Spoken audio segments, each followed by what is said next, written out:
route that the main gravity line using Kamutei to Mutomo. So this return line spans up to this point. And there are kiosks serving people at strategic points. This is 12 kilometers, and we have four kiosks around 4 kilometers. This is 4 kiosks, which serves around 1.5 kilometers. That is the distance that people walk to and fro. So my friend can also speak about maybe the treatment works and probably any other details in regard to this. Okay, yeah, thank you. So the project has been done as a partnership, like you said, since 2014 by World Vision Kenya. The project was envisioned by the community. The community wrote a proposal in 2012 and requested for support to do the project. And World Vision Kenya and the county government of Kitui came through to start the project back in 2014. So the infrastructure has been done jointly. Part of it has been done by World Vision Kenya. Part of it has been done by the county government of Kitui. So if you look at the layout, we've tried to code the colors. So the red color that we have majorly shows World Vision work, and then the black color shows the county government of Kitui work. The entire project in total has 52 water kiosks. Of the 52 kiosks, World Vision Kenya has done 10 kiosks. Then the county government of Kitui has done 10 kiosks. The entire pipeline is 224 kilometers. That is from the source all the way to the last point. So like he explained, we source the water from River Athi. From River Athi, the water is pumped to a submersion basin. The work of the basin is to allow the water to settle, well, to make sure that people from Kitui Rural, the ward that the water comes from, they also did a return, a line again. It's called the Kitui Rural line, which traverses Kanyongonyo and Mutesia, Mutomo Market, Kaundu, Kwamulaki, and Kisauni area.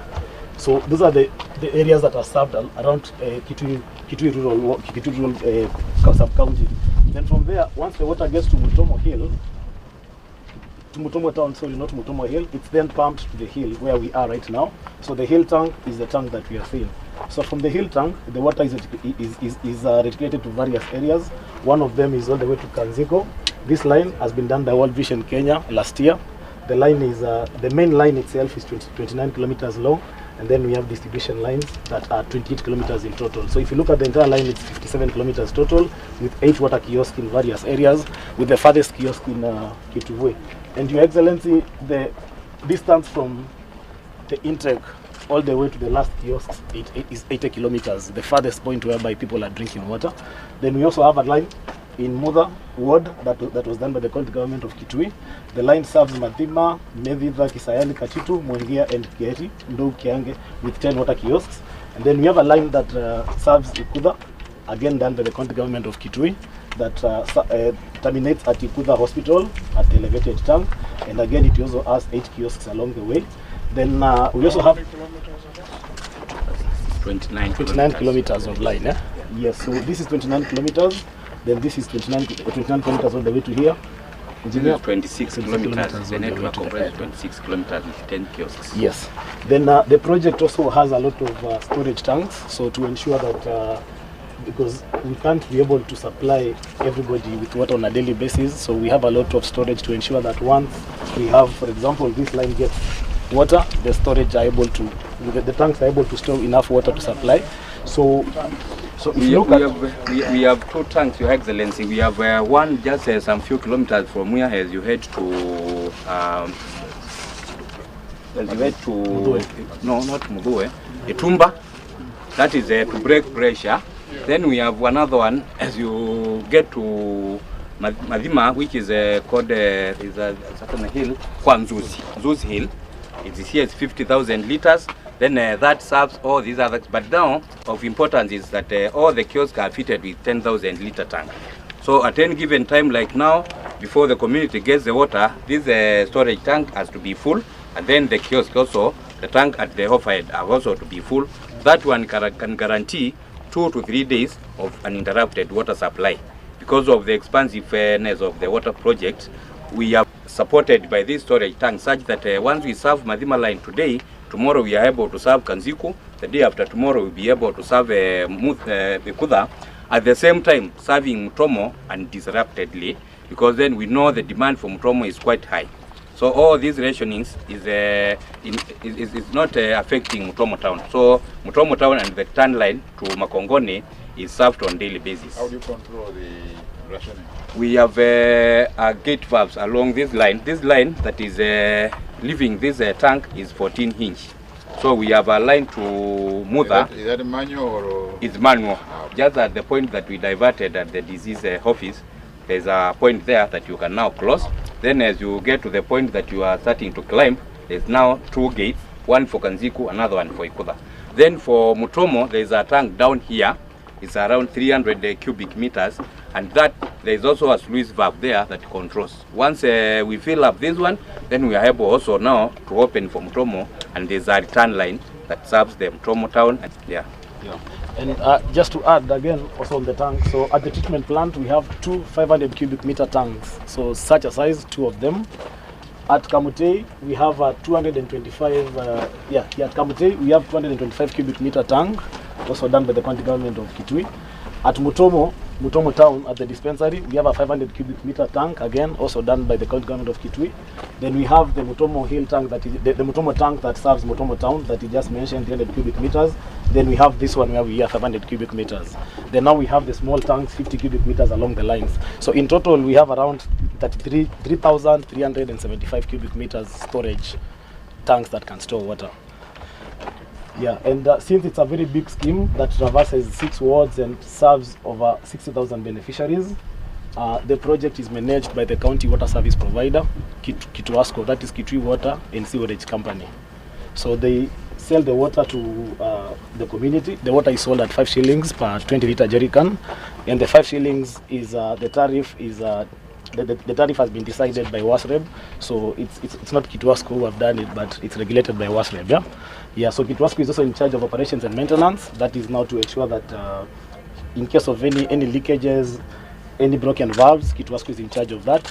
And again, at the treatment plant, to ensure that the water that serves the people meets the standards of WHO, Kituasco will do every month, they do the water quality test to ensure that the water matches the standards that are supposed to. Yeah, maybe to also put something very important about the source, there have been some news that the water is polluted, but Your Excellency, we can confirm that we have been carrying out periodic tests.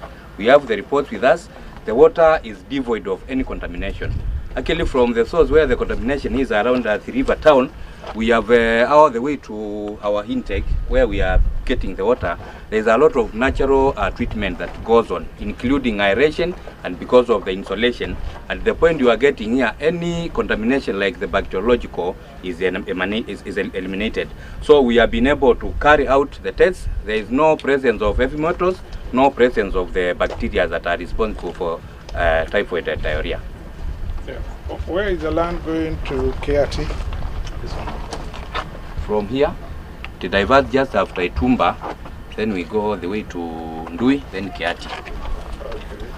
And the other one is the one going to... This is a route to Mathima. Yeah. Okay. Yeah. And this bluish, you see that sharp rectangular? There. Oh, That's not there, down there. Yeah. You can see the rectangle. Yeah, that line, Yes. that bluish line. Yes. Is to where? This is towards the Chandula route. That's the Kamutei Chandula route. Yeah. Is joining. This is joining the other road. Yeah. It's joining the other road, the Ikutha road at this point. So this is Matula. This is Maluma. Maloma. Yes, Maluma. Next is we have Kalivu. Then from Kalivu you go to Chandula. Yeah, then you join the other road. And the entire network, Your Excellency, is 224 kilometers, the entire network of the project. Yeah. So in summary, 224 kilometers. How many big tanks?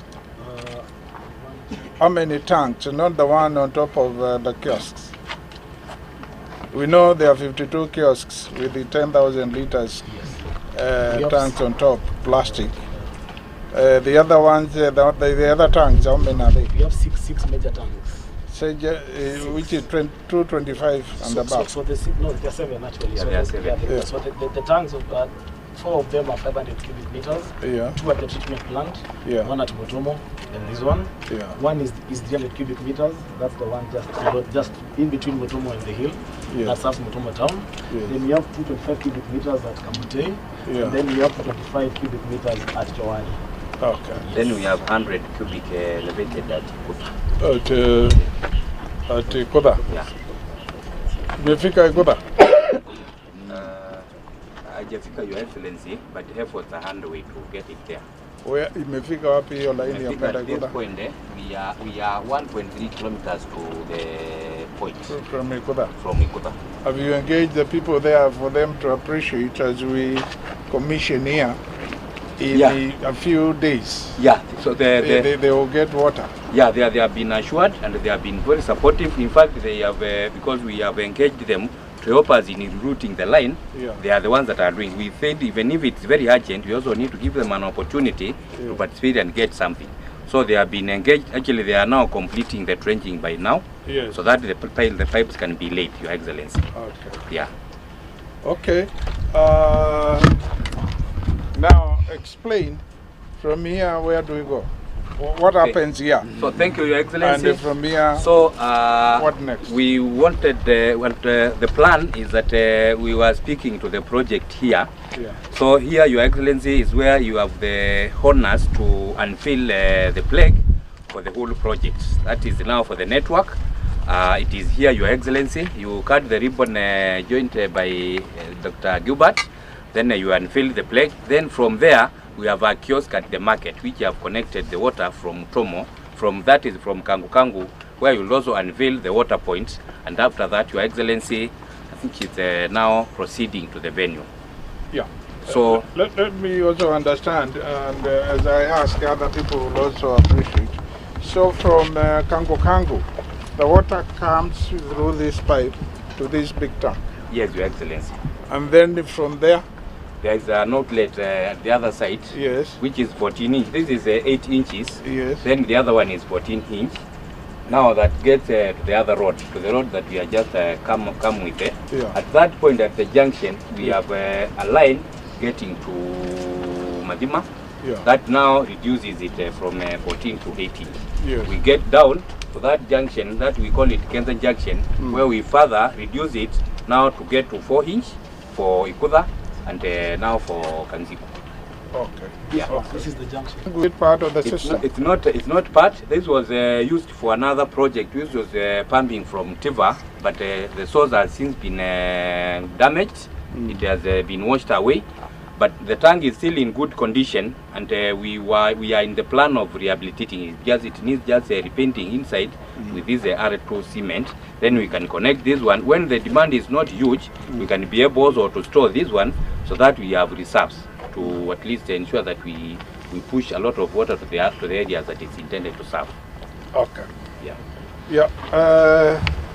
It's an opportunity. Anybody who has something they think they need to clarify to do so. Honorable Musyoka, you know you are both the Musyokas. The chair and the vice chair. You appreciate our flagship project. This is the biggest project the Kitui County has ever done. It was initiated in 2014. Of course, 2017, 2022, very little or nothing. Tusiulize kwa nini. But when I came back, and this is the truth, World Vision came to my office, and then we restarted the negotiations so that we now take it to Kanziko, to take it to other places where it was intended when we launched it at Kamutei on the 22nd Of August 2014. 2014. That's when we launched the project at Kamutei. So I heard you talk about serving only 50,000 people. I said more than 60,000. More than 60,000. We are saying about 20,000 households. Yes. At an average of 5 members per household. That's about 100. It's a huge project, actually. Even in this country, there are very few projects of this magnitude. And people who have fears of contamination, when we have Omar Dam, Madam, you know, is at the junction. It's the Thwake, Your Excellency. Sorry. The confluence of... It's the Thwake Dam, not Uma. Thwake Dam. Yeah. Is at the confluence of Athi River and the Thwake River. Those of you who are members of the County Assembly, like Honorable Munube, you recall we went there to launch it with the, actually the compensation of the people whose land was being taken by Thwake Dam. And the then Minister for Water, Eugene Omalo, was there. And he had accepted we quadruple the amount of money people were being compensated per acre from what the value had indicated, and we were able to persuade him with the Professor Kibwana and others to do that. So we agreed there we go and launch it. So once the Thwake Dam is completed, there will be natural purification, because any water coming there, it will settle there at the dam. It will just not flow. So what will be flowing from the Thwake Dam will be purified naturally to a certain extent. And then, of course, there is a very good purification system which was installed here. This is an opportunity for anybody who has anything they would like to clarify to do so. Please, yes, Mheshimiwa. Thank you, Excellency. Your Excellency. Can we know the state? So that people will know you. My name is Patrice Mwangu Ebuti. I'm the political advisor to His Excellency Governor Malombe. Yeah, and I am a local man. You need to hard and 4 times. 4 times. Okay. 4 times. Thank you, Excellency. Thank you, Your Excellency. He has taken care of himself. Ako kama kijana. Your Excellency, last time when you were in Kamute in 2014, we were told the water will flow from Kamute to Matulani to Chandula. Can we know the status or the future? Secondly, through you, Your Excellency, you know Kshs. You've talked much about Kshs. Can we know the status of Kshs and a little place known as Y, which was being served by Ikanga Mutomo Water Pipeline?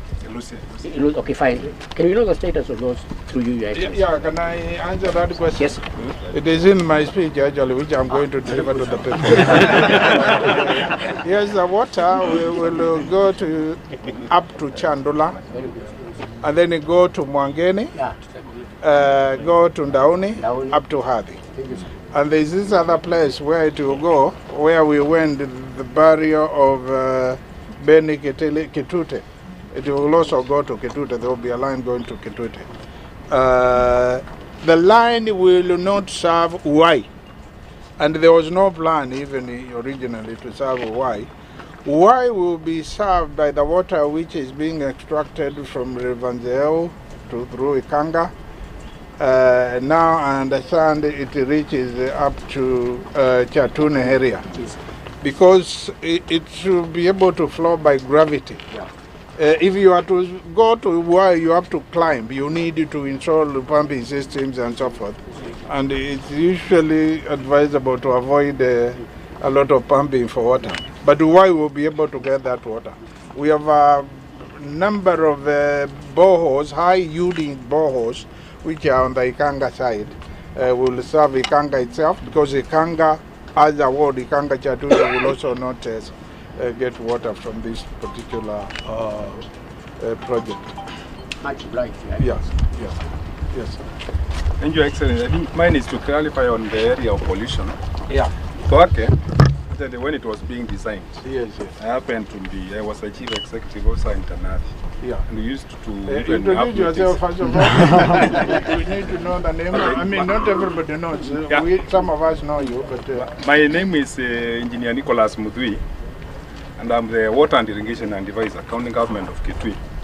And I happened to work with the Tanathi for 8 years, from 2010 to 2018, and the Thwake was designed under my supervision or my leadership. And when we were doing Thwake design, there was the environmental social impact assessment and the strategic an environmental assessment report done. In this report, we call the strategic environmental assessment report. That is what contained now, the control of the pollution. And it includes, before the work starts impounding water, actually it had the plans, Athi, they had to get money. They will be funded. No, it was funded by African Development Bank. So NDB was to fund also through Athi to improve treatment at Dandora and those other small treatments in the river. Such that first, that was priority number 1. Pollution has to be controlled from Nairobi. And there is a plan for it. So actually from today on, even in the future, it is a matter of implementing the report, which is there existing and which was costed. So I think the pollution should not be a fear. It is something. So far, we have been assured the controls, they are within the standards of WHO. Even in the future, it means they will even be better. Thank you for that explanation, because it debunked a myth and propaganda by people who want to undermine the confidence that people have in this project, that because some of the water is coming from areas which have some contamination, it will be contaminated. It's very important to assure people that. Maybe I can comment and say actually the Dandora treatment plant under ADB is complete. Yes. Your Excellency, yes. Another concern here. My name is Stephen Baya, and the CCM for Agriculture. We have appreciated more than 20 also benefit from this, which are approximately more than 100,000 individuals. Now, this water will benefit livestock and agriculture. Approximately, how many livestock, because we normally do approximately, how many cows and goats will benefit from this? It's very important, and sheep. If we could do that explanation, because we benefit both human beings and livestock, and also for cultural things. In fact, via CCM Agriculture and Livestock, yourself, you know, on average, how many...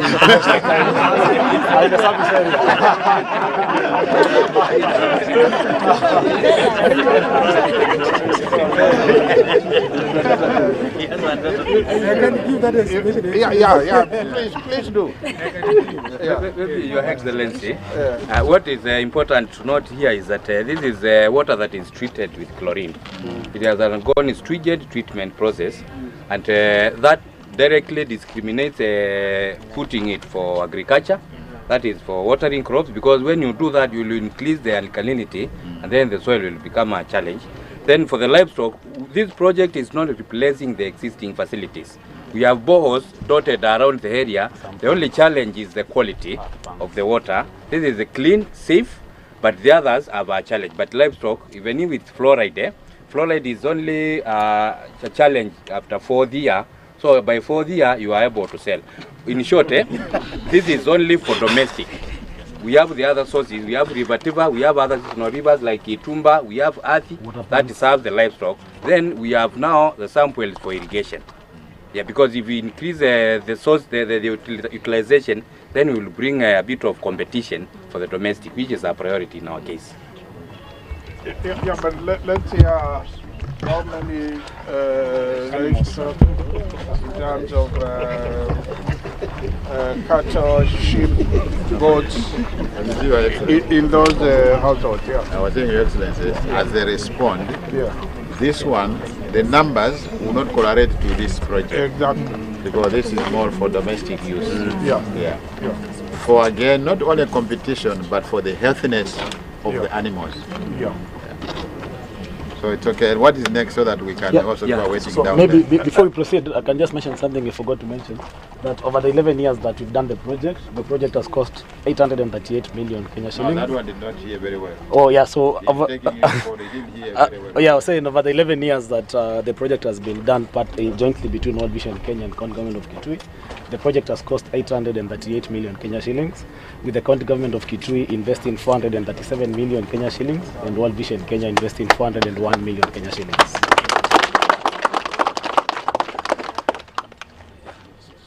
So next. I think at that point, Your Excellency, now it's your honor to Now practically you can jump. you have you will unveil this, then you proceed to the. Hello, how are you?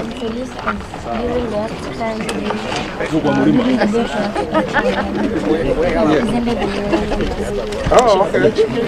Yes, I remember. You are in Mutomo. I'm also from school. No, why you are in Mutomo school? Yeah. Have you finished? No, I'm waiting to do my grade 9 exam. Oh, grade 9 exam. Okay, it's a pleasure. Okay, we can all do together. We can do together.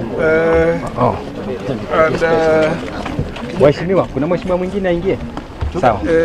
Sawa. Yeah. Chairman yuko wapi?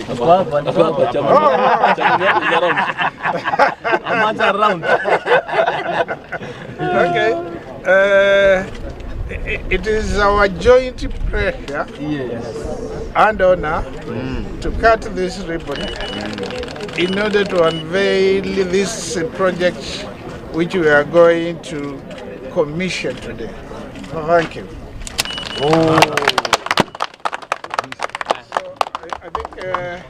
So there is you can come. The unveiling, let chairman Ikutha. No, the other chairman. The board. The director. The board is one of the chairman. Where when the chairman unaangalia?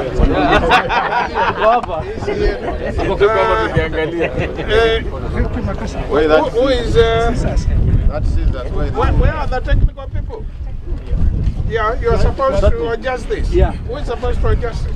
it's just after cutting, you just yeah. So the MD will be here, and yourself, Excellency. So you with, can, yeah, since we had cut that one, so MD kwenda Pandele. Yeah. Yeah, also this one. This one. Yeah. Where that?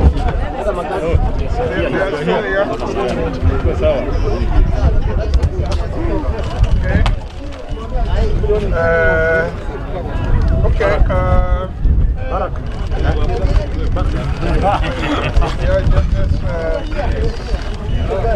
Where is that young girl?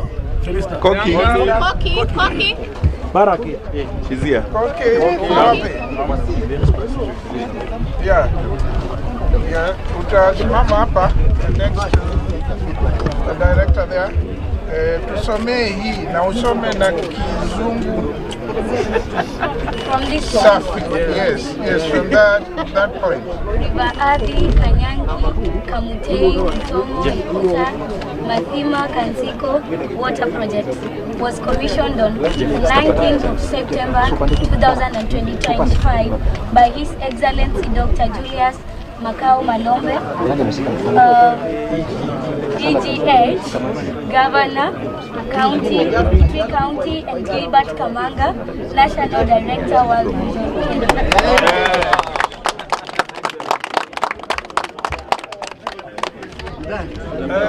Wale mko huko amkusikia. Hello.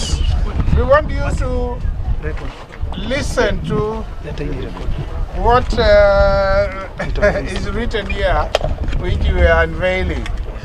Tafadhali, soma tena. Hadi with sauti ya juu. Yule yuko pale ajigie. We want to. River Athi, Kanyangi, Kamutei, Mutomo, Ikutha, Mathima. We are recording. Niweke hii record hapo. Tafadhali, pole. Sasa utajua kusimamisha watu wakiwa katikati. Anyway, tuanze tena. River Athi, Kanyangi, Kamutei, Mutomo, Ikutha, Mathima, Kanziko Water Project was commissioned on the 19th of September 2025 by His Excellency Dr. Julius Malombe, EGH Governor, Kitui County, and Gilbert Kamanga, National Director, World Vision Kenya.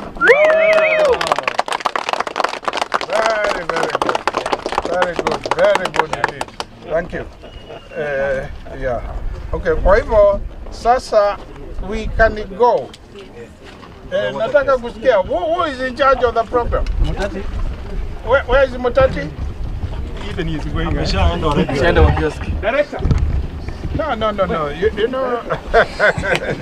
But was this the Excellency, we are supposed to proceed to the kiosk? Yeah. So we go to our, people must be explained properly. So we now, we have entered the mini ceremonies which were taking place here. Yes. So we can go to our vehicles. Yes. So as to go to the kiosk in town. Yes. Okay, so. Redeni kwa magari.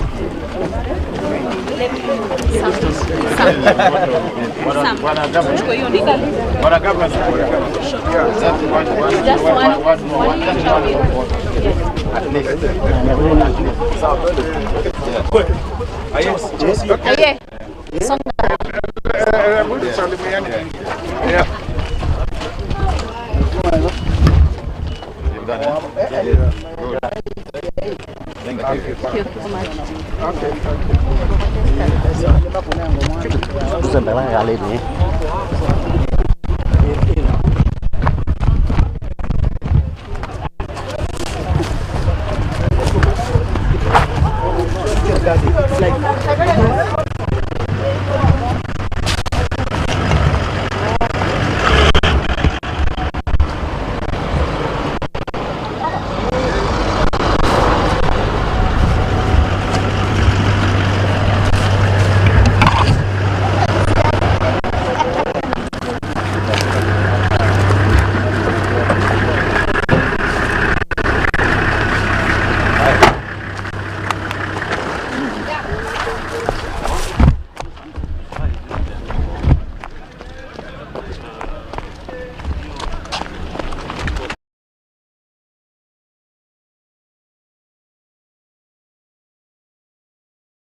Kibu nisilanga na ile ya kibu kingi na ila twatumasiana bu twithia wa wetelete kana koke kana in case we go thina walika nundu no batu wa yesiana kana we katumosi ni na wetelete kibu ukeza kuigwa mbu na wethi ukethia nikalaka kuneko kasoboka kibuni lakini yu nundu wa kibu kinga na watu ete bachowani ithie twino tanu mwingi nundu itakwata kibu kisio kibu kitheu na kibu kitena muicio nundu kibu ona ndu twa we na niti otumakana kibu we wetwa obuo na wendo kuyutaba na mutungi utiete silia yo iko wendo kutaba no yete kibu kisio.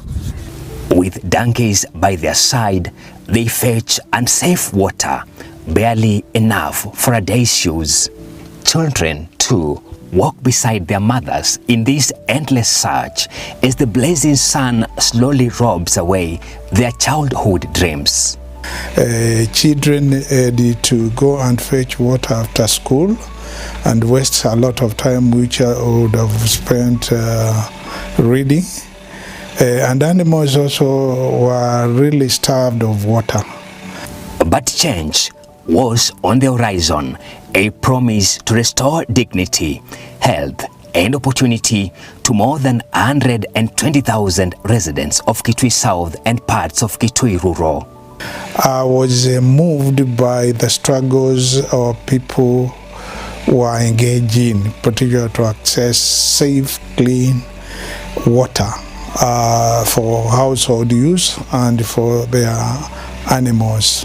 In 2014, the vision of Water for All, championed by Kitui's pioneer governor, Dr. Julius Malombe, began to take shape.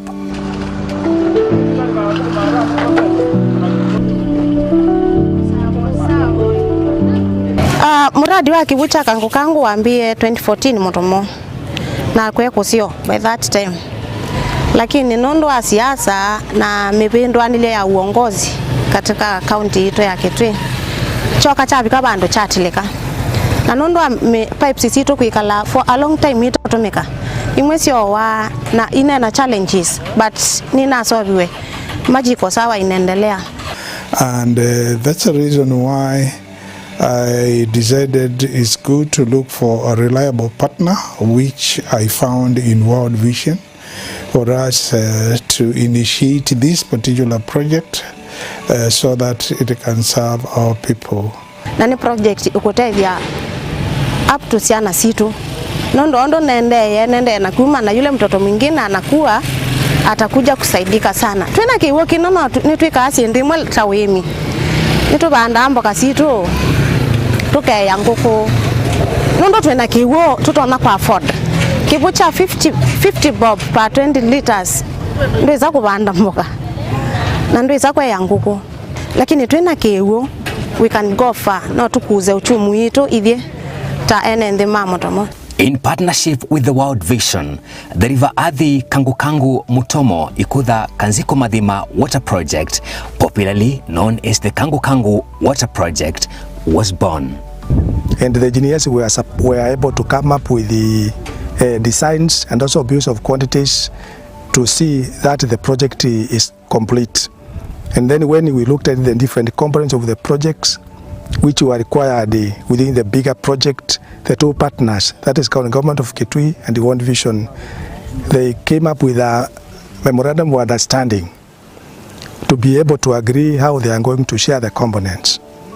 Today, the Kangu Kangu Water Project stands as an engineering marvel in both design and scale. From the River Athi intake, a powerful pumping station drives water to a pre-sedimentation unit before lifting it once more to a modern treatment plant atop Kangu Kangu Hill, where it is purified and made safe. From there, over 300 kilometers of gravity pipelines snake across the region, feeding towering distribution tanks in Kamutei and Mutomo. And from these tanks, clean water flows to strategic kiosks and water points, reaching villages, schools, markets and health centers across Kitui South and Kitui Rural. We know this project is not covering every space in Kitui South and Kitui Rural. So we also been doing other supplementary projects. In areas where this water is not able to reach, we also be doing other supplementary projects like samples, boreholes, and heavy dams to ensure the entire this area it is properly served with water going forward. This transformation is the result of visionary leadership and unwavering partnerships. For the last around 11 years, that project has been under implementation. That is what has eventually made sure that we have it delivered, and it is functional as it is now. There are parts which have been done by the World Vision Kenya, just like there are parts that have been done by the county government of Kitui. Actually, the county has applied 51.4 something, 0.45%, and the difference is which is 48 point something is what the World Vision Kenya has put in out of the total 840 million that has been applied in that project. The county government of Kitui, working hand in hand with World Vision, has delivered a project that will serve generations to come. The completion of the Kangu Kangu Water Project is a fulfillment of the promise I made to the people when I was seeking to be elected first in 2013, and when I was seeking re-election for my second term in 2022. Previously, people were traveling for long distances. The amount of money they were spending to purchase a gallon of water will now reduce from 20 shillings to 5 shillings. Children will be able to spend a lot more time doing what children should do, either playing or reading. Siana mbingi nunona kana kabalukite masomo ikuka tono kwithia kana baluka masomo ni na katumozi ni nakathi kukwebinda yaza kukuzi ni koka keka nongwethio nakaina saati ya kusoma koka keka sele wethia kamina kwa yake soma nundu cia ninge no nini teisi ya CBC no nini ita kamwana ka kwegwa ngeketa Josepa ni kamwana kanini na nikongo kalata cia usini mwiyo yu kithia kana guko kayambo kuoza mabuku kasome nundu kwani kanuyi na kegwa akethina. For years, mothers here like Inyaki Tonyo fetched dirty and safe water after trekking for many hours. But today, joy flows in every drop. She now fetches water just 300 meters away from her home.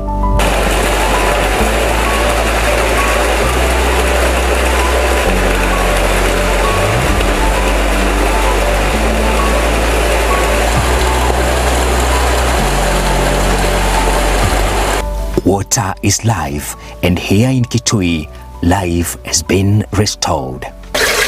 Yune wane motanu njua lewa kwa na kigo kitheu ni kwithia tunukia kiwiko ni na twegia kikakwata ngirini na kikeke mbai ebuo bayulu tukamba kwebuebu etu nika na uko uwa lewa ku ethe uwa ngima uyu ngima no kithia yona green ethe uwa musele ndo maneka ni waitika na wili ata lakini oyu nene selangwe ni shua elangwe kia mutubu ngima yakwa ithia yenze. Kangu Kangu is more than a water project.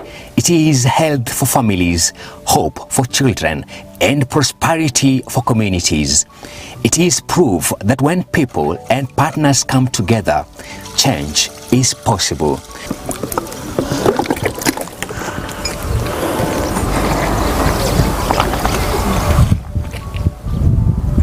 Nya ine no tanu ngengwa kigo kitheu taki. Kigo kito tutaba water point AIC. Na bakubena wakwa about 50 meters. So njo kwebinda yaza kukota bakiwo.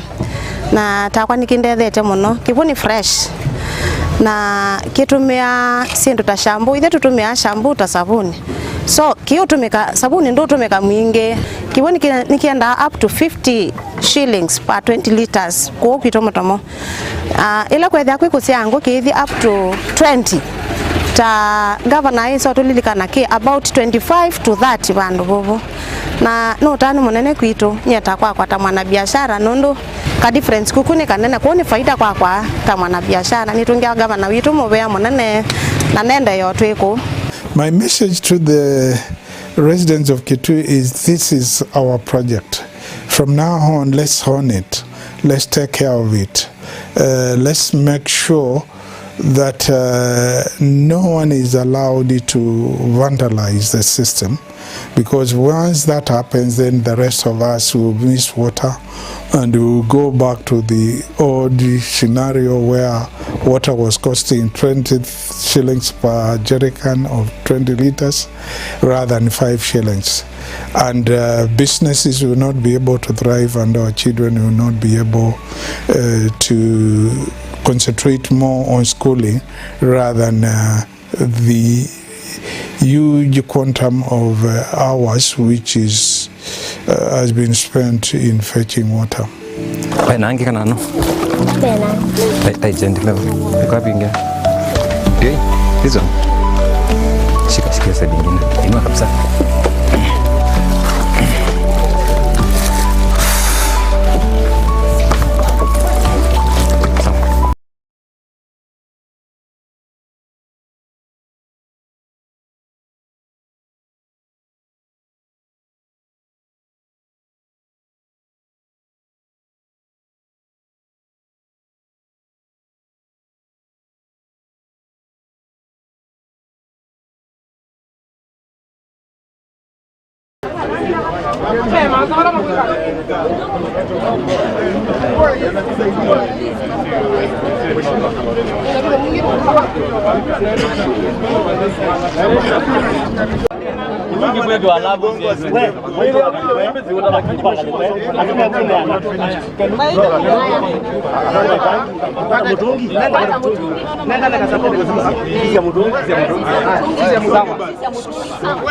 Weka kunepisa ovyo ovyo. Tukatwepo bana mayambe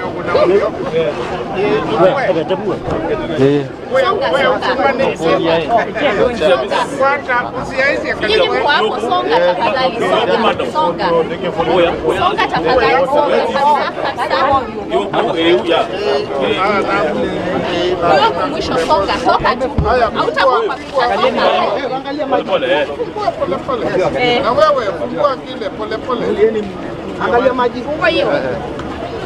Hii imejaa ngaba. Kubwa hii. Muongeze muongeze hiyo kite, leta hiyo. Toa hivyo. Usiongeze sana hata ikitoka kama hiyo. Done. Okay. Done. Muwe mnaangalia. Wewe usiangalie maji, angalia kamera huko. Maitunga wewe. Unakava. Nduge usiwe ungamide kwenda. Nduge avisa. Puxa, que lá que avisa. Sisi avisa todo. Sisi avisa todo. Kwata mtungi, kwata. Ungamide. Sawa sawa. Ayo.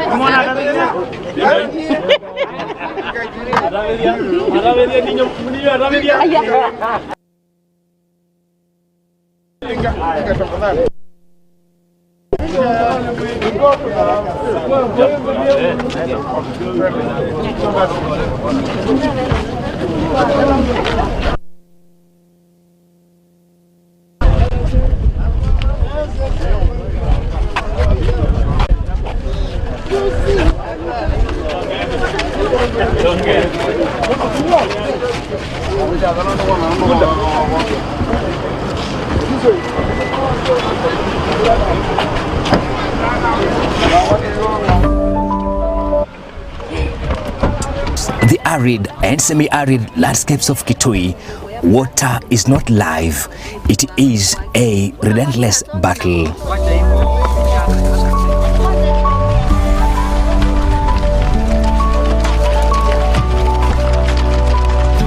For families in Kitui South and Kitui Rural, survival means spending nearly 70% of their lives along dusty paths under the scorching sun, a vicious cycle of journeys between their homes and dry riverbeds. Ni mutanu mono, nundu.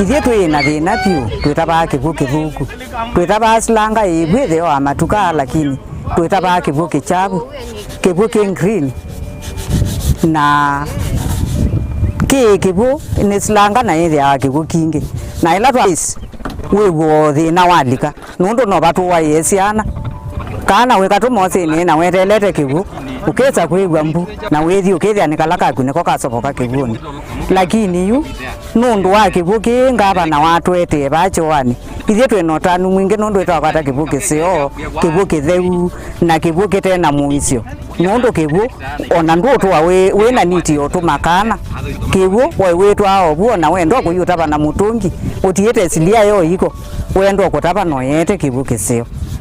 With donkeys by their side, they fetch unsafe water, barely enough for a day's use. Children, too, walk beside their mothers in this endless search as the blazing sun slowly robs away their childhood dreams. Children need to go and fetch water after school and waste a lot of time which I would have spent reading. And animals also were really starved of water. But change was on the horizon, a promise to restore dignity, health, and opportunity to more than 120,000 residents of Kitui South.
Cycle of journeys between their homes and dry riverbeds.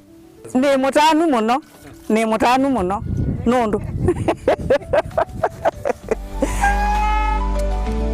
nisilanga na ile ya kigukingi na ila twatumasiana bu twithia wa wetelete kana koke kana in case wiwo thina walika nundu no batu wa yesiana kana wikatumothini na wetelete kibu ukeza kuigwa mbu na wethi ukethia nikalaka kuneko kasoboka kibuni lakini yu nundu wa kibuki ngaba na watu ete bachoani ithie twino tanu mwingi nundu etakwata kibuki sio kibuki theu na kibuki tena muicio nundu kibu ona ndu twa we na niti otumakana kibu we wetwa obuo na wendo kuyutaba na mutungi utiete silia yo iko wendo kutaba no yete kibuki sio.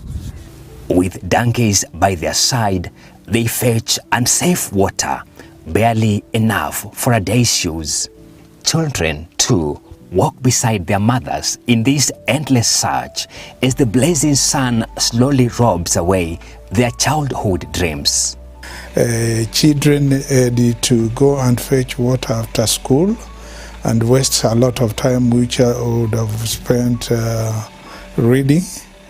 And animals also were really starved of water. But change was on the horizon, a promise to restore dignity, health, and opportunity to more than 120,000 residents of Kitui South and parts of Kitui Rural. I was moved by the struggles of people who are engaged in, particularly to access safe, clean water for household use and for their animals.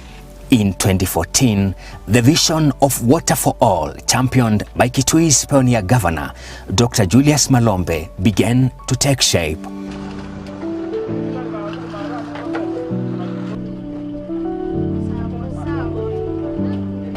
Muradi wa kibucha Kangu Kangu waambie 2014 Mutomo na kwe kusio by that time, lakini nondo wa siasa na mipindwa nile ya uongozi katika kaunti ito ya Kitui choka chabika bando chatileka. The River Athi Kangu Kangu Mutomo Ikutha Kanziko Mathima Water Project, popularly known as the Kangu Kangu Water Project, was born. And the engineers were able to come up with the designs and also abuse of quantities to see that the project is complete. And then when we looked at the different components of the projects which were required within the bigger project, the two partners, that is County Government of Kitui and the One Vision, they came up with a memorandum of understanding to be able to agree how they are going to share the components.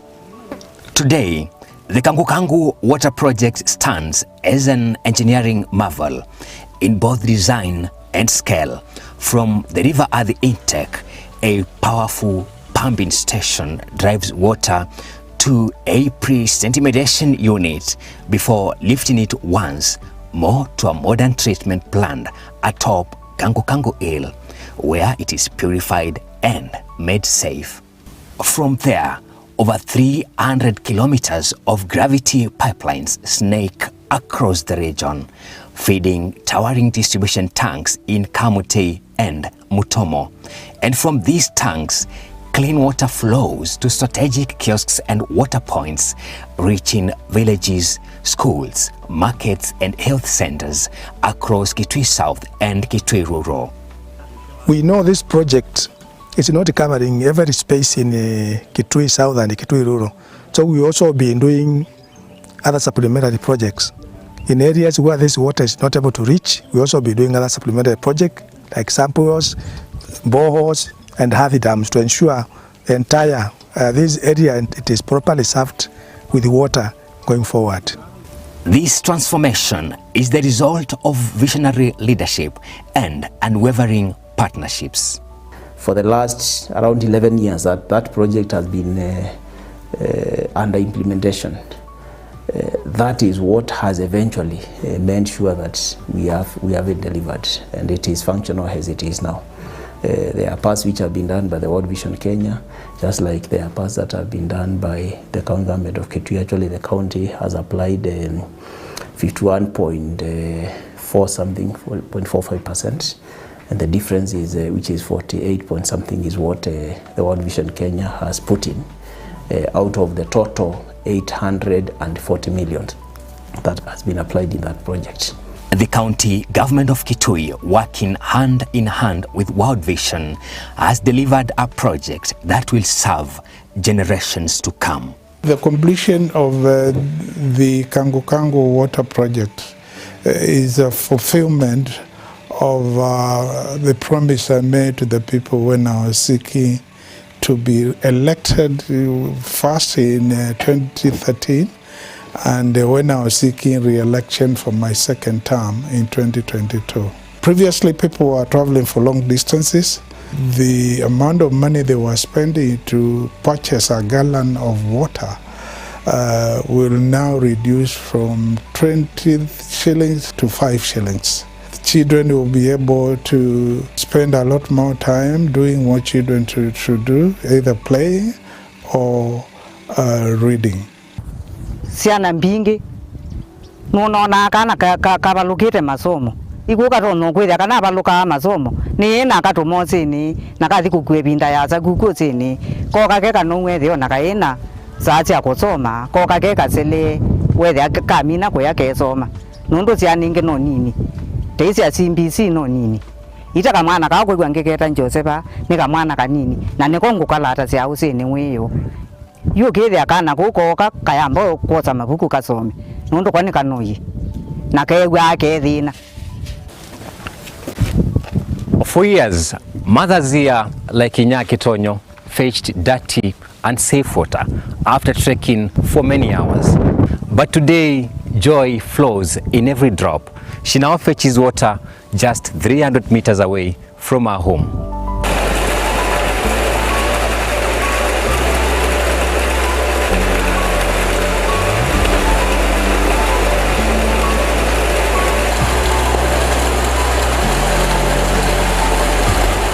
Water is life, and here in Kitui, life has been restored.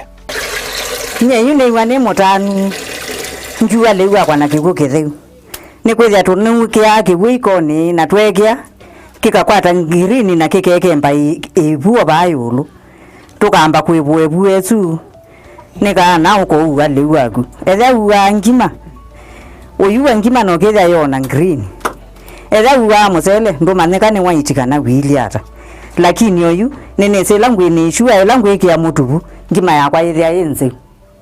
Kangu Kangu is more than a water project. It is health for families, hope for children, and prosperity for communities. It is proof that when people and partners come together, change is possible.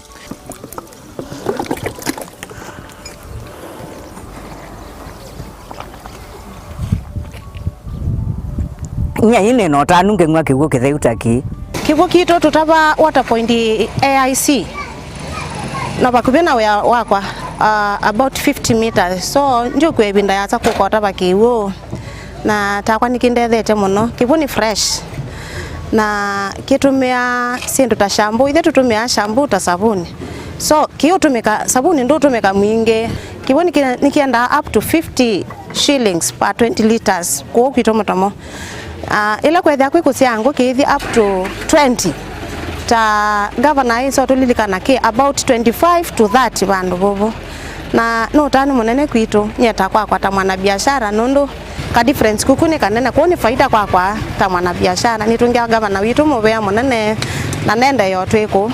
My message to the residents of Kitui is this is our project. From now on, let's own it. Let's take care of it.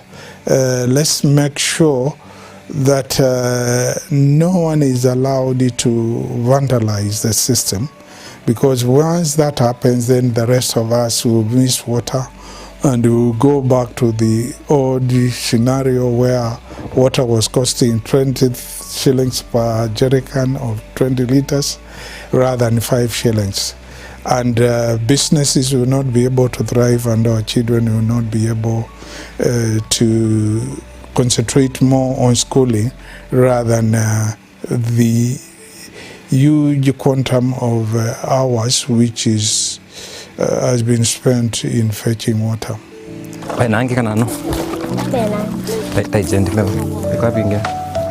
Okay, hizo. Shika sasa nyingine. Inua kabisa.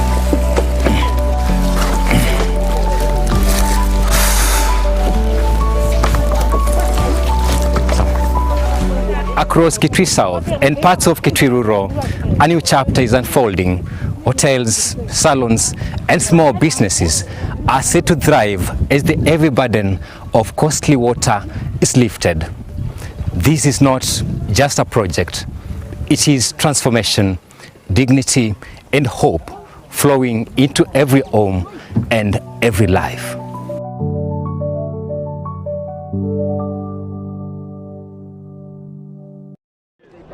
So that unique number is what they feed in the baby. Now where do you get this? Where do you get this? We are bought from people called Majimele in Nairobi. Yourselves? Yes. And then you give them free? Yeah, we give them free. But people pay to load the money here? Money. Yeah. Yes. Okay, whom do they pay? Yourselves? That we pay to food fees. But food fees? Yes, they will maintain their project. Yeah. You have the one.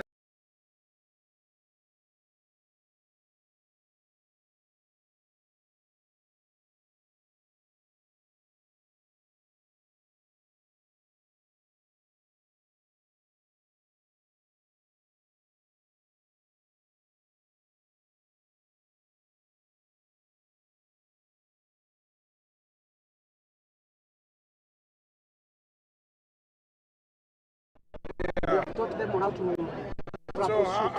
troubleshoot. Yes, because we have our technicians. Yeah. We call them ring technicians. Yeah. Who go loud.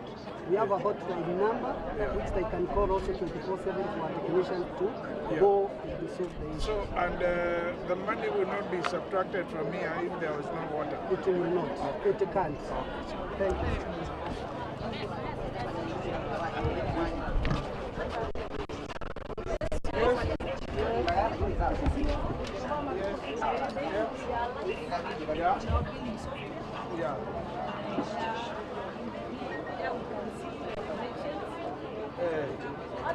It has gone off. I stepped on the wires. Angalieni.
Across the arid and semi-arid landscapes of Kitui, water is not life, it is a relentless battle.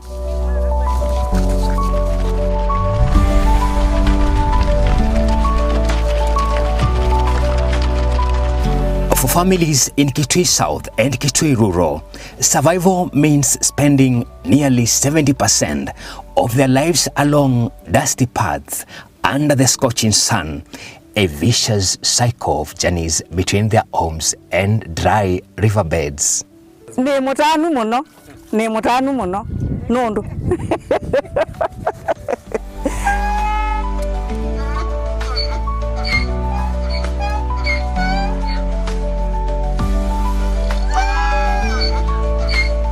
Ithe twina thina piu twitaba kivu kithuku twitaba slanga ibwithe o amatuka lakini twitaba kivu kichabu kivu green na kivu ni slanga na ithe ya kivu kingi na ila twatumaciana bu twithe wa wetelete kana koke kana in case wiwo thina walika nundu no batu wa yesiana kana wikatumoci na wetelete kivu ukeza kuigwa mbu na wethi ukethia nikalaka kuneko kasoboka kivuni lakini yu nundu wa kivuki ngaba na watu ete bachoani ithie twino tanu mwingi nundu etakwata kivuki sio kivuki theu na kivuki tena muicio nundu kivu ona ndu tu we na niti otumakana kivu we wetwa obu na wendo kuyutaba na mutungi utiete silia yo iko wendo kutaba no yete kivuki sio.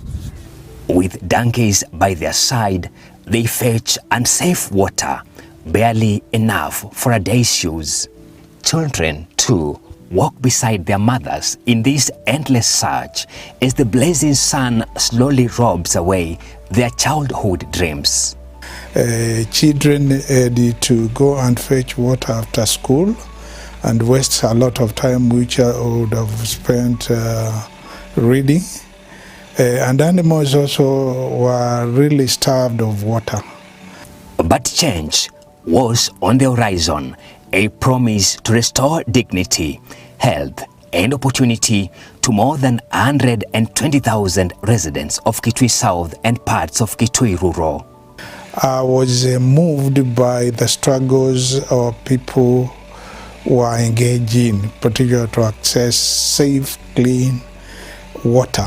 For household use and for their animals. In 2014, the vision of Water for All, championed by Kitui's pioneer governor, Dr. Julius Malombe, began to take shape.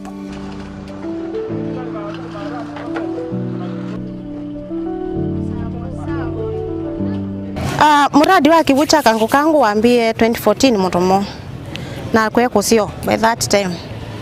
Lakini nondo wa siasa na mipindwa nile ya uongozi katika kaunti ito ya Kitui choka chabika bando chatileka na nondo wa pipes situ kuikala for a long time ito tumika imwesio wa na ine na challenges but nina solve maji ko sawa inaendelea.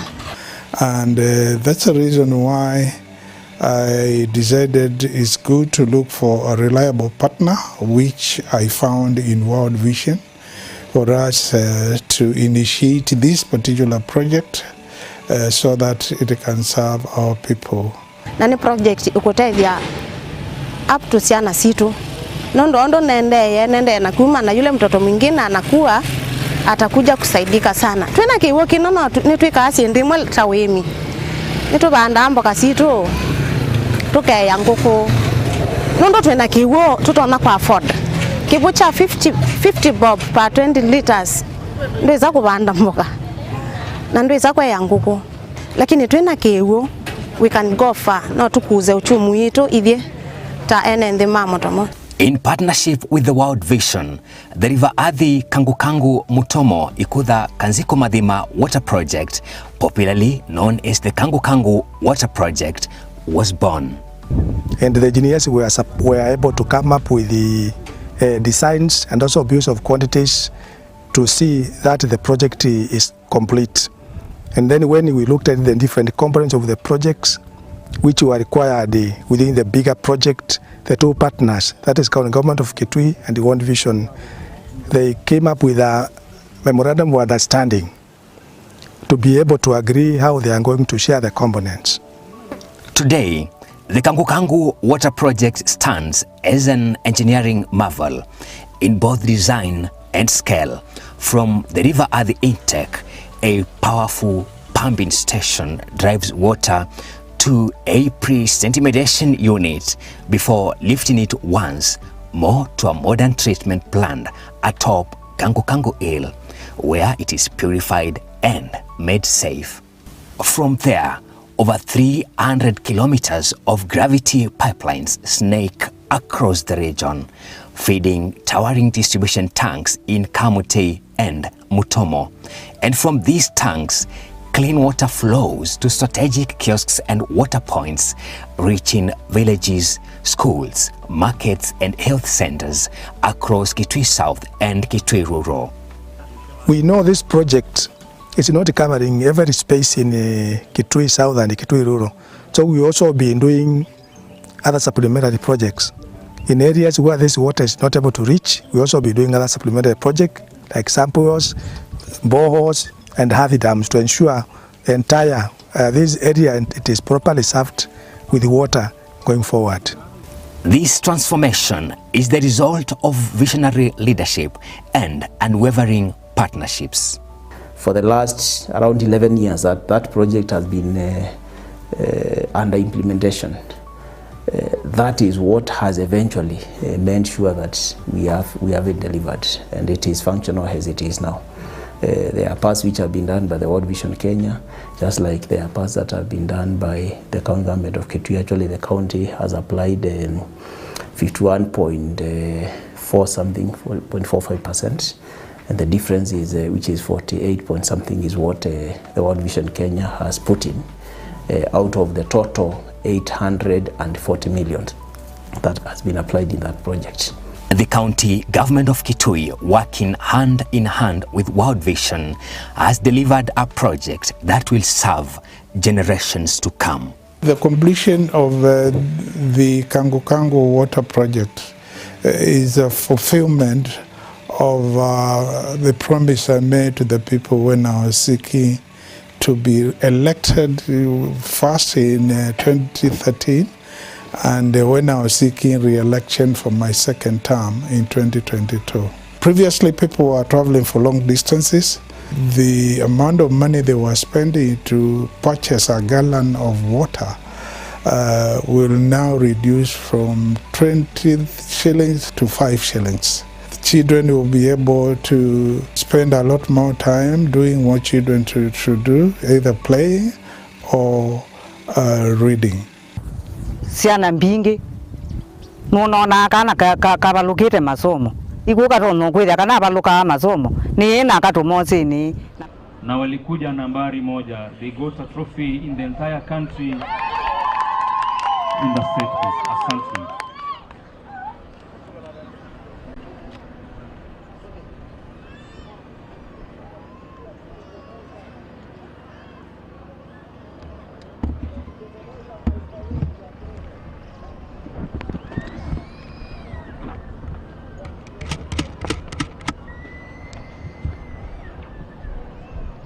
Idea?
Mutomo kwetu sasa tuko mbele mbele.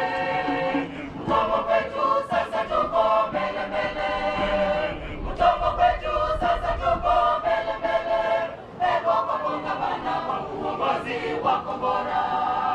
Mutomo kwetu sasa tuko mbele mbele. Mutomo kwetu sasa tuko mbele mbele. Mutomo kwetu sasa tuko mbele mbele. Ego kwa kongamana kwa uongozi wako bora. Nani kama gavana? Nani kama gavana?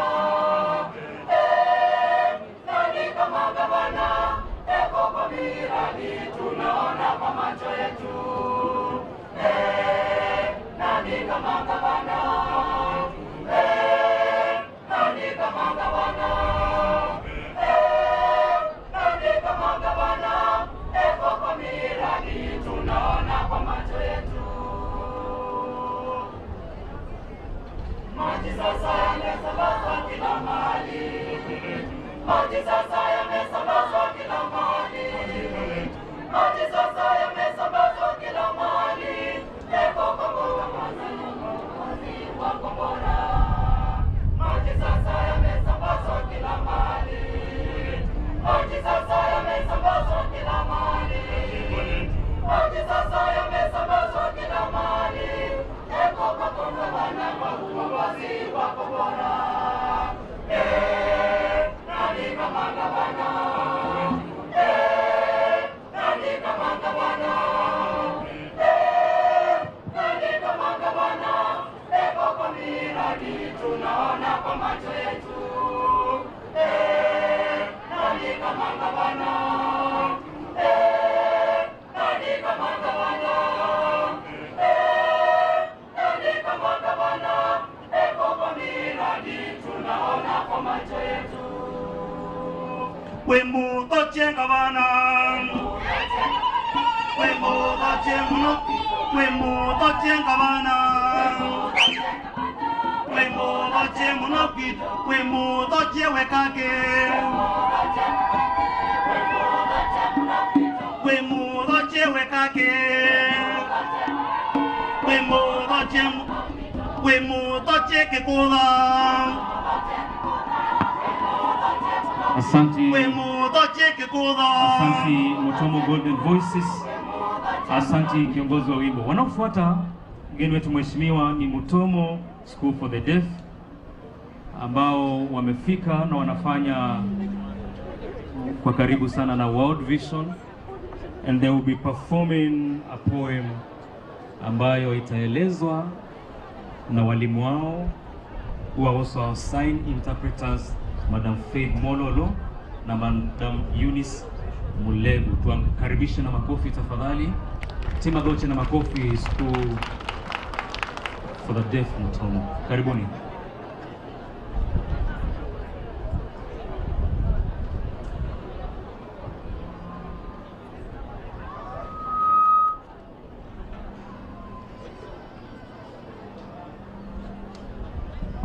Mutomo for the Deaf presents a poem topic: try to discover a journey of light. Welcome. We dare to dream. We dare to try.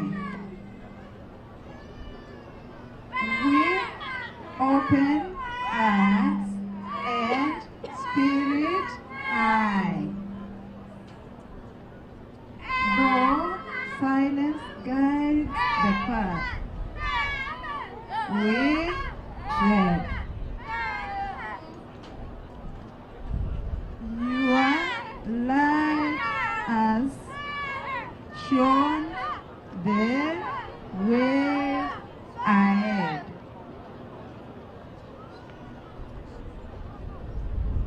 You came with kindness full of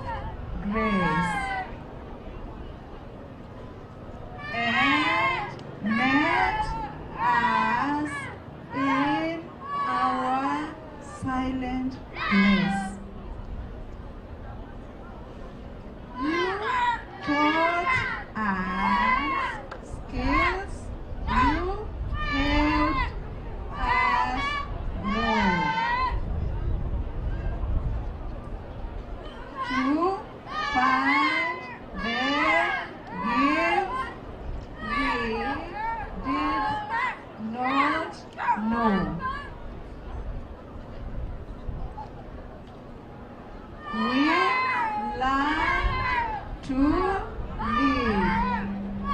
We learn to see.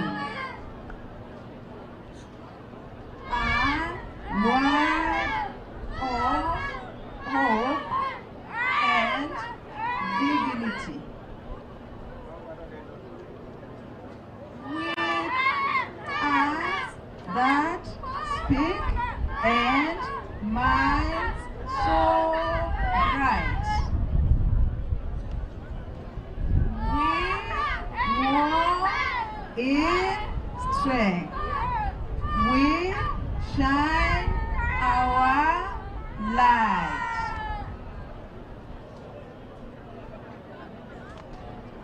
Thank you, World Vision, for this chance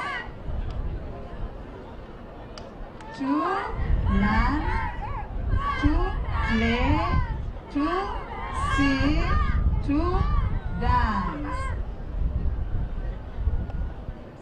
You saw the gold inside each soul and helped us try to achieve our goals. Now we arise, bold, brave,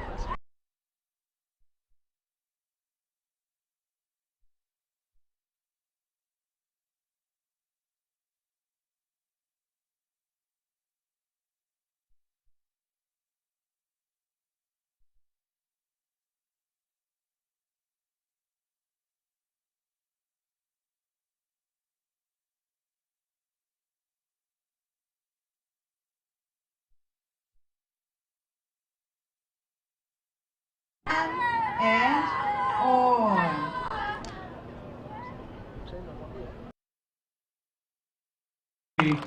Nimeambiwa wanapigiwa makofi kwa kuweka mikono hivi unawekea maua. Thank you very much. Tumemaliza. Your Excellency, naomba tuite Mutomo Primary School ambao watafanya kamba verse kwa jina Kangu Kangu. Mwalimu tafanya kifungu kimoja, alafu niite Kangwa traditional dancers wafanye moja. Kwa sababu ya muda tutaharakisha kidogo. So thank you very much. Mutomo Primary School, vifungu viwili, alafu tumalize.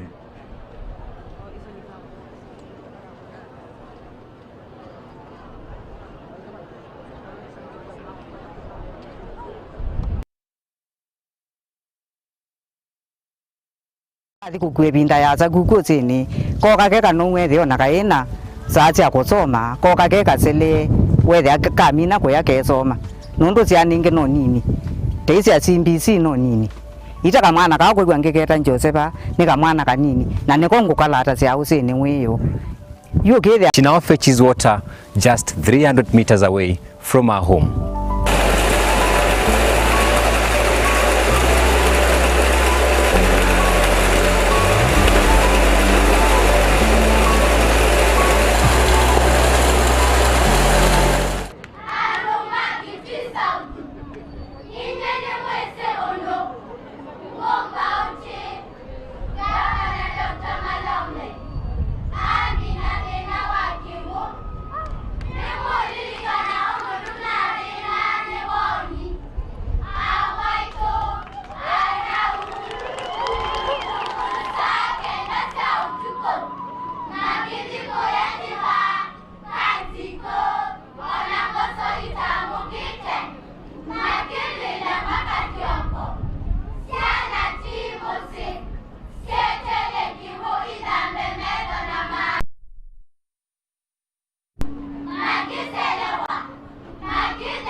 Asante, tuwapigie makofi. Thank you very much. Tumemalizia hapo. tunaelekea Kangwa Dancers, Your Excellency, ambao wametoka hapa Mutomo Kibwea wakiimba wimbo kwa jina Nimovea Nondo wa Kiwu. Kwa wageni wetu, asanti kwa ajili ya maji. Mwashini.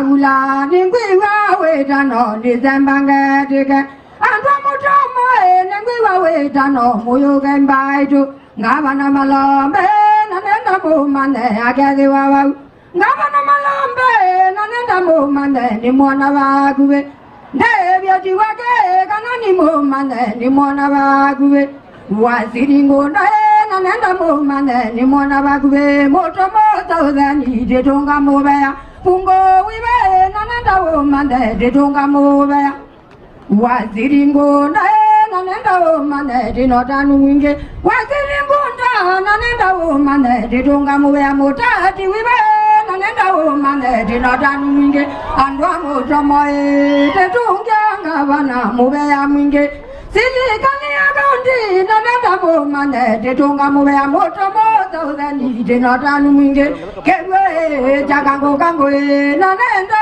mumane na jone jagwa mete Laundi ambe na nenda mumane na niyoja zimbiwe Miaka na kidala mumane jonga meleba Miaka na nenda mumane jonga meleba Miaka kidala mumane dagola jambaido Tekuya Julius ukangamende Nengwana Julius ngemwana waguwe Nechuma jawe ya Tetonga Mubea Governor Malombe na nenda mumane Tetonga Mubea Governor Malombe na nenda mumane Tetonga Mubea Ngwata no yakwe na wati vijeni Tetonga Mubea Kewe Kangu Kangu na nenda mumane na jane jagwa mete Governor Malombe na wati vijeni na jomana kwa mua Kanandi mumane na joto waguwe Orobia wiwe na nenda mumane Tetonga Mubea Orobia wiwe na nenda mumane Tetonga Mubea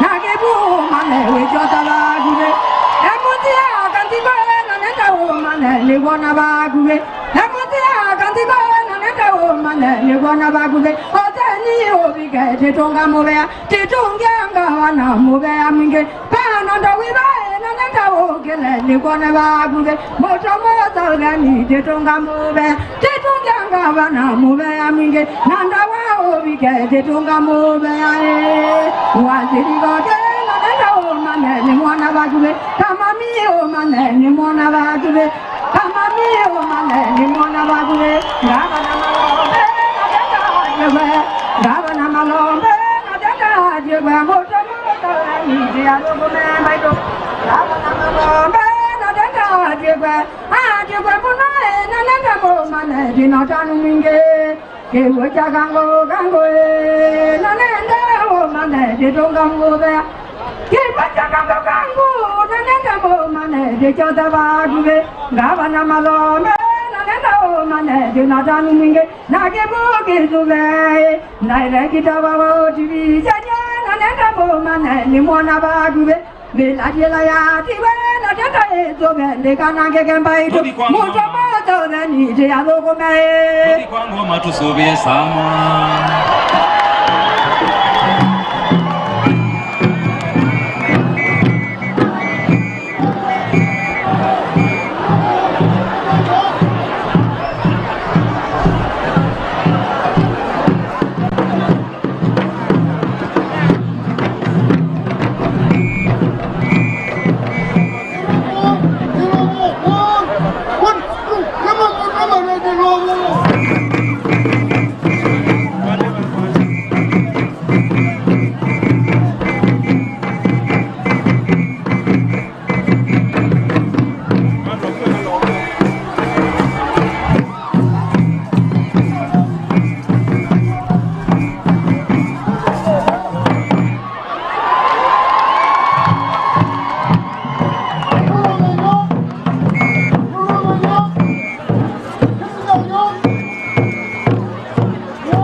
Asante, tuwapigie makofi.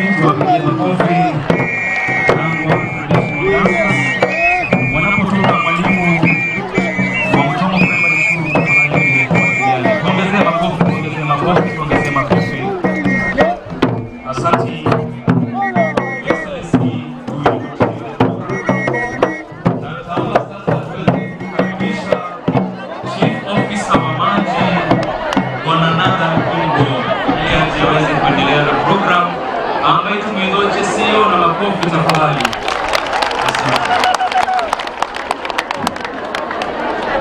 Your Excellency the Governor, Your Excellency the Deputy Governor, the National Director of Vision Kenya,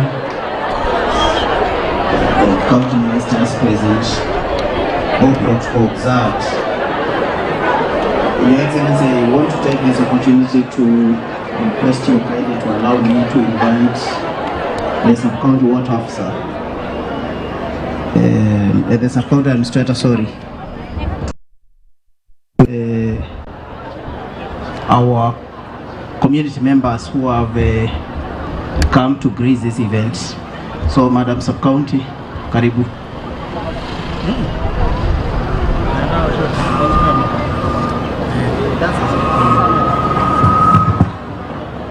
Thank you, CEO. Your Excellency, Dr. Julius Malombe, the National Director, World Vision, the County Commissioner Representative, DCC Mutomo, all protocols observed. Good afternoon. My name is Florence. I'm the Sub-County Administrator, Kitui South, and I take this time to introduce the community members here present. Nasia nenda tumanendola mokiondo meana na maumeteva nenda kwambia ne Ikutha ward ukilei moko nika na gavana amwane. Asanteni sana Ikutha ward. Tunaenda Athi ward. Asanteni sana Kanziko ward. Thank you. Muda ward. Ikanga ward. Coast Mutomo ward. Thank you. See you, I think I'm done.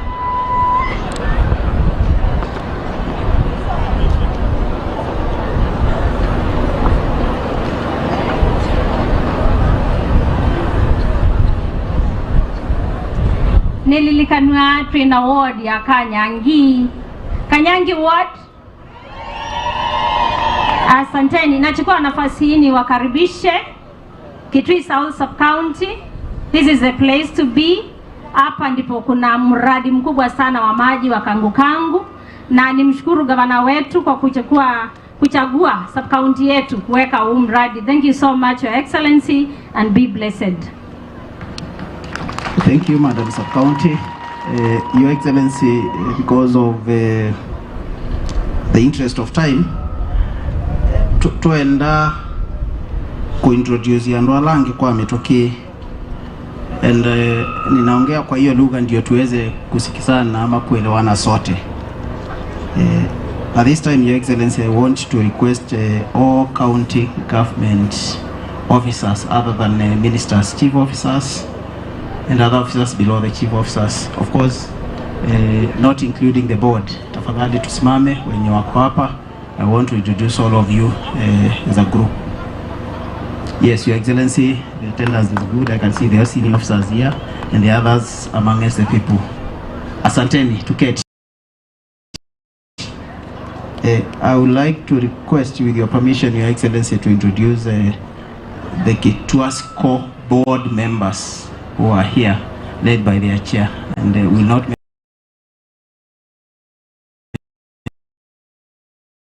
mention their names much. Be seated. And the last group, Your Excellency, to introduce is the planning committee, which I co-chaired with Mr. Gibson Kimani. Mr. Gibson, Director Motati, Your Excellency, allow me to mention these ones because they were the center of issues. Thank you, sir. Madam June, there is Engineer Evans Maidia from the World Vision. the Sub-County Water Officer from Kitui South, Engineer John Gite, Mr. Wambua from Kituasco, and Madam Gladys Kivoto, who comes from this sub-county, really supported us in mobilizing, and of course the sub-county administrator, Madam Florence Ngalai. Asanteni sana for the support. And so at this juncture, Your Excellency, I want to get it back to the MC so that we can proceed. Thank you very much. Naomba tumpigie makofi. Let's give Mr. Vungu a round of applause. Thank you very much. Your Excellency, ni kwamba sasa tutaelekea kupata maongezi kutoka kwa wananchi ambao watasema mawili matatu. In other words, we have community members ambao watasema jambo. Rebecca Kimboi uka na uje pamoja na Madam Ngayao Kisilo na Michael Maleve. Ukaimu ya tatu nikenda mtu muondatike mwe na tuende na program. Kwa niaba ya community ambayo tumeweza kufika na kutembelea, au watasema jambo na nondateka imwe aini maitube banduma masembete ko tusisesa. Tutaanza na Madam Catherine Rebecca.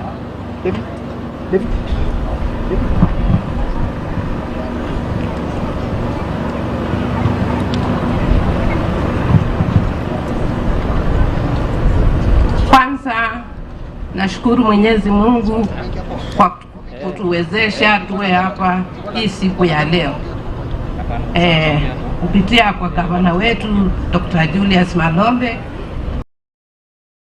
the deputy was observed.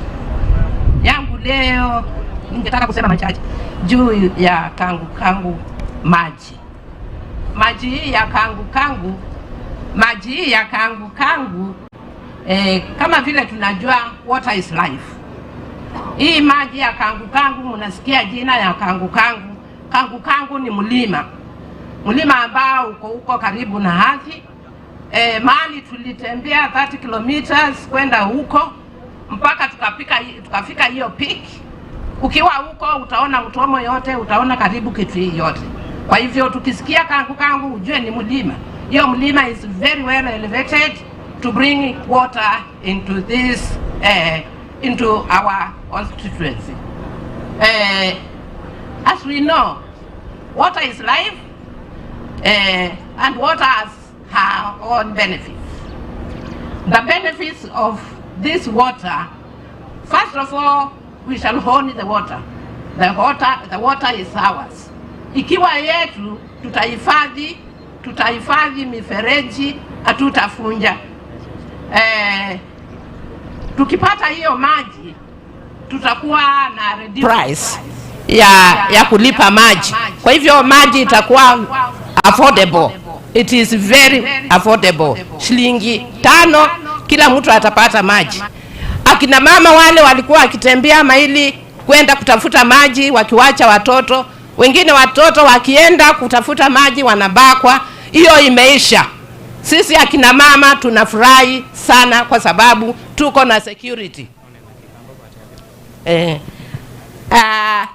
Kila kingi kiwukini kisio na ni treated. Nikienda wa na nikizeu.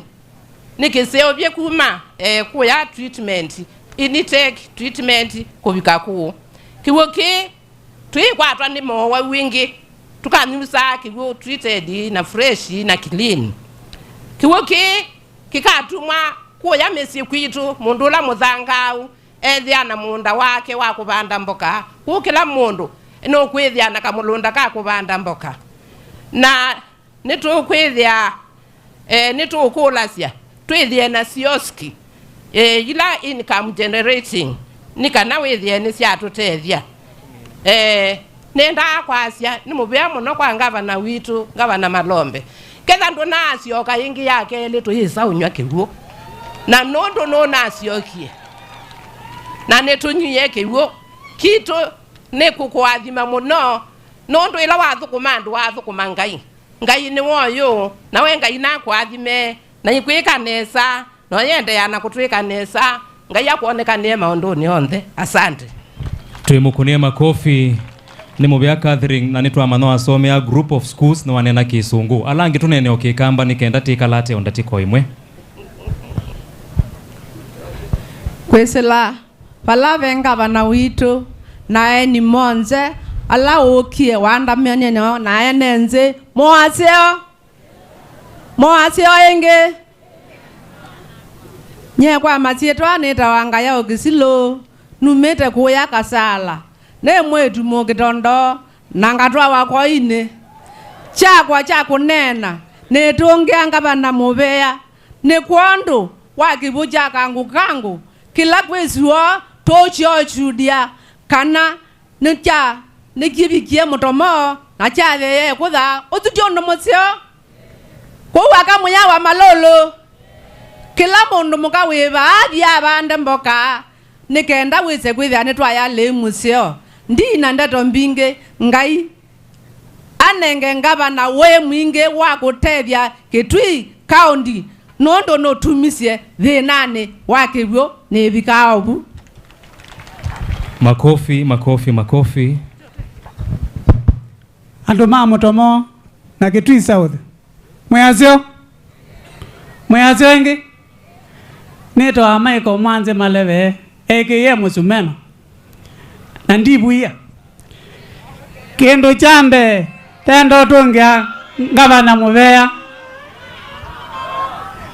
nondo wake bocha Kangu Kangu kibuki cha Kangu Kangu niketutethetie muno tena thoa mutungi silingi 50 na uyu tethoa silingi 5 kune ngutunga mubeya nondo Malombe pala watumia na pala tutwete ngaya kwa athima na yu kibucha Mutomo pala Malombe watwathie atwya akatwa wa muguo nitwatunga mubeya na Malombe ngaya kwiye binda yaza nondo andu ma Mutomo ni wa momia thinane na wimuzi andu ana mathimetwe ni kibuchu nondo tutumia kibanga kutumia kuthamba kibucha Kangu Kangu na twibane tu make sure kana project ya Kangu Kangu nitamekava withia bae mundu ukananga project ya Kangu Kangu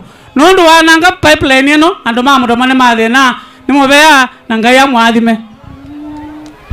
Asante, tumpigie makofi. Aya, aume amwe na vuvuzela aume olo mutumite amwe amambo kilia mtu ambo mina mkutano. Your Excellency, tunaendelea vizuri na kane naonena na kikamba aume 2027 mukeka licha alikuikali kwa uyete litambe okwata kibu ni tuendea na program kana hata hii na mwikunia gavana makofi mbai tunundu watu wete kibu. Your Excellency, tunaendelea na ratiba na naomba nimwalike kwa heshima Bwana Peter Ngonda, waziri ambaye sasa atashikilia ratiba. Karibu. Tidhoche minista na makofi minista wa Kibumba itundongelo nzilele.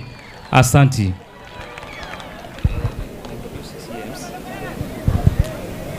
Your Excellency the Governor, Your Excellency the Deputy Governor, National Director World Division Kenya, Deputy County Commissioner Mutomo, waheshimiwa wetu, tuna mheshimiwa wa hapa Kitui South na kule Kitui Central, na wale waheshimiwa wa mbunge yetu ya Kitui County Assembly, my colleagues, waziri, chief officer, all protocols observed. Good afternoon. Amjambo. Mwaseo. Na kwa ni museo. Kwa jina naitwa Peter Gitonga. Mimi ni waziri wa maji na mambo ya unyunyishaji wa mashamba hapa Kitui. Niko na furaha kubwa sana kuwa hapa siku ya leo kwa ajili ya hii hafla ambao tuko hapa kwa ajili ya kusherehekea mradi wetu wa Kangu Kangu ambao tumengojea kwa muda mrefu sana. Niko na bahati sana Your Excellency, wakati mkutano wako wa kwanza kwa kuongelea mradi nilikuwa kwa hiyo mkutano mwaka wa 2014. Wakati ulikaa chini na shirika la World Vision Kenya na mkakubaliana kwamba ukishikana kutatua shida ya maji katika hii area ya Kitui South na pia pande ya Kitui Rural. Na Your Excellency ukasema, bana kumbuka vizuri, ukasema shida ya Kitui South ya maji najua ni kubwa, maana wakati ulikuwa unaomba kura ulikuwa unasikia maoni ya watu wako, na kumbuka ukisema hiyo mradi utaitekeleza. Tupigie gavana wetu makofi. Na Your Excellency nakumbuka wakati hiyo, kwa sababu tulikuwa tunazunguka, wakati watu walisikia maji itatoka River Athi, ile mto Athi iko karibu kilomita 50 kutoka hapa, iende mpaka kule Kanziko, kilomita 80 kutoka mto Athi, iende Ikutha, iende pande ya kule Maloma, kaenda pande ya Zambia, kaenda pande ya Mathima. Watu wengi, Your Excellency, walikuwa hawaamini kama hiyo inawezekana, lakini leo tuko hapa tukishuhudia hiyo imefanyika. Na tunakushukuru sana Your Excellency kwa hiyo, pamoja na World Vision Kenya ambao umeshirikiana nao. Kwa hivyo Your Excellency, nataka kuchukua hii nafasi ili ni introduce my colleagues, waziri ambao wako hapa, ili wakuje tu waseme majina, tutolee na ratiba.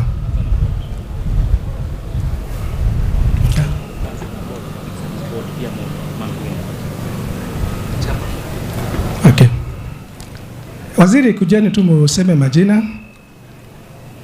And then nimeambiwa pia kuna members wa service board wakuje pia introduce themselves ndio tuendelee.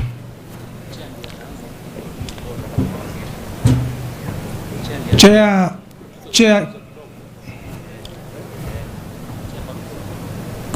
Kujeni tu ndio tufanye introductions ndio tuendelee na ratiba. Acha tuanze na chair wa board, then mawaziri, then tuende kwa wenzetu World Vision Kenya. Wewe ni mseo mabinda onde. Asante sana. Through Your Excellency the Governor, all protocol observed. Kwa majina naitwa Dr. Florence Makindi. I'm the chairperson Kitui Public Service Board. Na niko na members hapa.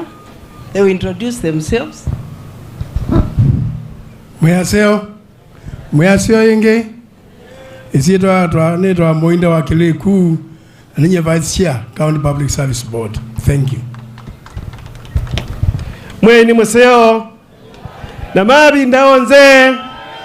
Bwana Yesu asifiwe. Andu maitu ma Kitui South mwina moyo mwina tanu. Asanteni sana. Nye nita wa David Munyao aka Kakoti na nithukuma na Kitui County Public Service Board. Asanteni.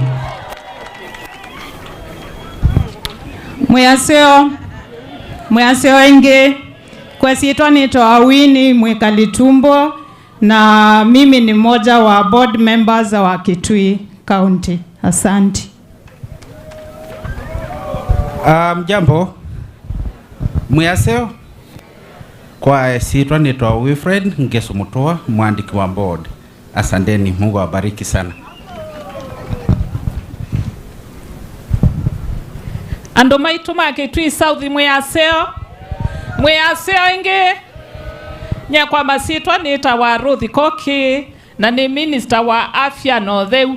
Your Excellency mbitikilie nitangazi andu maituka na yema new year pena uthimi wa pressure, uthimi wa sukali na kuyandikithia kwa SHA. Andu maitu ni mukulia kwa ndaya muimwose witio suwende ebu na mwiyandikithia na SHA ni mubea. Kwesela kwa gavana witu adoma Mutomo na Kitui South mweya ine museo mabinda onde kewone thayo ndione andu mekethania tuona nyetwe na thayo mweya ine museo kwa masitwa nita wa Phoebe Mutemi, minister wa Kithio Mibae Amoika Mathao na sindu cia mitandao.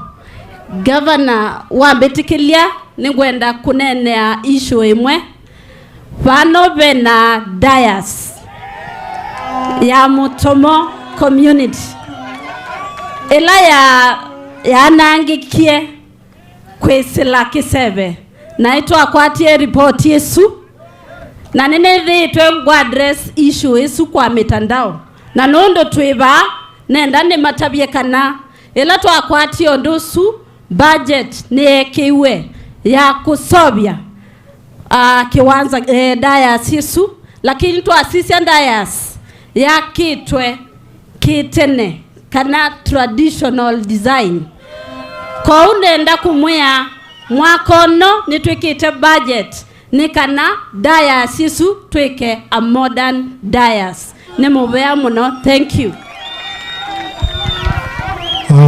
Your Excellency, ni monze na ndo monze me komono ni kimu kithi balonze ne mwene musyo mabinda onze mwitu mwena muyo mwandi kwa mozile lako ekani wenzile neza nyeneto wa Stephen Mbaya wa Kimwele, waziri wa wemi na indo katika county government ya Kitui, na numite ko ya Mwingi Central ni mwana kwa amba mwadhi na mwitu no amba mutongoi na kuoni wa mwe muno nondo kiuke kiutethia mwitu ithile mothi kwaza na mayo noa ithile no matethia mabatangi moya siana kusubisi ni theme mazio ko kwa Yesu nendo mutangasia show yitu ya Kitui mwaka ukite mwi wa kele na kenge bua ya mwako ithila yenini kutu bandenge miunda yitu tenenesa numbwa ithe nini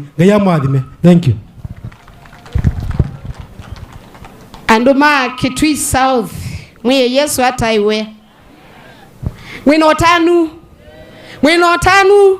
zililo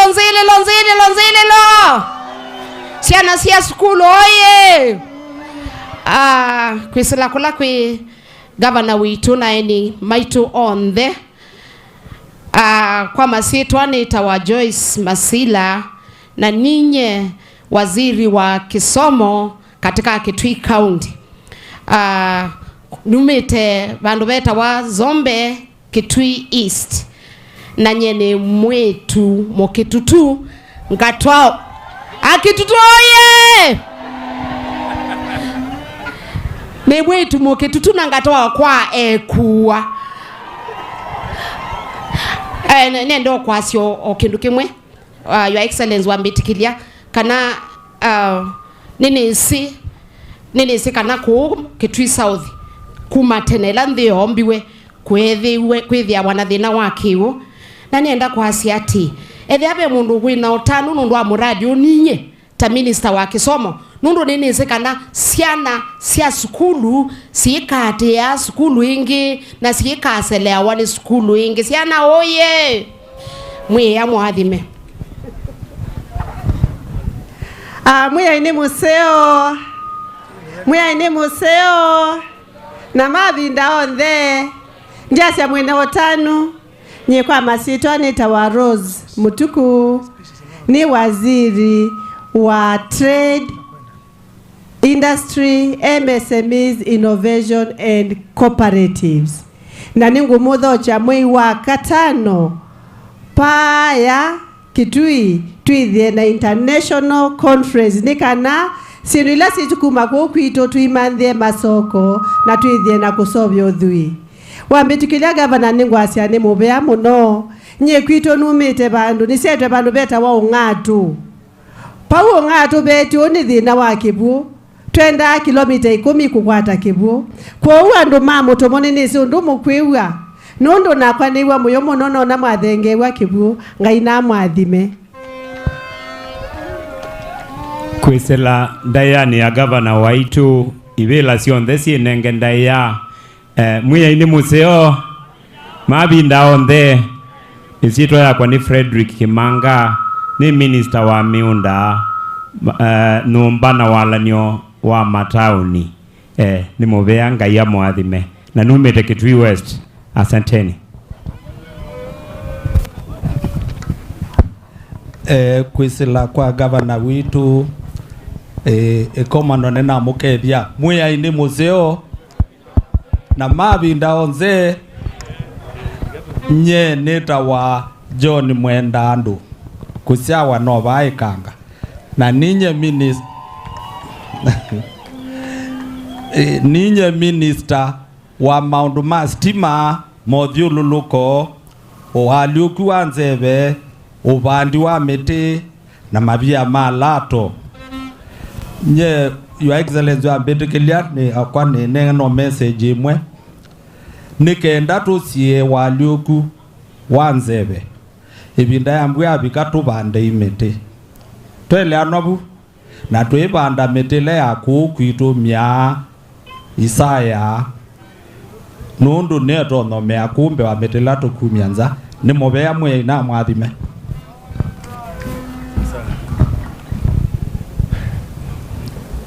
Mwea ini museo.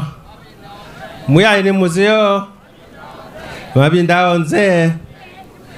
Kwisila kwa ngabana witu na ibila sionze sinengenda ya.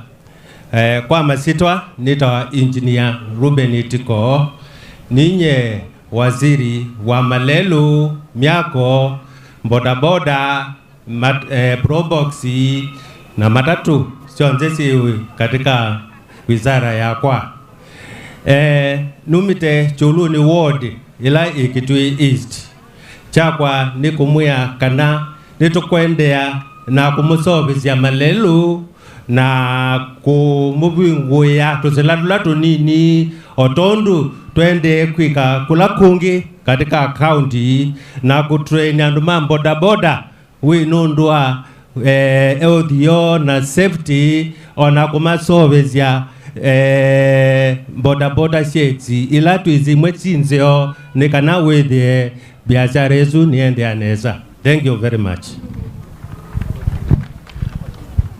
Mwea ini museo na mabinda onthe kwa lusa waku Your Excellency na National Director wa World Vision ngenda ya ibila siondo ila siibano neta wa Peter wa Kilonzo kana tangawizi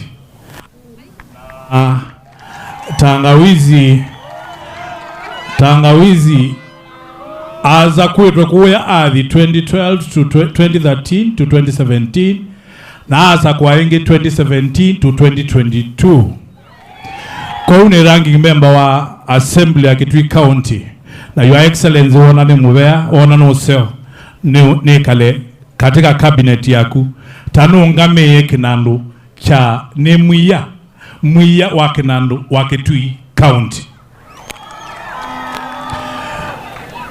Governor egango tunge mubea nunungalea kosa mwana wa kutunge mubea I will be wrong. Matuku myongeli mwiwa nana 2014 niwe project chino ya launch ye bandu beto wakamote na nunu ninye na AMCA ninye na mubokeye kamotei na nitunge ngai mubea na ngitunge Malombe mubea niguza kwithia sabali latambiye matuku 13 years ago ombonde 13 years ago nindi takina Mutomo kwaza kibundi cha nywa Mutomo baito kuneni Malombe mbi kuneni ngabanobe gabana avu kuma myaka yake ya mbe 5 tiyete wikwatyo witu kibuni kiu lakini talika myaka ngi 5 kwa kilwa ki na nduma Kitui South Your Excellency mana kwetela ngina unoka ingi naenda kutunga mubea nikuza kwithia ni wona utani wala mena we nikuza kwithia ila woka kilubu kila chane na ba kala kila kikuina ba chaweta neza kevo atiwe kibuki kinywa ku 2017 twakengiwe twewa inywe ibeti mwewa ni mukwa wa mangoi mwewa ni mukwa wa matungi mwongo myaka 5 ya thela itungi mwe jumwe chao itungi mwe ba yuma 50 kuweka mute yuma 50 myaka 5 ya thela titwe kana ibeti ni kwa wa matungi ya thela nengino ongeleka ngina Malombe anoka wola wa wita andu ma south metungi no zwe kana no zwe kana no ni mubea ngaina mwathi. God bless you so much na ngaina mkeneza. Tupigie mawaziri wetu pamoja na bodi makofi. Your Excellency, wakati county government officials walikuwa natambuliwa atukutaba wa village administrators na ward administrators, tafadhali wa village administrators na ward administrators mahali mko, can you wave? Punguzeni governor mkono awaone. Asante. Thank you very much. Thank you very much for coming. Excellency, this junction nataka kumkaribisha manager wa World Vision Kenya hapa Mutomo Gibson Kimani ili atabulishe ile team ya World Vision Kenya ambao iko hapa siku ya leo. Karibu, give PN makofi ya kikuja. Thank you, Waziri. Your Excellency, I'm honored to start here to introduce the team that has been working very hard with your county government to make sure that this water project and other many developments that have been realized in Kitui, and especially in Mutomo area program, the 5 area wards that you work. So I will first start with the wenye boma, watu wa World Vision Mutomo na World Vision Kitui na World Vision Eastern Region. Wasimame. Ndio wao mnaona, au ndio wameweza kufanya kazi kwa hiyo miaka yote mnasikia 18 tupate hiyo maendeleo tumepata. Sawa sawa?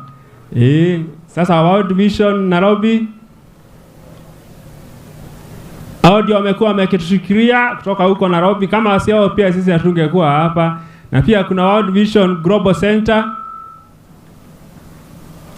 hao wanatawala World Vision yote. Sawa sawa?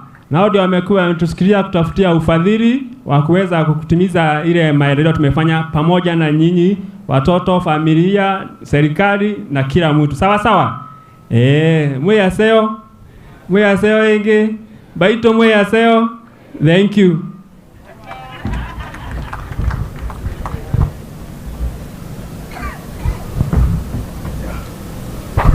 Tupigie Gibson makofi. Na hivyo nilivyosema, tuko na waheshimiwa wetu wa National Assembly hapa, tuko na mheshimiwa Recho Kaki wa hii area, na pia mheshimiwa kutoka Kitui State. Tuwapigie makofi.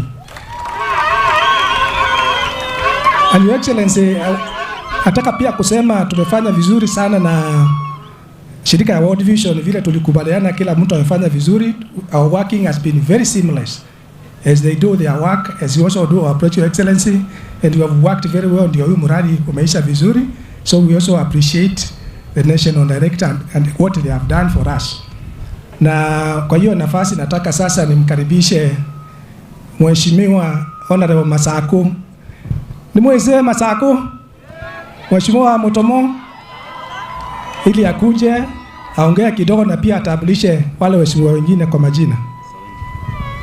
Thank you Waziri. Kupitia kwa gavana wetu, nashukuru sana kwa kufika Mutomo leo. Nataka nafasi hii nipe our deputy speaker, I introduce members of a county assembly, then tuendelee na tumalize kwa haraka. Hatutachukua muda mwingi. Karibu deputy speaker. Kwizila balabe His Excellency the Governor, Deputy Governor na atongo imombe alamu ukiena andu magitui muya ine museo mabinda onde ndakwanangasa nitukie tambungi ya Kitui na nyeno member wa committee ya agriculture kukusia kiko kiki nene changai na Dr. Malombe na atongo imenyu alamu asa kuye mbungeni ya Kitui na nitukie ithonze tumaitie Masako kimuli na alangi mako nikulia heshimiwa mwikala tange twina ndatika 5 tumina ku introduce twende na program kindly chap tafadhali.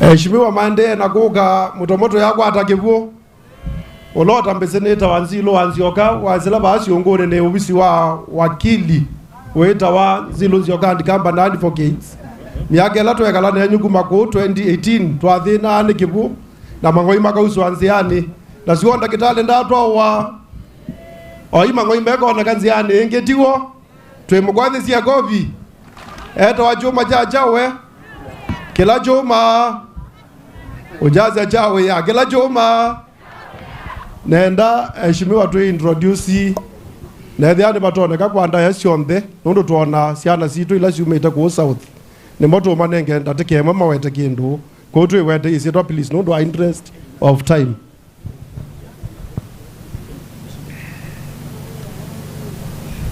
Muya ini museo mabinda onthe kwa masitwa nitawa Elizabeth wa Mulu ni Jeremia ula wa inamba thisieta wa Bulambe Onthoku ni mwasiwa Bulambe Onthoku na nye ni mheshimiwa katika County Assembly ya Kitui ndayasi onthe sinengane kwisilabalabe our excellency our governor na andu alangi onthe all protocols observed nye nina imbungele na bitukie na nitu akitiye kiuki cha Kangu Kangu lakini wethi atu itoboa indi umuthi ningutunga muvea ningwitha nitwisibala Kangu Kangu yini bandu basa muno kuya kimani na umuthi andu ma Mutomo ni mwakwata kiwu nye ningomete ba Mutomo tukite komitini nundu wa snake park lakini ukethi ona kiwu cha uthamba tuichona indi umuthi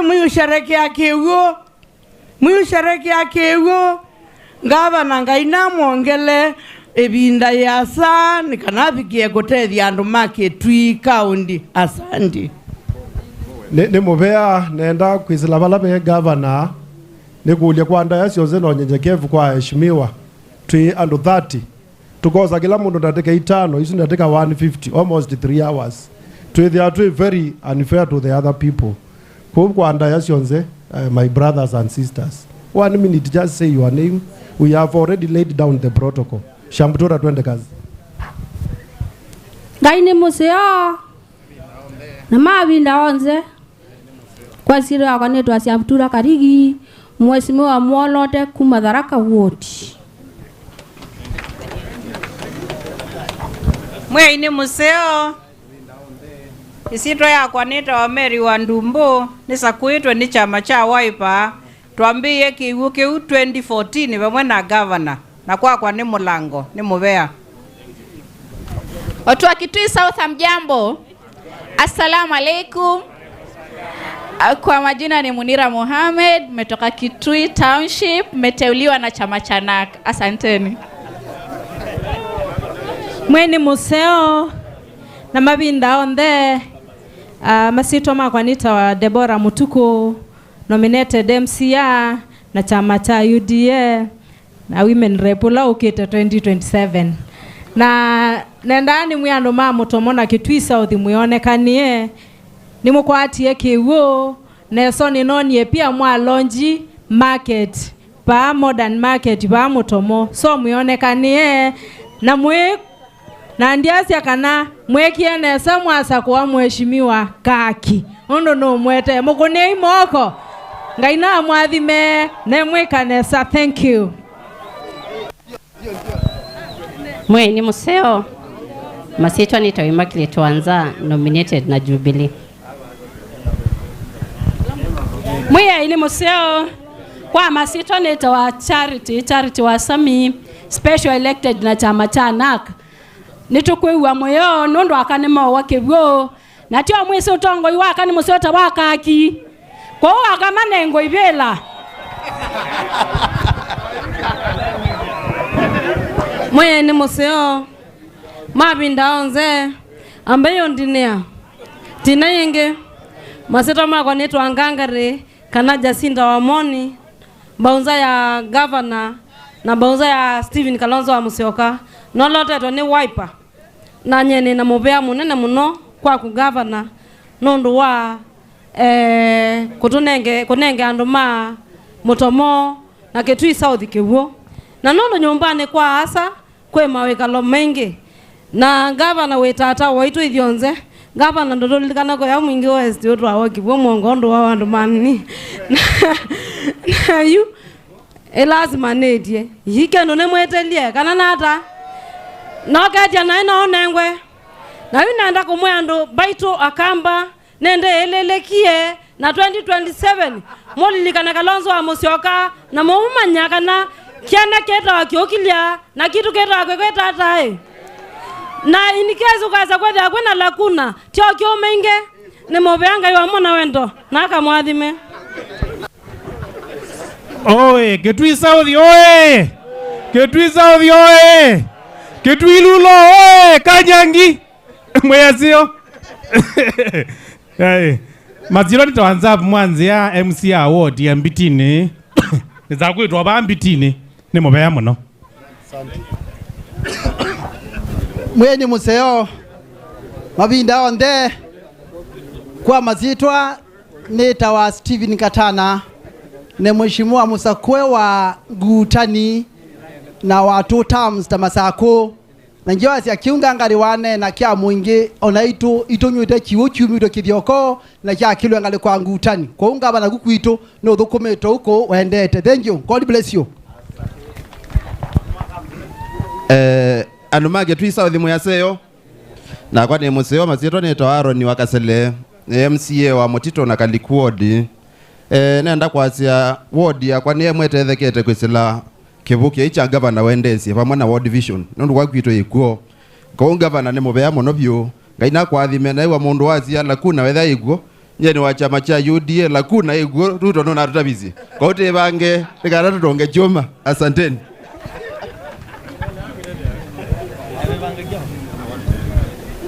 Mweya ine museo na mabinda onze masito makwanito malinga wa munyao MCA wa Zombe na mwitika kula kasi yo madeva angali kuniko numete nenda kwa sene mubeo muno kwa governor nundu wa mupango no akibucha Kangu Kangu Andu Kitui South meno tanu na kuya Zombe mwitika vile vile governor no ambizi project ingi ya kibunene yangi yo kwa neno igwitwa Mutomo Water Project na yende nesa 60% kunga bana chuchu neno chala kuna ite noniye mundu akwamuka emunini wa musumbi akwamukate emunini wa musumbi na kutukoyo ethwati munini wa musumbi kula kuna iguo ku Kitui South ngabana timutungengi myaka engi 5 timinukelio yolo talita ni mubea mwina mwathime.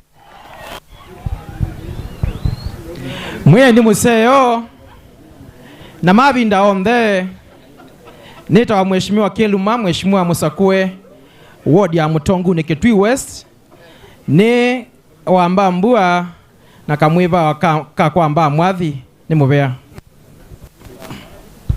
Mwe ni museo mabinda onthe mwe ni museo. Thank you. Nita wa Nicholas Motemi MCA wa Kshs ward nenda kwasia ni mubea nundu ninona undula we uthukumitwe kuma 2013 ni 2014 na ngavana nona mbiki kiucha around 5 kilometers all division nayo mugethia mutona gukwa Kitui Rural barbedo wake sasi no mukusio kiguma bijoba oba onibadi jaira 100 million takija ku ka million okama ni otethia Kshs. Thank you.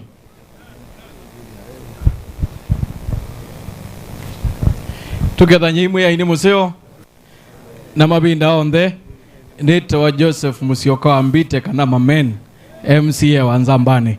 Asanteni.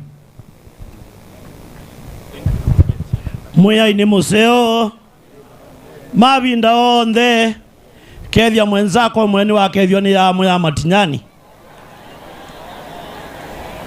na asante bungeni ya Kitui nyani whip na ni asia kana twiba no ngavana nitukutungia mubea nundu wawe ya waku museo ulokunite paye kindu kiseo kuyo luwandi takwa oibeti mutongi mwongo ito thukumita masaa kutamwambe na tukwa twathukuma nake tamwi wa keli na twiba no mbaitu ekaini munengo ke womwe na njini kaleba ya nthi nundu kwa kwe matinyani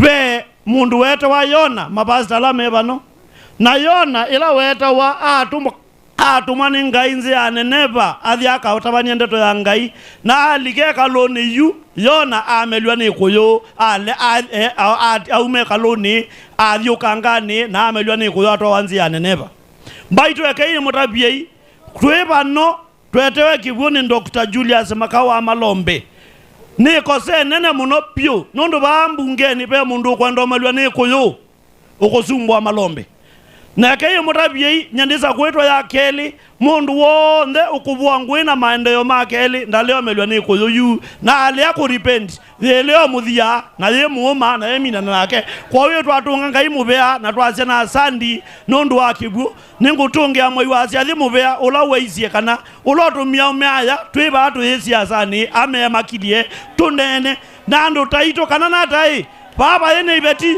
ulo matumia ame katai Izie kila tuetwete bane kibuo ti siasa na tukitonena ula aki andu mathu ye mwiyasio ndombe kango ugithia ndombe ne mwiyasio ndombe kango ugithia ndombe ne mwiyasio nakwa ni musio masito makwa nito Boniface Mukwate wa Katula ni umete ba Kanyangi Ward kiuki tu nene aba Your Excellency chumete Kanyangi Ward pa ya Athi Kangu Kangu na kikatritiwa babeta wa Kanyongonyo nikana kikathea kikabika ku na ne asene mubea Your Excellency nondo we mundu wa ku break record neno ni record imwe governor witu wa break na cha keli nondo gendi leo weta Your Excellency katika ministry ya health Your Excellency iyo Kanyangi Ward level 4 Kanyangi Hospital level 4 ni wotu kwatie sibitale witu watwika level 4 yo ugo nondo netu kwatie mundu ambe ula wo operate iwe akwatakana. Thank you Your Excellency.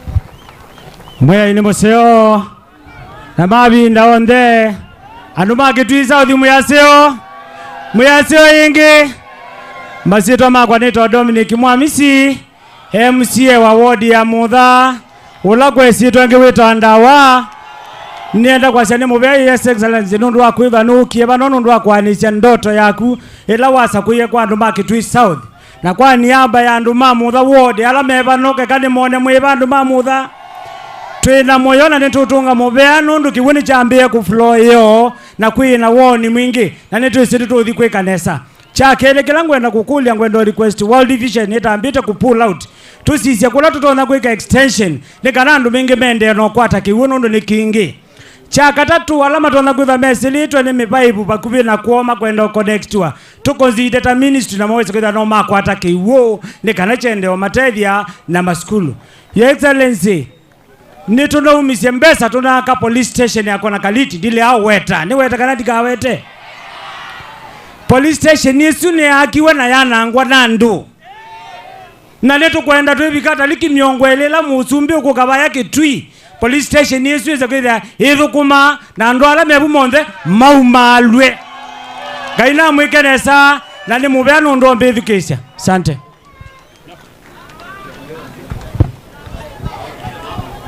Mweini musio ngalikwe mweini musio majamaa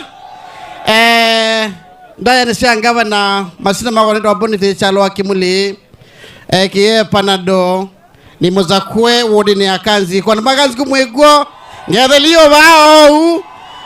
Thank you Governor nendo nena sinduili wanenge mwanya kiru chambe chitunga mubea munopyu andu makanziku nundu mayukila makotungia mubea ninyimanza kwena utungia mubea on behalf ni mubea nundu wa unenga andu maitu wolikana Kanziko mundu ni makivu paundu nena woni wa kivu Kitui kaundu wale weta Kanziko na no uwe mundu la weta woni wa Kanziko na woni wa Kanziko ndu wende na othela orita weti na tataruzi andu maitu ndu akeli kitungia World Vision mubea tumeshukuru sana World Vision kwa kusaidiana na governor kuendelea hii muradi.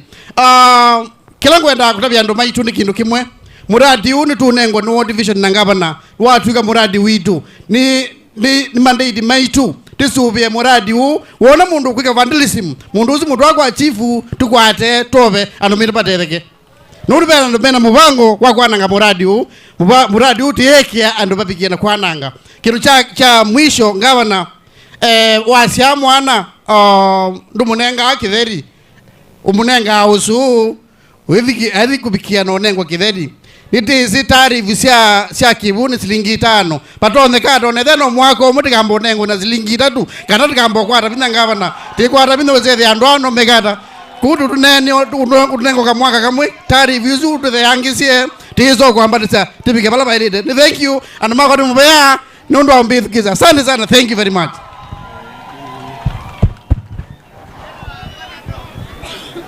Mweini musio mabinda onthe kwa masitwa nita wa muthama musioka kieti masitwa makikamba na ila ya siasa nita wa Dr.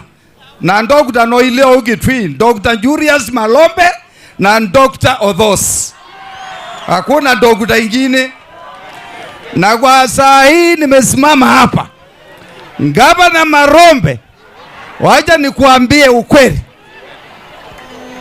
Twatwika ile kwitwa lekuna, litwa lakuna kana ni lekuna. La twika zibo saa ili tukethwa ati mina nie na maundu ma kibila chako. Kwa itumina na utabia sindu siakwa umunthi no kamesa mata na akwiya pau witwa ukwete kalamu. Ila ta yenga wa kangu kangu kiuge chume bochuke Mutomo timu ambasa.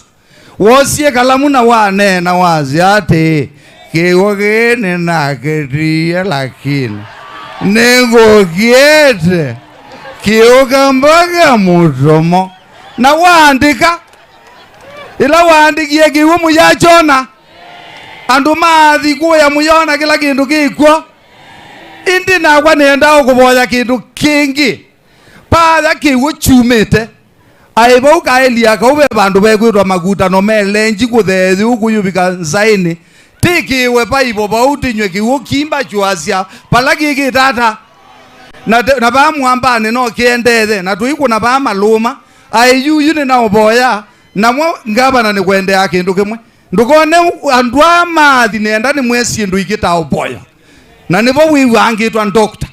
we wona ngithetha nebu yuwi ni kulie Gavana sindu ndukuona ni na mindo mundu we nebu na ithe ati undu nene Gavana na kuona nebu yuna the suonzi ise bandu bau na ni sinuthio ne wakabuku wandike indi mwa ngutabie kuku ina akai ni mutabiondo tika twika tae mungu yusiokwa tithwa tasia mundu wisi uthukuma Gavana ti mundu wa kunena Gavana maundu make eka na plan kana ti weyu na agenda kitali thwa eka na plan na agenda kutotho stiwe namba ile na agenda eka na plan. Thank you.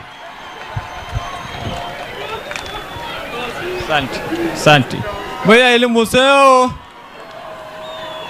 museo na mabi laonde mwati ndada na kwa lati na lesa masira ni Cyrus Musyoka kana Sonko MC ya Musakwe wodi ekanga acha tune ne ba muthanya wo munde netunge mubaya balabe His Excellency Governor Dr. Julius Malombe nondo amradi museo wa Kangu Kangu nwa serve ando ingima Kitui South nani ubikia kutotethia wathela ilinge mukulia inyu enende lala mutume akiwukino ila silikali ya milagwe kiambe ya sha muthembola wewa sha yotabano tusube malisu pipe dekatilange tusube the water infrastructure nigenda within ende kutotethia layo the county government with the near mubango museo wa management nigenda within kiwukini cha manager professionally nijate thiando maitu muradi tunekiwa netino wa mwaka umwe withela ukithia nduthukuma na your excellency nitunge mubaya munene muno ikanga ngisa kuwa mwaka wa 2022 kule na mathina makigu but through your government His Excellency tumejaribu na shida ya maji tumepunguza wodi ya Ikanga Chatune na ngukulie Governor kiuke laki na tumika ba Mutomo before muradio wa Kangu Kangu ithi andu ma Ikanga tuya tonu yutna nengera andu ma Mutomo chumite Ikanga ngukula sia your excellency na with the area sila sia kwa itana kiwu especially ngali sia Chatune itwa kwa kiwu kila kitu na nengete Mutomo already ni makwata kicha Kangu Kangu ni mubaya muno. God bless Kitui County, God bless Governor Malombe, and God bless you all. Adhima muno. Gaine museo mabinda onde salamu alaikum mwake thiwane mutumia wetu wa mwene town ya Kitui nemo mwese neta wangoima wake manzi nemo amwewie nemo bea sietwela inge boya kwa mbunge ne disputed majority whip kana mugoni wa musalisa nemo bea mono kwa His Excellency Malombe, His Excellency Deputy Governor naende anyalangi mokie mwene ndi nenda kumutabia kindu kimwe nye na embungesu yambe chuma ke kiungamire bambe ndaita chuma we na itu twimwito chao kamupango wa Kangu Kangu na yesi itazunaona fani Kangu Kangu Kangu Kangu nye numie kuya kwitu Kitui Township nuke kuona muradi usu wa Kangu Kangu nundu twekala opandu na governor anene ao Kitui Southern o Kitui chao na wewe ni tata wendete kilando kitumi niki nikwithia Southern ethe wanayongo ni kilebinda na ene legacy kana kinu chao tania anduma Southern kila Governor Malombe ukekala momo ligane nacho ni wakanatiwo kumia ibeti motongi mwongo kuyuta bakibokuma saa komisio tuko wete saa 14 sia weyo ni Dr. Malombe baito mundu ndaisa wanyama mundu aisa woseo wake Malombe otwe moyoseo wake na tuende oneno seo wake kuma yu kubika tene na tene ilanga yuko mwiya na thayu mwasa na ngemukolya tuboye Malombe thayu mwasa nundu wakwithiwa na kwenda Kitui na kwenda anduma Kitui na kumende ya useo ni muthiundethe ciambo Yesu ni mupea nyendina ndedo mbinge ngunena na amwe atukite kuona Kangu Kangu kibuja Kangu Kangu Southern yatetheke ibeti siekalenesa siekaikala siena ngu nondo wa ukua motongi ni mupea mononga ya mwathime. Thank you. Thank you. Aishimiwa ndedo ila mwaweta na kwa nenda kusiogela ingi nasie nita wanzilo wanzioka ulota newa numete changu ithia West no inye MCA wa governor na kwa sisia Kitui chombe pai bandu Governor Malombe utathukumite tanae mkazi wa Mutomo kuma 2018 mpaka 2022 ona suo ila 2018 twagitisia ku South twetelete kibu hii pipe siegio kwangwa na bauba atuka mbindu na baya na bomo na betwa lakini ila chuma chao ya kinao kiingi 2022 maji tunayo ama hatuna na niwewa minister asia pani bakuka kwa stadium nenda mbe kuosa mwana uni tungie andu moze ma South mubeani kwithia maendeleo mambi ya na mwenenzi katika public participation ni mwoza mubea wa kwenenzi ekunie yekobi yongelei nigethi akila chonze kikitwe unguo tongosia wa Governor Malombe ni mwithite mukusika namba ili MCA wenyu ona stadium izwi wetwa anekala mbungeni etelete imbeza silika katika project Yesu kwa namba ile bunge no mpaka yusike katika kila kindu chombe chekwa kaunti ni ya Kitui na jazi ni mubea His Excellency Governor waitu nundu wa kusupport mbunge itho kumioya wayo tuko ni mbunge gobi ongele yengi kuna ya Masako kuna ya Kimuli kuna ya Songo kuna ya Mwamisi kuna ya Hussein na ya Dr. Thos namba 3 uya wika wa ni county executive officer na CEO wa county ni governor na maminister make kuwa amina kunengo budget ni heshimiwa idho onzetu ithukuma county government nenge ichuma na timu yake gobi muongele yenge na nzelele kidogo ai nzelele ziziena na kwa mundu waete kibu ekwa kuma nzeyombwa kuma tuoza uhuru Mutomo una Kitui South kwa yabi nguwa mupeleki kibuge kiatika kana muyuma naomba ito tozelelele Governor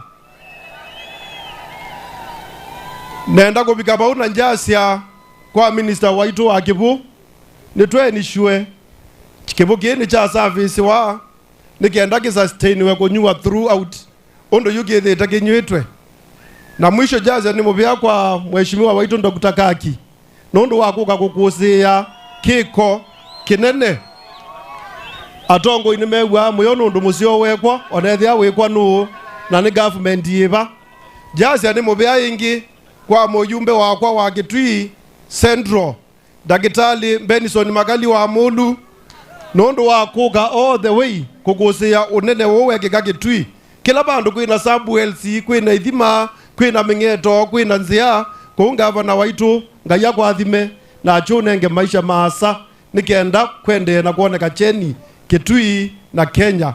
Thank you. Naenda kwasia akaini thoche mheshimiwa waitu wa area eno na agiamo tabia ya mwisho ni mwegwa mbagi ya mweni. Karibu sana. Asante sana. Mwene museo mabinda onze kwa masitwa alamu mie kwa sani to David Masakwa munyeu isitwe elenge ni to Ikutha mwene ase Ikutha nenda wika nguyu aya kendo ngethia aya toleja nina ketheka nenda thiu chenge tolekelia ngabana izu ni ngabana thiu chebyu ongela zibi tolekelia ngabana aya thiu cha tolekelia world division thiu cha world division ndo amono mazio ya karero ni ya heshimiwa ya ndo abirukitha budget ya Kangu Kangu thiuwa matolekelie. Asante nye governor ndeto mbingine cia nenwa na ndeto cia Mutomo cia Kangu Kangu nine nueni ikundila sinieba ila timu ya mbe inieba ya Melodies Mutomo ciana cia primary nine nyendeto cia kibu cia mina na macia kana kibu ni makwatie na usuno we wendi witu wa Kitui South na ngabana ngutungia mubea ila nakomani na kuyambe twaza kuwa waambie kindu chambe nokwikia mbesa katika Kangu Kangu project utie yathela na chuni cheke mwana sione twanye kibu ni mwana kibu Mutomo suo andu mamutha ni monie kibu andu mamutha mwiba kibu ni machona kuya Mathima. Asante sana kunga banenda kwa zinu vyato ndoto yaku ni yani ya mwemo munzi ila yambie ila walikile kibila ne yambe na ngwazia governor ila walikile twangie kurani kibu cha Kangu Kangu che 90% complete owo ni wozu tondo ne na mubango wa kubungwa kibuju indi serikali le alikile pe ondo bendie kibuju asioka almost 10% na ndibono okioketha yocha na twenda kwa zini mubea muno nondu aki onekie nguminukilia ngwazia waziri wa sports ni mubea muno nondu wa confirmation ya diocese ya bandu ne ba na choo na repair ya fence kingi governor ngotungia mubea iyo nitunenie naku ila mbeti obizini waku nondu achathiki no ani confirmia budget ya stadium mwino ibo kunga wana ni mubea na nizwa weta with our weta nebikabu na ngwazi ni mubea muno ngaina mwathime. Asante sana.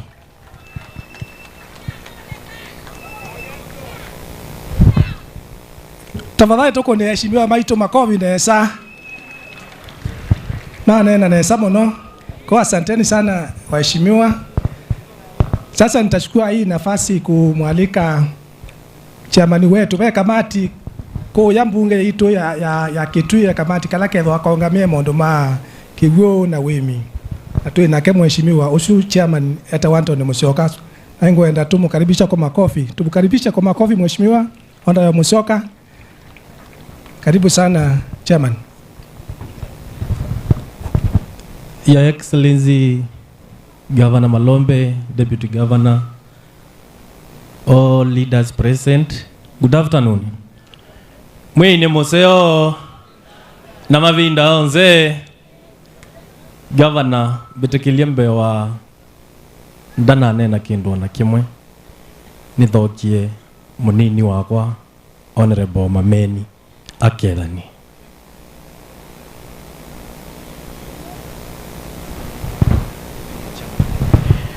Your Excellency, the Governor Dr. Julius Malombe, the Deputy Governor, all protocols observed, na idionzela tukie. Betekilini mukaidenda yani ya Yesu, mwe ya ini museo, na mabinda onde, Your Excellency, na timu yaku ina kulika nilekana, mbunge ya Kitui kwa vice chairperson maingi, Inde Mameni no, we're the only deputy chairperson. And that is why I'm here to flag my able chairperson. Your Excellency, tuenda kutungia mubeo kiwa ta committee kasi yesa mine.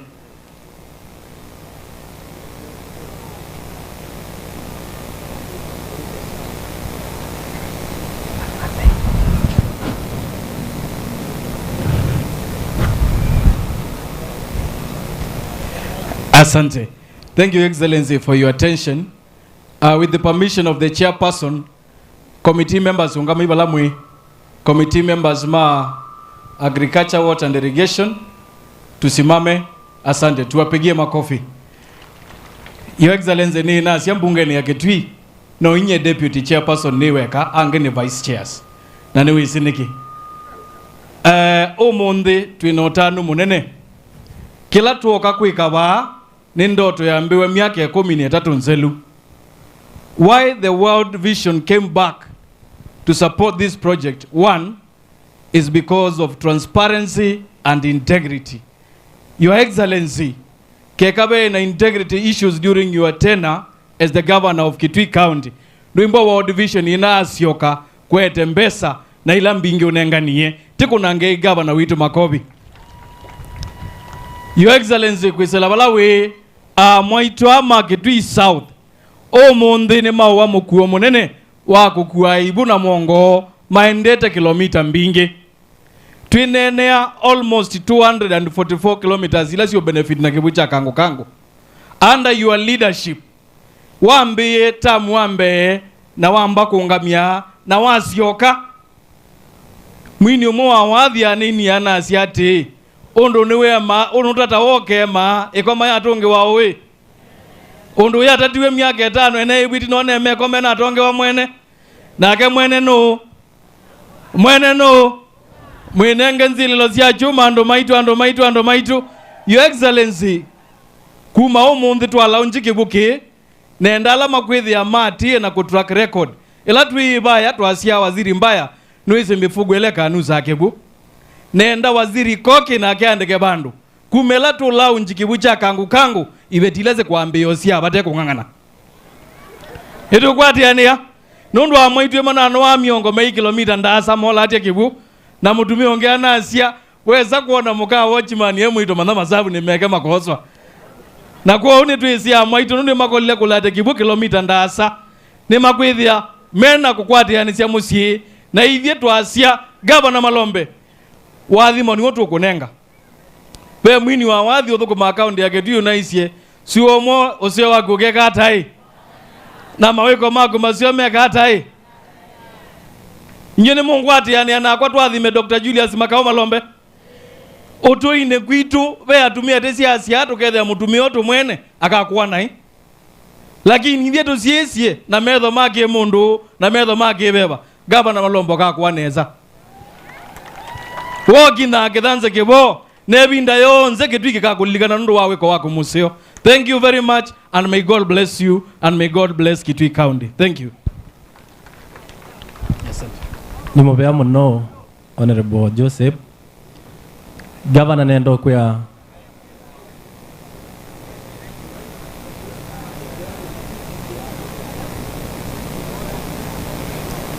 Governor nenda kutungia mobea nondo wa initiative ino wekie ya kibu tamu waku ambe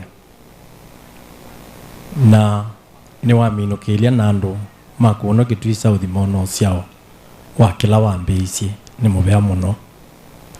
Chakeli nitungia ministries sionze mubea stongowe ni ministry ya water nondo wa kurequesti other ministers mete kile maole mbanje ya ministry yo nikana mwongele mbeza sia Kangu Kangu na nguboya na kutungia mbunge mubea nondo wa kweli ya kila ivinda mbeza sia kiwabu na ta komiti ya kivuto abitithia budget yesu mbunge nayo ni approve ya mbeza isu ni kanandu withe ni makwata kivu ko mbunge na ministry sionze ni mubea nondo wa kukwatana bandu bamwe na ngwasia ni mubea muno kwa waziri wa kivu nineze uyo na we momo munota ku prepare project inebebete na project laingi siende different wards nondo tuyasia Malombe ke no jo wiki kikyoka ward laingi kivuza bwells ni siende na boaos ni siende na mukwata ni tenyonze nikana wethie ni twailia uthukomi wa Kitui ukuyangavana wethe rokiletie utena maundu mengi deliver kula kuyandu ma Kitui ende yo kundelivo ndukethukizia makelele ala mekuma ende deliver view na andu magitui mena utanu munene nundu wa wiola wikite gavana kila ngwenda ukulia under your leadership nini isi Kitui siko ni twithitwe twiminenge mbesa through your initiative na bunge yubitithia mbesa isu ningukulia Kitui siko nayo yose mwanya wa mbe ni kana withie ni atsuvia muradi uno na kuhakikisha kana andu maitu ni makwata kibu kwa saila matonya kwa makwenda kibu kingi nasie through your leadership governor ukethia avatonyeka nondo tariff ni shilingi 5 avatonyeka collaborate na mbunge no tu thesangie mbesa isu cia kibu ni kana withie ni cia hata shilingi ile na zumuni kwa mutungi ni kana withie at least andu maitu ni makwata kibu kwa budget nini na mwisho ngukuya governor ni project mbingi ciaku onateka ino ila we wambitie first term na imwe cia leo shungulikiwa second term ila yagi na governor lo na umie na ngukuya governor NGOs ila cie Kitui county oitwi ciena givo regime ile na betie ni kwithia na good relationship with those leaders, those teams from NGOs na ethia we withia na ndu manza nikyo gitumi wathite makuka kuno kwitu nake ulona ivo ndetha na ndu namo na no kyo gitumi utatuma ndu na ndu ma Kitui South ndu matonyonywe kibu nondu withia atumie ndu na ndu mabano na utuma ndu na NGOs no kuya muradi uci wathelie walite kuya ulika wage wathelie nikyo gitumi ngukuya governor ende ya miradi ila yonze yaungamie na ya leo shungulikiwa kila bandu ende ya na revive na ukwaranite na mbunge na ministries ya kusionze nini zitukeka neza na andu ma Kitui makatana kwou ni mubya muno ngaya mwike neza na itukwende uthukuma twi bamwe ni kana andu ma Kitui makakwate we asanteni sana tuko ni chairman makofi asante sana undu wande tuisi wanena nzeo muno na nenda kuthokia musili wa MC aingie kidogo au tutaendelea na ratiba yetu.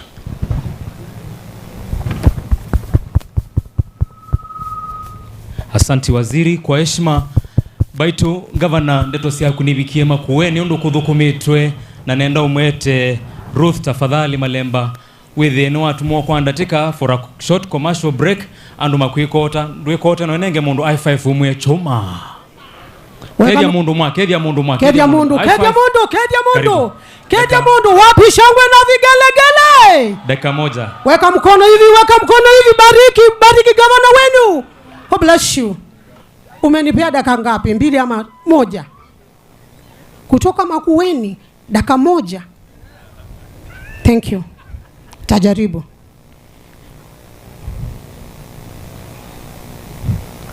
Your Excellency, the Governor of Kitui, Dr. Julius Malombe, with your deputy, all protocol observed. I'm Ruth Wambua, Mama Mercy. I'm a soul artist, a national figure. Hallelujah.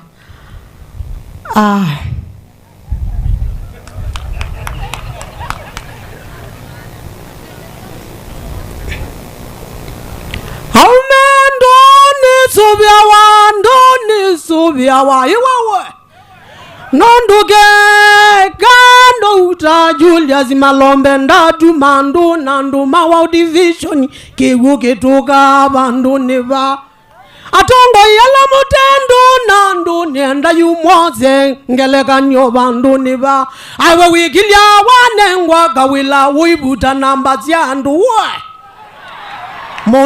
mundu ni waile kumanane zambaitu Ivya kuni magula tenda kwose wazimu ayunandikiwe okututa aina uizisya mundu nuwa kunite simu iyi ya titi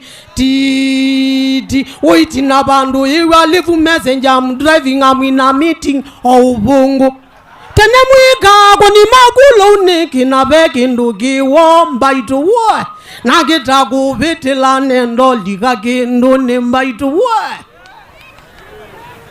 Ando Mutomo kwanenge inzelilo mwaito na mama Governor tatanga iwetu nenda kuadhime ukitie mama valavo kiwoni cho kila kindu kiwoni thayo mbaitu au miamukwana mutizu kitu batingwa mundu witwa ya kiwu kithambio ni muindabye amaitu nithete twa kiwu na nduma na juma bawendu mbithukizye kibeti jamuka zagenda na ni mwizi zagenda ni boga na gozela wawe Uikwata zabali uithi kumanda kiwu na uitutuja ndiko tutuja uibika za ile ni mosenu kwenda kuthi wiyani mbaitu uyawa mutungi na uithi uimuzobezya kandu uwe tatanga iwetu ninda kuadhime noyikala maisha maza ukue mpaka ulwe nishitwa ya kutata nondukindukila weka Mutomo isu ni legacy na ndieteleka uwe kiwuni cho kila kindu kana mwiaziata mwaitu ete inzililo ngabana kwete valavo nisiokani nene nezani mutabye Tata Malombe kiwutiki Mathima kiwutiki Kanziko ukitite mama valavo nezilava nezizya nethiandino na mundume wina ingo imbaitu no mwaitu magwite na kagese uwe tata watina valavo ikala maisha maingi ukue mpaka ulwe nizitwa yaku tatandu mbithukizye nizyo kangu tabye nundukiwa maitu ni mwathengezwa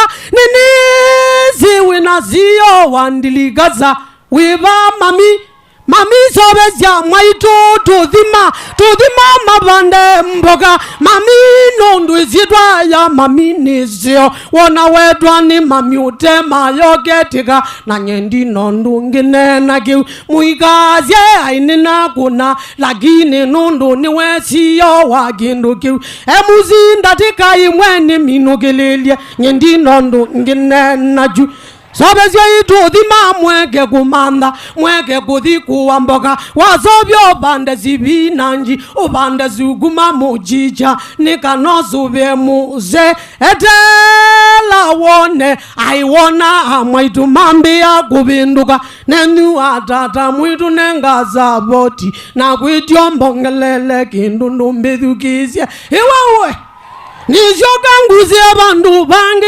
obanini na nyenga utinani kundegea kalonzwa musyo kana nengwenda ya usini weta tatietete patingwa ndungi ekana inandu mabayuke patingwa ndungi ka mundu geta wakagetika woe kamwene geta waki kakabindya kalonzo niwe figa ya national patingwa ndungi na nineno unyende nondungu nena geu ulongi ni wani tam nyendi nondu nginena chu nangauti nana kwendeke ndi nondu nenda mukwatilile ngabano na subiwe na muimu subia ulogenda kibila jonga bana we mudwilila mata azande zana Dr. Malombe ngaiwe tuninda mwathime atonga imagi twinywe mwothiwa na muyikala maisha maza mukue mpaka mutwike kalondiwa nguku mbitikini inoze kindu emuzinye ngunagi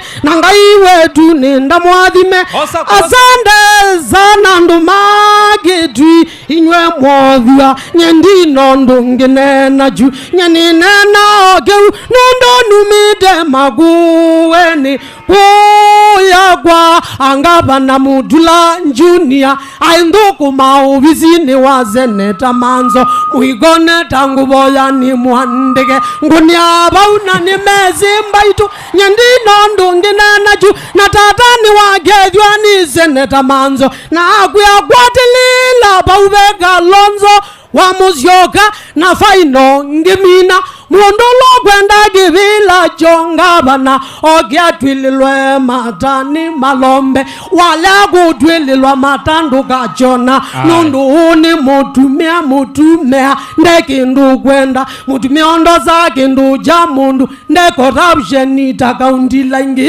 yewe asante mo bitikile ini bikeba unangai wetu ni amwadhime ona kuna kuadhime na wimbo lela kindu.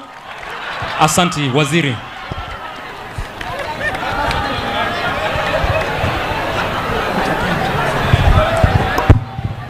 Sintupigie makofi tafadhali.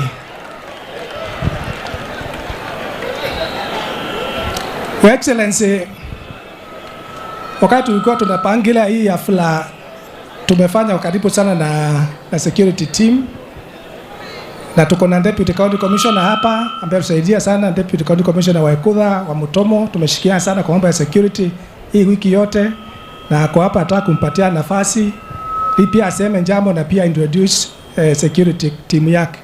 Tumpigie makofi our Deputy County Commissioner akija.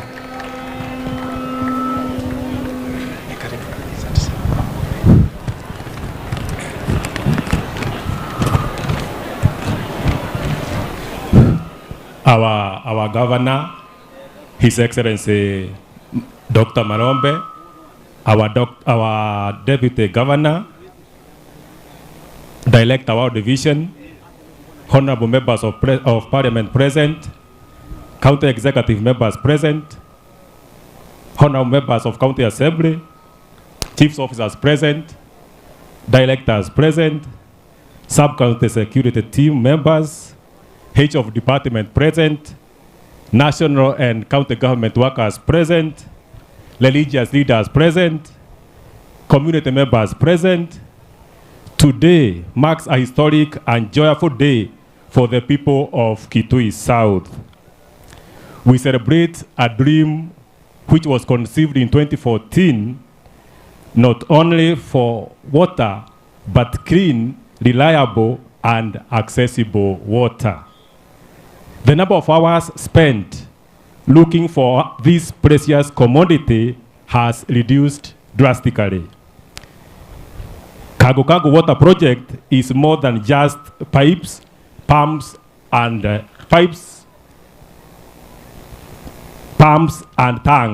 It is more about dignity and health of our people. It is about unlocking full potential of our people. Our children, they will have more time to go to schools. Our mothers will have more time to do farming, and our fathers will have more time to engage in economic activities. All stakeholders involved, we salute all of you. Water is life. All of us must therefore safeguard this facility against vandalism and misuse of water. Let us nurture this facility with the spirit of ownership and unity.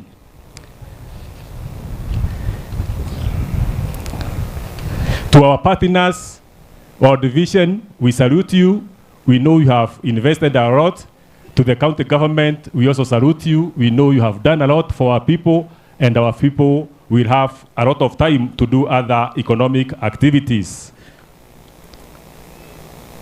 With those few remarks, I want to take this opportunity to introduce the team that we work with, both from Mutomo and Ikutha sub-county. We start with the assistant chiefs, both from Mutomo and Ikutha sub-counties. Kindly start assistant chiefs. Kindly salute. Sit. Thank you. Then you go to the chiefs. Chiefs present. Nilikuwa nagoja Pilisile ukatae kusimama na kuona. Nowadays najua nyinyi wote. Kindly chiefs salute. Najua wengine wako uko nje wanafanya kazi ingine, kazi ya chief ni mingi. Then we go to kindly sit. Then we go to ACCs, both Mutomo and Ikutha. Kindly stand. Kindly salute. Thank you. Then we go to there is an ACC sijaona, nilikuwa nimeona pale na uniform, but anafanya kazi ingine. Then we go to sub-county security team, Mutomo Sub-County Security Team, kindly stand up. We start from there. We have Bwana Matu, he's our AP commander. We have Mr. Cyrus, he's in charge of forest. We have Ramadhan, he's in charge of KWS, anasaidiaga huko sana wakati tuko na dofu wanasubuaka sana. Then we have Otieno and Cyrus, they work in the forest department. One is in charge of enforcement, the other one is in charge of kupanda miti kwa Kiswahili jina ito aje. Then we have our sub-county police commander called Mr. Kafuro. Then we have Madam Janet. Maybe ako huko chini, kindly salute and sit. Then here our sub-county security team. Then we go to Ikutha. Ikutha sub-county security team, kindly start. DC anaweza kaa chini. DC kuja usalimia wananchi. Kaka uniambia husikii mzuri, pole. We have Mr. Musioka, tumefanya kazi na yeye wakati wanabadilishana. Kuna wakati tulikuwa naye huko Kitui South Game Reserve, tunafanya kazi na yeye. Then we have Lotich, AP commander from Ikutha. Then we have Chelono, our DCI from Ikutha. Maybe he's outside there ensuring the area is peaceful. Kindly sit. Thank you, salute and sit. Thank you. Then we have our DCC Ikutha. So you can start wakuone. He's our DCC Ikutha. Tulikuwa tunasoma na yeye, tulikuwa tunashare room moja na yeye, na sasa nimekuja mimi ndio kama baba yake nimemgawia sub county. Asanteni sana. Ya mwisho watu ya Ikutha na Mutomo, tarehe 20 tutakuwa na sherehe ya masujaa huko Kitui. Kiwanja inaitwa Ithokwe. Na kama hujaenda huko, enda uone ile kazi inafanywa huko. At least you have something to thank this government for. Utaona barabara inajengwa, utaona kiwanja inajengwa, mambo mzuri inaendelea. Kindly, I want to welcome you all. Tarehe 20 tupatane wapi? Huko Ithokwe Stadium. Watu wa Mutomo na mshukuru sana venye mnaweka amani. The DC Mutomo and Ikutha, we are very grateful, we are very happy. We cannot take it for granted. Asanteni na Mungu awabariki. Asanteni.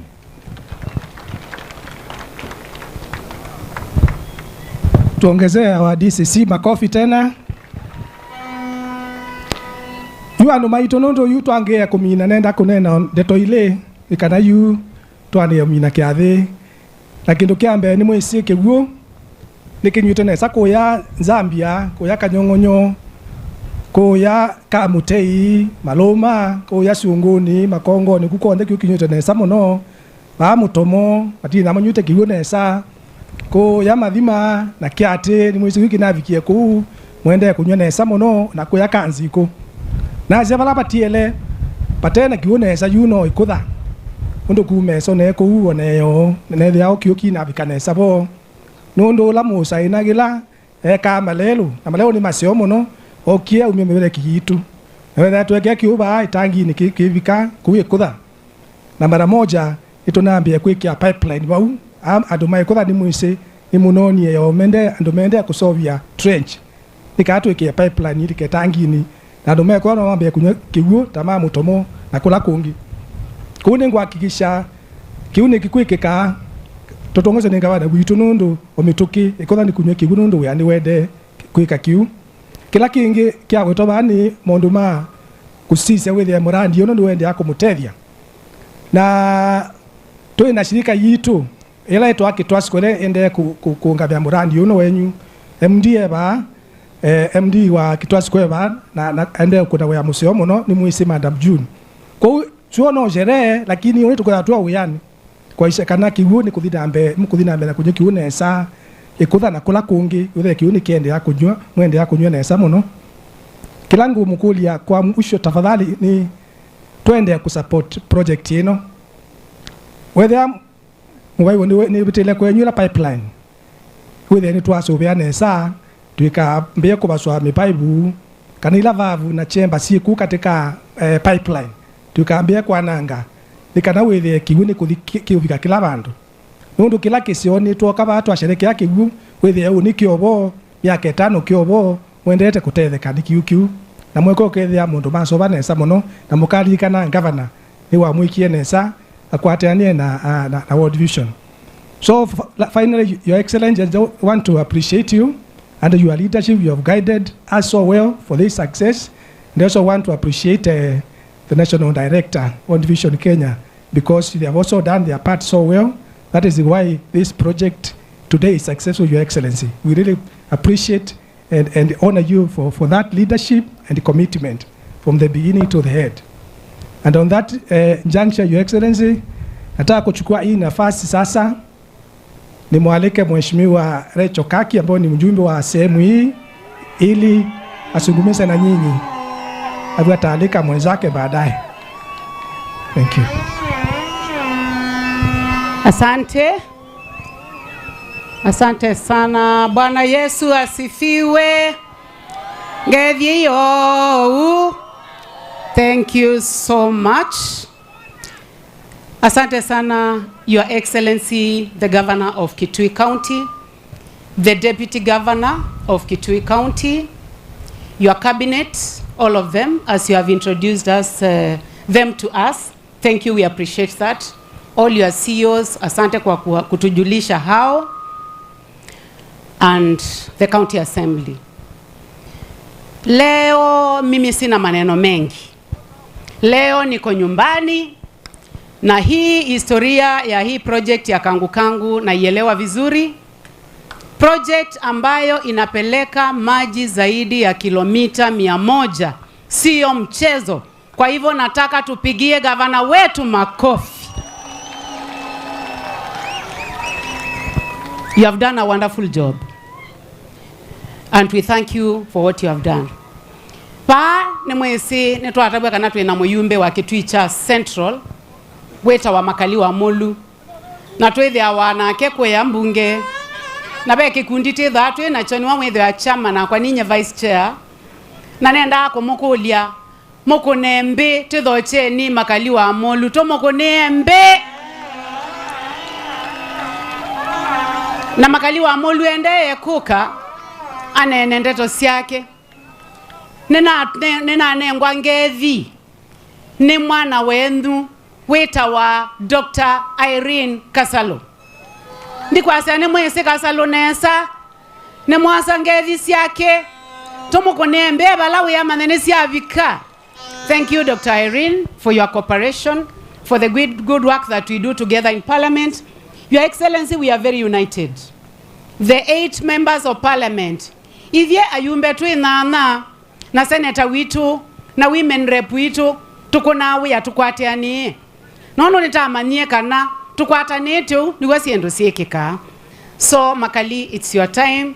Dr. Makali Molu, welcome to Mutomo, welcome to speak to your people. Thank you. No sir mno ndaya ni sia Governor Malombe na serikali yake laibano ndaya ni sia County Assembly itu ile tongo iwe ni Deputy Speaker na aishimi wala sakwe ile osiki wadhokanyo sia Kitui County ndaya ni sia World Vision ala nimo matedhe anisi na county government itu kwekawe ya museo wiki liyoki cha Mutomo kana Kitui South na ndaya ni sia kumanga hii alame bano ndaya ni sia NMV ma Kitui County alamu umite ward ila sia tala basi onde wakaku yakanyangi ila Kitui Rural bitikile ni mukethinda ya ni sia Yesu Kristo moya ine museo na mabinda onde mwiya ino mwendete kethia mwenzako mwiya akuendete muno mukethia ingi umwene wakethia ni mabiye na asante sana nye ni bano kwa mwaliko wa mheshimiwa Kaki ulani mheshimiwa wenu inywe andoma Kitui South ni mwisi na sabi inywe na mheshimiwa Kaki twaza kuwe muthenyo omwe na twayake hapo muthenyo omwe kuya mbunge na miaka isitwe kala mbunge yo mthetu miaka 13 tuthukuma ata kindu kimwe nithite ni chama ni wa mbunge ma Kitui kumebinda ina likambunge mpaka na suo na mheshimiwa Kaki na kenwe vice chairman na ila useo unaonekie mheshimiwa Kaki yangu ni asimwambia kuya kwakwa kwi kindu kikwikwa and it is history in the making na ngulia dhane batonekani the part of the witnesses sia historia kusogwa basuo kono kie basuo ni one of the witnesses and a participant in the history making of this region Kitui South nondo agala kikwikwa basuo kuwa ndo ma Kitui South sai ngine kala ni lyungo na makobi me kunwana kuya na magicho theka makobi mana ugwa mundu anena rubbish na kunwa makobi eve abeke numalo no kunwa makobi mbaito niki Yesu woke kikie na nona mwamu kuna makobi mwe kunuta mwenanza ene mutu ya serikali ya kaunti ibale tongozi ni Malombe wazi wenu umilaba ine ndani mukuli ati tafadhali muradi wowe kitobane wa World Vision na Kitui County ni muradi wa maana muno kwa maisha menu na wale amuta kunea muradi wa makobi ni mwe mweka kunea mundu ngio na makobi tuvyo bimo kwa zitu kunea muradi wa makobi tu ya Malombe ni mubea na tuia World Vision ni mubea na renda tu kuna alama kanu walama moi nondo azimu makobi alama ya makilo maeta wa makilo kuna ndo bibia kwako itu kunea those two institutions makobi naweza tumene mubea sono tuanzie haya 1 2 3 funga asante sana fungua. Your Excellency Dr. Malombe, thank you so much for this collaboration.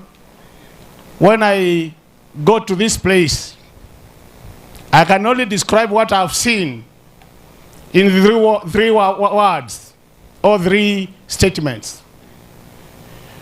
As a development expert, I've seen sustainable development today. As a development expert, I've seen people-centric development. As a development expert, I've seen genuine attempts to empower our people, economic empowerment of our people. Kwa kikamba na ziati, ilano ukieba, nino niye maende, ala tuwazi ya maende mako doom, mako ikala.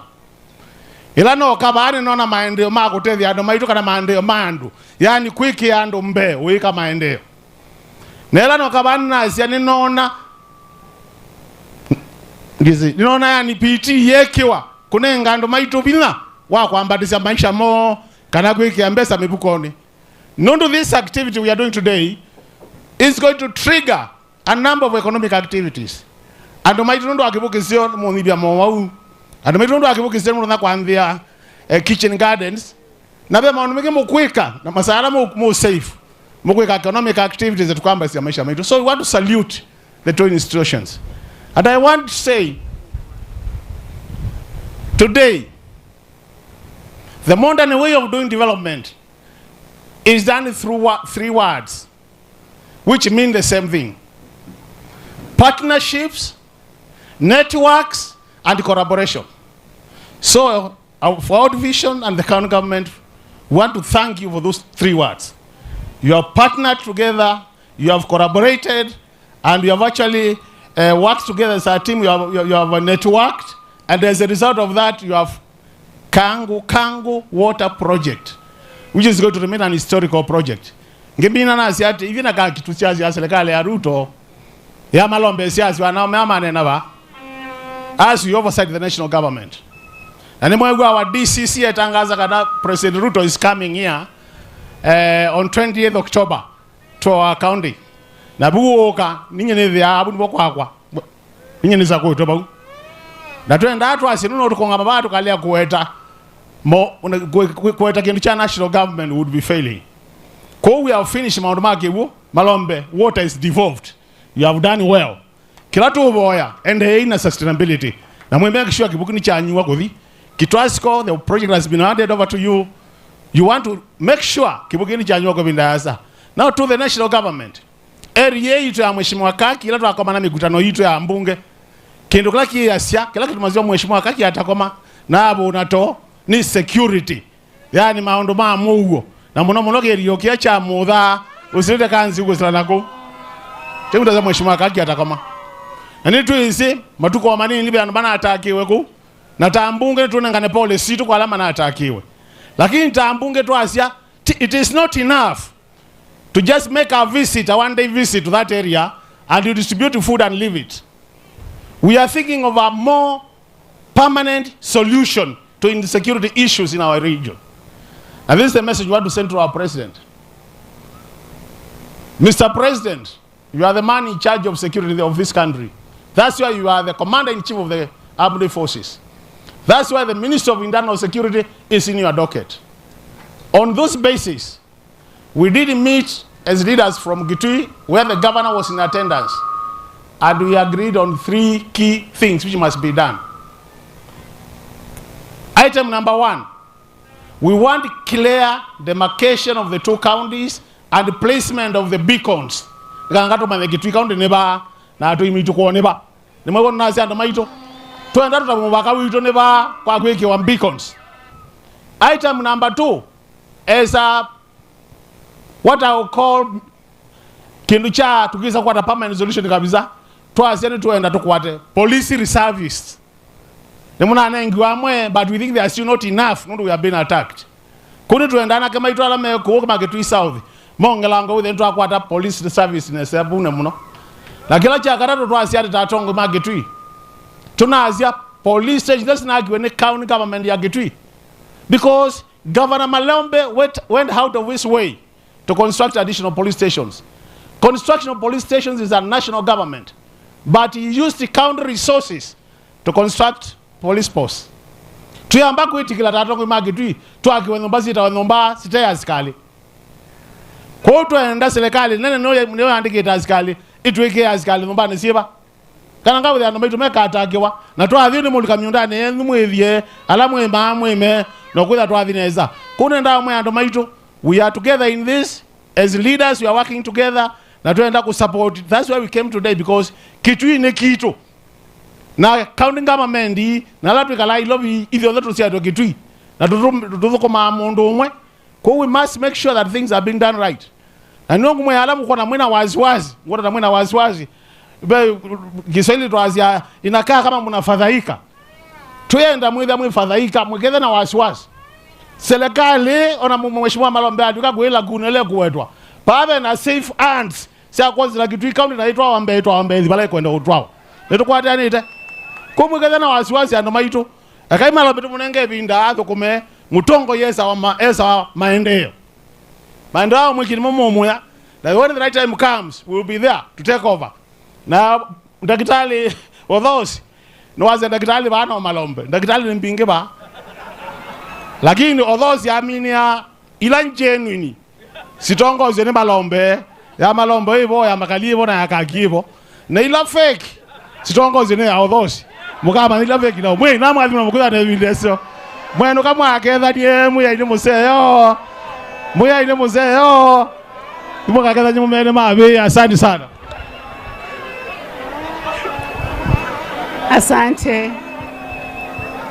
asanteni mondo tikwetetea kana natendi mondo nikwetetea kama vile nilivyosema gavana mimi leo nimekuwa mtu akona tabia mzuri sana. Nilifika mapema nikaketi kwanza nikaangalia nikaona viti hazina watu nikasema sasa nimekuja mapema lakini nifanye nini? Nikasema wacha niketi tukungojee utuletee mradi wetu ule muhimu kabisa katika Kitui South, mradi wa Kangu Kangu ambao tunajua ya kwamba umeshikana serikali ya kaunti ya Kitui na World Vision ambao tunawashukuru kabisa kwa kuangalia jambo lile ambalo linatusumbua kabisa ambalo ni maji. Na sisi leo director wa World Vision ukirudi kule peana shukrani zetu. Ningependa niongee kwa Kizungu kwa sababu hao donors wengine hawajui Kiswahili. Let me take this opportunity as the Member of Parliament for Kitui South to express my gratitude to World Vision, an NGO that has served this Kitui South constituency very well, Mutomo sub-county, Ikutha sub-county. We will forever be grateful for this project, and we would like to ask you, I hear you are closing. Please don't close. If you are closing on other people, don't close on Mutomo, don't close on Ikutha. I ask you, World Vision Mutomo, World Vision Kitui, World Vision Eastern, World Vision Kenya, World Vision Global, as a member of this constituency called Kitui South, the wonderful job you have done. Please do not close your doors on us. We would like more projects from you. Yaani muendelee kutusaidia. Nyona ngaleo neno ndungi na ngenu kai. Akwenye nena atunga mubea. Kwa governor no wito weba. Nondo wakwithiwa consistent. There are people who are not consistent. But governor, you have remained consistent and true to your word. Na mimi nataka kukuambia, I'm not praising you because you are here. Everywhere I go, huwa naambia watu wetu, kuna watu wanawekwa kwa kiti na hawafanyi kitu yoyote. Wanamaliza miaka yao na wanaenda nyumbani na hakuna kitu ya kuonyesha watu. Governor, umefanya yako. Kwanza Kangu Kangu ndio namba 1 yako. World Vision ikiwa hapo, na mimi nashukuru. Nyene mwese na wakakuone nzunga, zione mumba nienge zunga. Nelilo zunga nondo negere odhoka. Saila negere kukuno kangambo kukima wathi ba. Naisye nenda kuikala nenete ndo siya kwa sienzime. Na inyene mwese ne waruto. Inyene mwese nangalea kwa asya ne wake ne thea ne mundu mutondo umuno. Na siuni kwithia jana, Your Excellency the Governor, tulipatiwa mradi pale, tukiwa na CEO wako, tukapewa mradi wa 70,000 wa soko ya hapa Mutomo. Yani mradi wa milioni mongo monza wa soko ya hapa Mutomo, na ukethi wawina kiwuo ando mito manye kiwuo. Aitunga mite by Your Excellency Governor Malombe, and when we are going, for most of these meetings we go with you. Ati tumepewa barabara ya kutoka Ikutha kupita Kanziko kwenda Mudha kurudi hapa Mutomo. Nyangonga maba airutu ake wande maana nangaleo mweta nyene dhane takite tau. Kunenda kwa Asia ruto suku wetwa. Paune pokake withi awa. Na eva upe ruto nipotu kwa Asia nitakuwa atabalabala wito wa kilomita 300 na tisi wakatonga kilomita ingi 300 nikanasi ukeba Mutomo. Aingi mutabya kana ivye ni ivye tutongwesye stima katika Kitui County. Tukiwa na milioni 448 na watu wetu wanaendelea kupata stima. Kwa hivyo, let me thank you, Governor, for your cooperation with the national government. I know you have visited, I've seen you working together with the President's team. Pale ambapo tunajengewa stadium kubwa pale Idhokwe ambapo rais atakuja.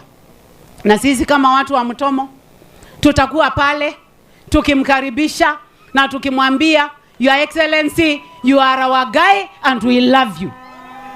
Nyelo kenda nyena kwa dhiwe manaka ndingo seleke.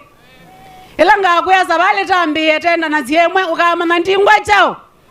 Tazia nimbe ni chao. Nimbe. Nakabila kaka kwa nikalile onako nikalile sawa sawa. Nikalile sawa sawa. Kwa hivyo kama wewe unavuta misuli, ukitaka kuja kiti ya Kitui South, kuja tutakutana na wewe, tutapambana, tutamenyana, nitakupeleka nyumbani asubuhi kama vile nilivyofanya wale wengine. Siasa na bichabo. Siasa na bichabo. Ivya ko kwito teo sana wathi to sana wia. Teo sana wathi to sana chao.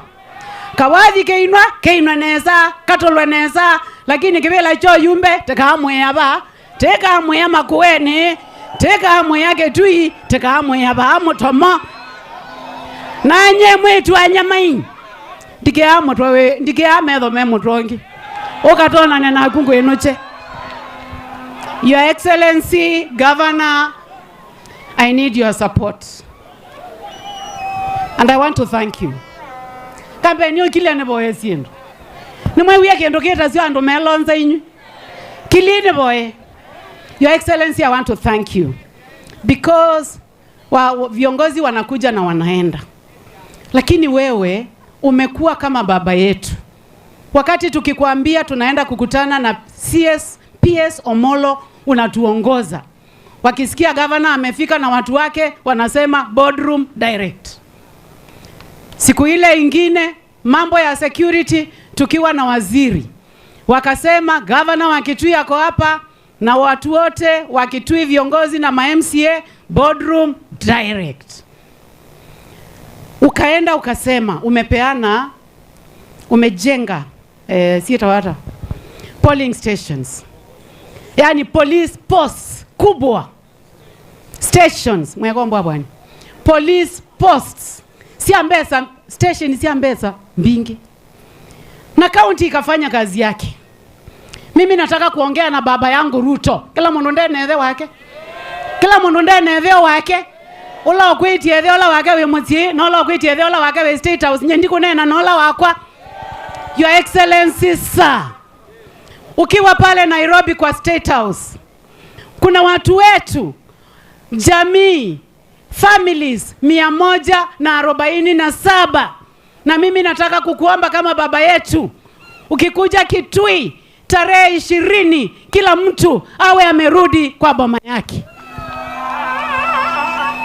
Nataka kukuomba Your Excellency. Wale watu wako pale wameingia kwa police station. Hawana buduki zile ziko na jeshi. Hawana buduki zile ziko na GSU. Your Excellency, kabla ya tarehe hiyo, hao wakora ambao wameingia kwa nyumba ambazo zimejengewa polisi watolewe kabla ya tarehe 20 ile rais utakuja hapa kwetu. Na hiyo ni maombi. Sio amri. Hiyo ni maombi because I support you, Your Excellency. And it is shameful to have people staying in a police station, sleeping there when our own police officers cannot enter. Just because some few politicians from Tana River, from Garissa, ati wamewaweka hapo ndio wawe na ubambe wa siasa. Nenda kwa Asia, nungamite bawe nembewe, nenda kumwia Malombe ne museo. Nenda kumutabia Malombe ne chawe. Na kethia ati museo muradio withiona kwi. Na ne mutabia ba mundu ungi une yatono likaba kendo keke kagwa. Na nitanywa kibuka na tena anywa kibuo. Aya nenda kwa Asia Masaku. Thank you for supporting me. Thank you for working with me. Thank you members of Parliament of Kitui County for supporting each other. Umoja ni nguvu. Kama tungeonekana hatuna umoja tungekuwa tumeisha. Asante rais wetu ya kwamba pale pia tulifungua project ya milioni 800 ya ujenzi wa nyumba zile zinaitwa affordable housing.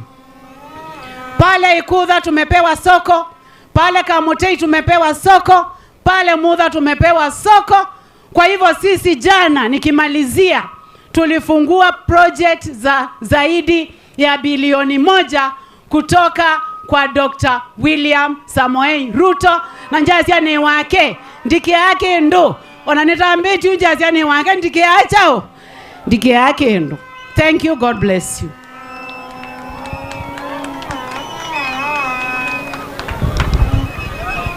Tuongele heshimiwa maito makovi mane na nesa muno. Enego mukwasia mwenanza atiwa mukwasia lakini ona gavana ile bai to mubona na enyu itio mwezi uyu. Very soon. No lani kiendo muhimu mwambekie nwambetikilia. Nenda kwasia governor pe kiendo cha mbula. Tukila sia twetia balabala sia kera. Tekewa ko kwitu ni rural. Nondo ti township na ti municipality. Kwa hivyo wacha nichukue fursa hii niweze kukuomba mbele ya wananchi wetu ya kwamba kama mnaweza kufanya hii area yetu ya Mutomo Ikutha sub county, kama mnaweza ifanya municipality, mnaweza kutusaidia tupate maendeleo mengi. Zile project zinafanywa kule Kitui town, zinafanywa Kshs, zinafanywa Mwingi, ziweze kufanywa pale kwetu. Kwa hivyo ninakuomba kama inawezekana kwa wakati huu wako ambao umebaki kututengenezee hii kwa municipality, sisi tutashukuru sana. Asante, God bless you. Asante mheshimiwa. Your Excellency, if you allow me, Your Excellency, Ogi Musili atupatie a small interlude then tumalizie mahali tumebaki. Very quickly. Asante sana, Your Excellency. Ndatiko imwe nenda ukudhocha umundu mwe kali chali, but before I do that, tafadhali nenda kunenga ne ngedhi sia mheshimiwa waku wa mudhukumie nesa kunangi makofi mheshimiwa Patrice Mwangu wa Ebuti. Asanti. Vile vile Excellency, niseme ni shujaa kwa sababu tunaelekea mashujaa na tuna shujaa unge umie mwinge sendro umweta nikaenda tuadhime na yuka. Your Excellency, is only fair vekano ka ku Kitui South kana ka kuyete governor ila wewe be kibila kikalilwe pe kamona koka kwenda kingi kikalilwo bandu nenda kuetengethi sia Gladys mami wa Kiboto, tumpigie makofi vile vile. Asanti. Na mwisho kabisa kwa niaba ya mashujaa Mwangu wa Ebuti nenda kuita mundu wita wa Musyoka wa Mayukuma Mwingi Central nikaenda anene kwa niaba ya Tongo inatumia sibanzilo sia Musyoka wa Mayo. Asanti.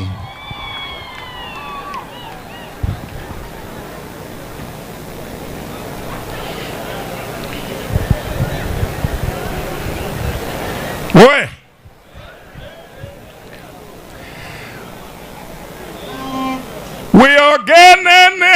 are wajuma niwe nene we ogenene usu wajuma niwe nene twizunguka kila kona no mutito wando atothike manga otuke ningogo tharaka kambugi twinge kamugongo we are wajuma uthiukenene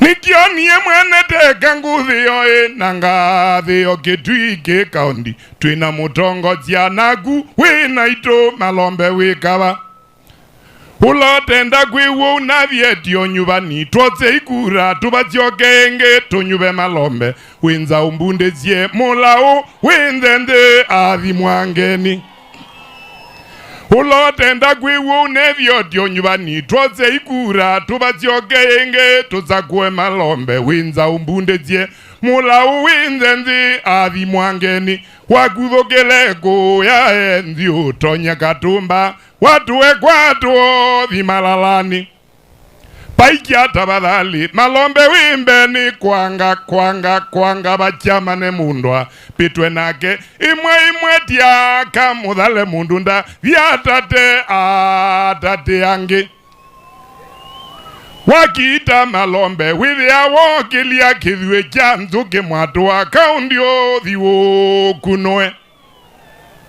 tunano yu ni kutalanganwa kutinde wobungu no twa umwathu wa twathongweko tugeke wa tiba Malombe akugatu nezo thitweke wokangani tunano yu ni kutalanganwa kutinde wobungu no twa umwakatse twathongwathi tugeke wa thua Malombe akugatu nezo thitweke wokangani na tukume bobwe tubewe kathenge kolungilia kumbia katesi ni kuona kutuka bagwe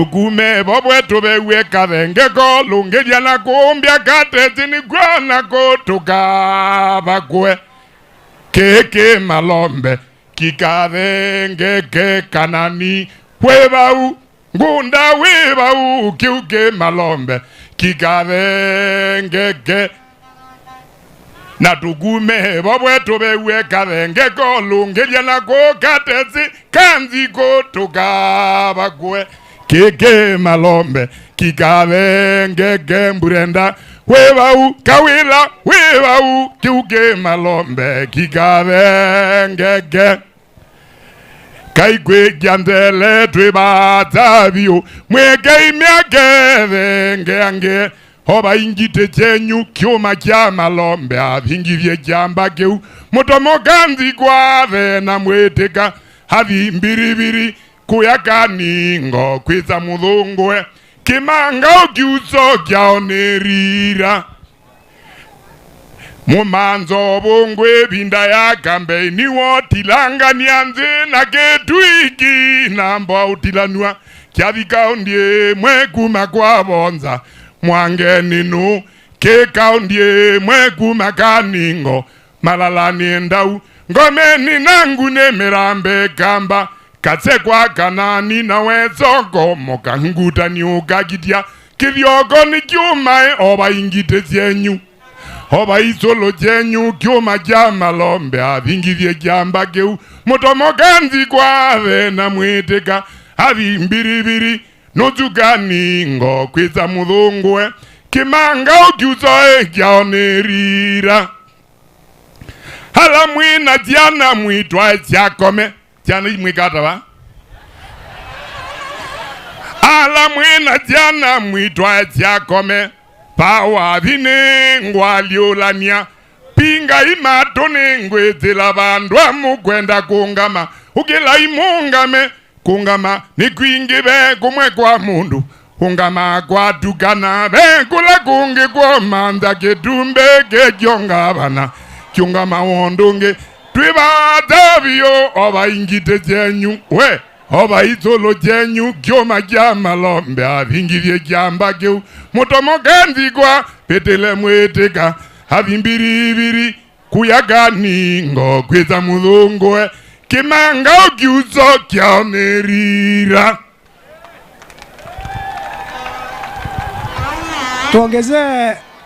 Tumuongezee makofi.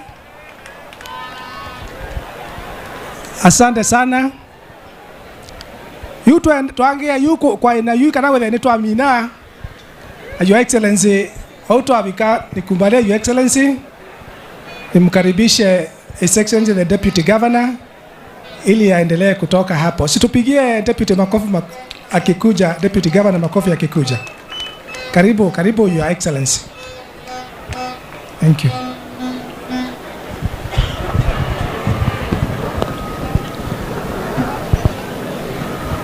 Waza wa mayu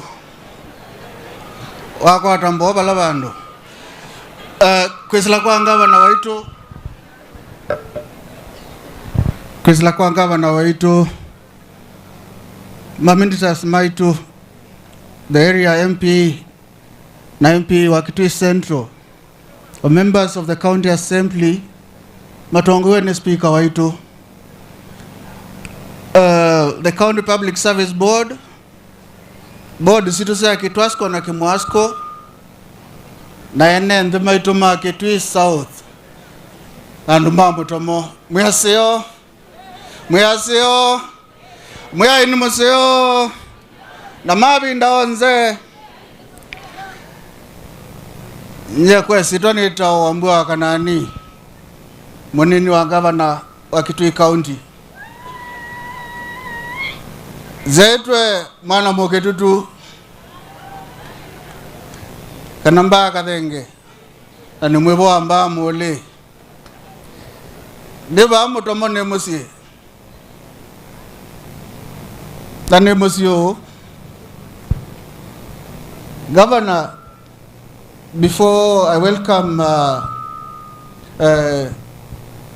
the Managing Director of World Vision, Nendota Vyanuma Mutomo, mwaka wa 1984 1985 wene ba ya yule tangi ne duma kulaunji kewo wone boto yakala ne dha kwa nane neze de no amunya wake wa Mutomo 1984 kiwocho mas lingi 10 mutongi umwe oloku mo lingi 5 na ulombise neza bana maitu inyashali maitu muka muthami wa Kemboi ibinda uno matu ya batu isiana nini na tweso bikabandu mwetu wake nuambonga mialozi yakwa kwa huko ni seto ngana bio na danambo nena nike nani likanete governor waitu kanambe odhocha. I wish to welcome World Vision Director and the board member. Karibuni, you address the people. Karibu.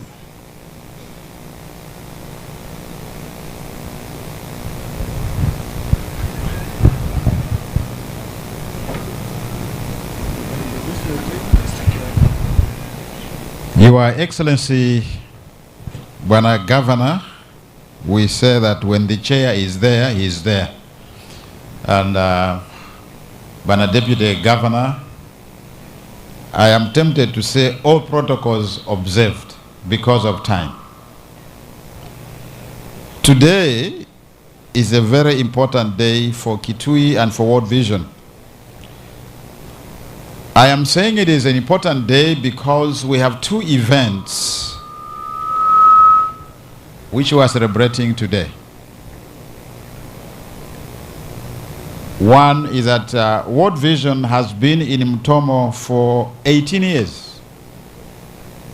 And today we are celebrating the transition of that particular program, the Mutomo area program, which is funded through our colleagues from United States of America.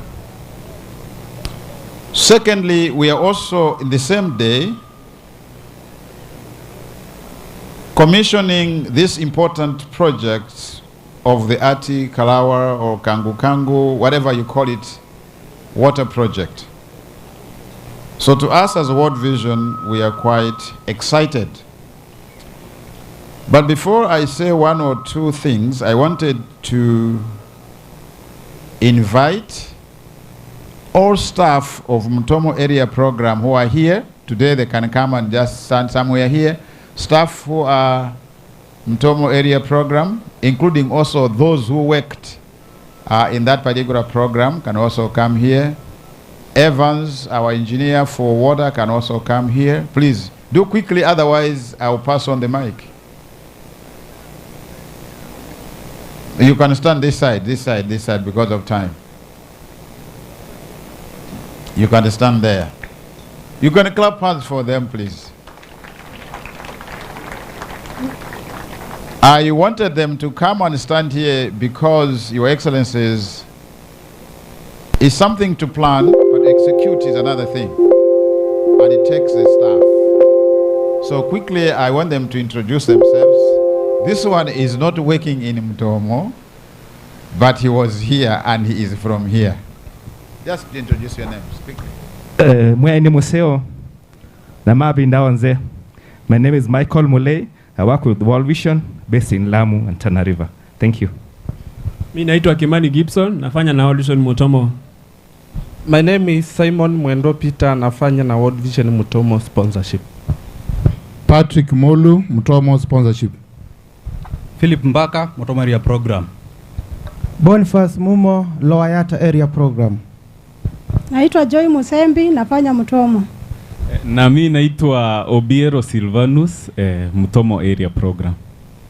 Esther Saleh, Mutomo area program. Habari zenu? Martin Kiminza, Mutomo area program.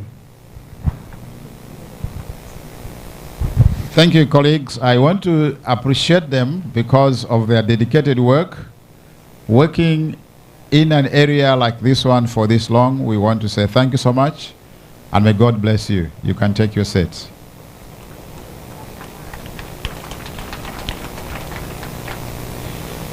Your Your Excellency,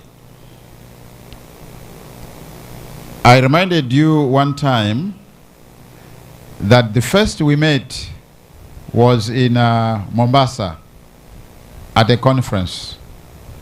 I was new to World Vision Kenya. There were many governors there. And what you spoke at that meeting about nutrition, it still remembers in my heart. And I said, oh, here is a leader whom we need to work with. Little did I know that we have already an MOU with Kitui government. So, Your Excellency, I want to say thank you so much for this collaboration which we are working together here in Kitui. As World Vision, we have been in this country for over 50 years. We are now 51 years in Kenya. And the greater part of this has been here in Kitui County. But what we are witnessing today is something unique. Unique that as World Vision, we have decided that we take this model to other counties, where together we don't just talk about plans, but we execute and make them work. So this co-investment model, which we are working here in Kitui, as World Vision, we are multiplying it to other counties. To that, you can join me by clapping hands for the Kitui government. World Vision, as I said, currently we're in 33 counties in this country, and our focus is on children. We want to ensure that the children have a brighter future. And there is no better future of the child than having access to water. So for us, water is not just life, but water is generational. Therefore, Your Excellency, I want to request that this program should indeed deliver its impact beyond what we can imagine. And to do that, Your Excellency, I implore on you and your government that as swiftly as we have taken to deliver this project, we will also be able to ensure that we have sustainable impact. And one way of doing that is to have solar power in addition to the grid. So, Your Excellency, as you plan for your budget, ensure that this Kangu Kangu Water Project is also solar powered, so that it doesn't just deliver on long term, but reduces the cost for delivering water. I was encouraged, Your Excellency, yesterday when we were at Mutomo Market, I heard that cost of water has reduced by the people at the market from 20 shillings per 20 liters to 5 shillings per 20 liters. That is because of this great partnership. World Vision, as I said, we work with both the national and the county governments. And we are committed as an institution to keep on working together. We are therefore calling upon the governor and your government that we continue working together. My sister, you talked about we shouldn't close in Mutomo. But the issue is it's also good to say bye-bye. It helps to say bye-bye sometimes when you are living well. So here we are living well. We will not be shy to come back because we are living well. The only confidence I have is that we are not living Kitui. We are in Lower Yata, we are in Mtito Endau, and many more. This partnership should not be the end. We will work together on different things. Now, World Vision operates in different models. One of these is that we have our people from United States of America who give us the money, but also we have a technical support. And at this point, I want to ask Dr. Fungai to come here and just say greetings. He's our director for Water, Hygiene and Sanitation Global. Just to say one word, and then I'll ask our board member to come and say something. Over to you, Fungai. Thank you very much, National Director. Your Excellency, the Governor of Kitui, Deputy Governor, the CS for Water, and all members present or protocol observed. I'm very excited to join this celebration that we are having here together.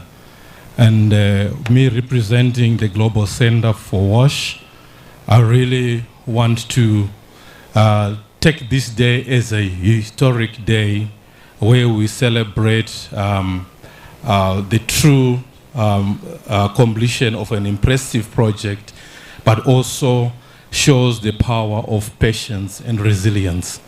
I just want to say that this project could have never been possible without the steadfast commitment and cooperation of many players, which have been mentioned first.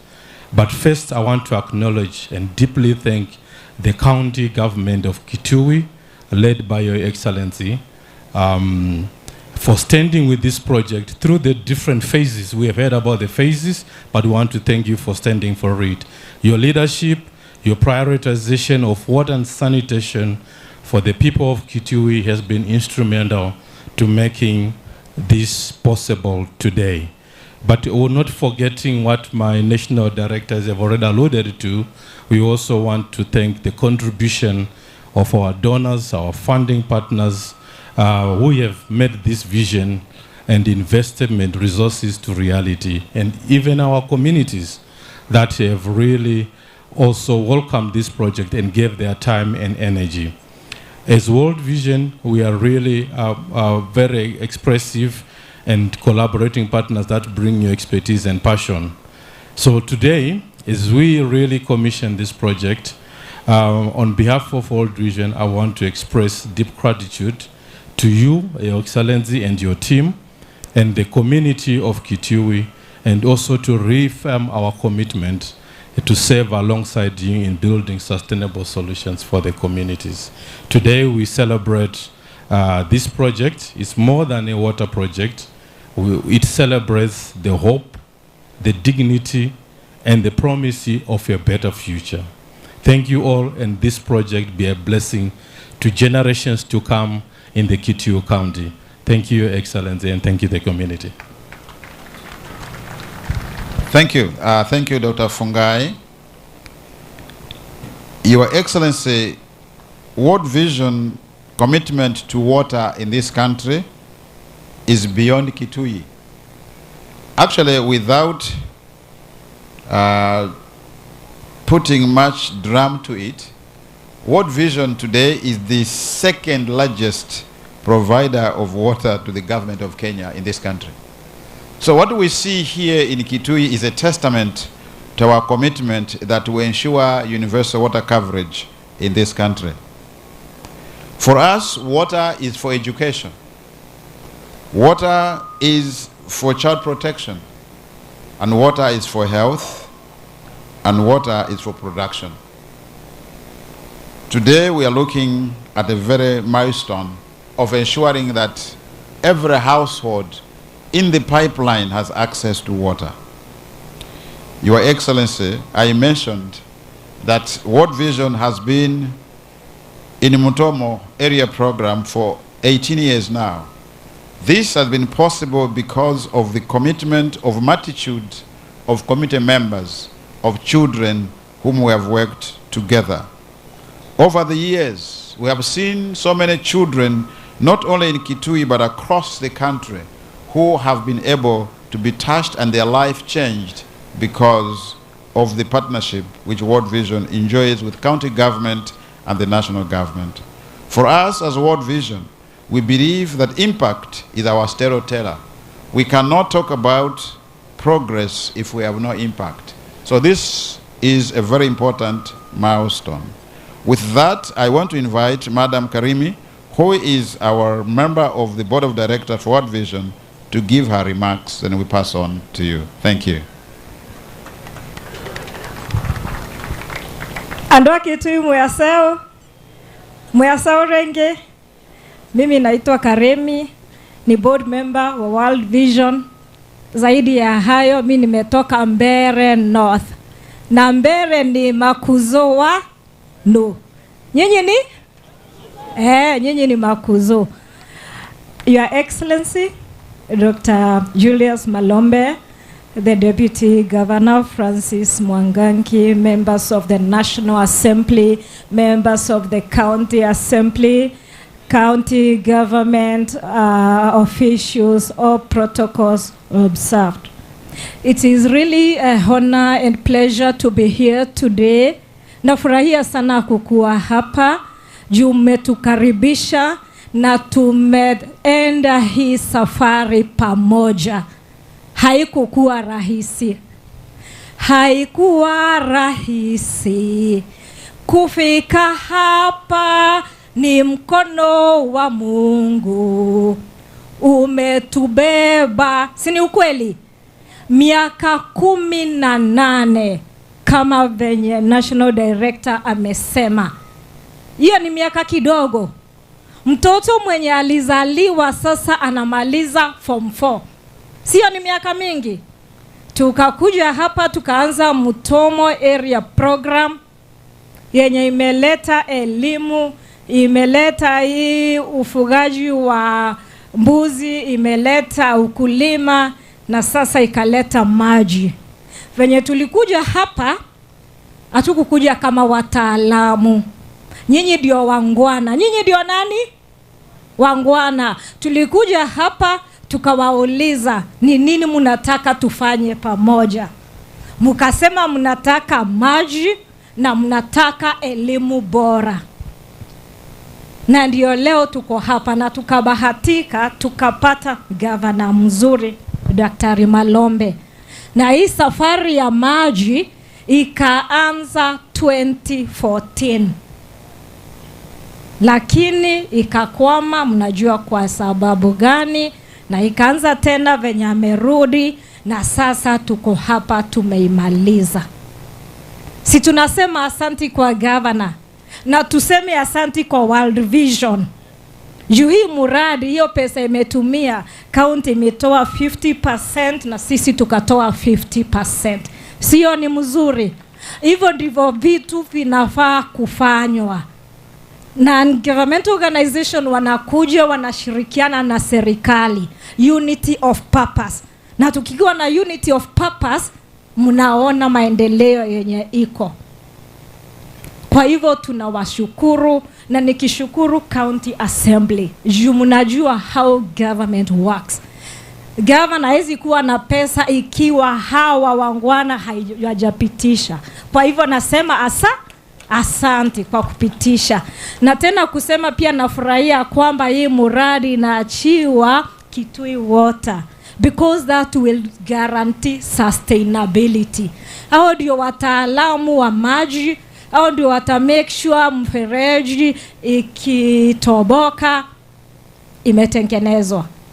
Nyinyi mkiona maji, mimi naona wamama wenye hawatatembea over 10 kilometers kuchota maji.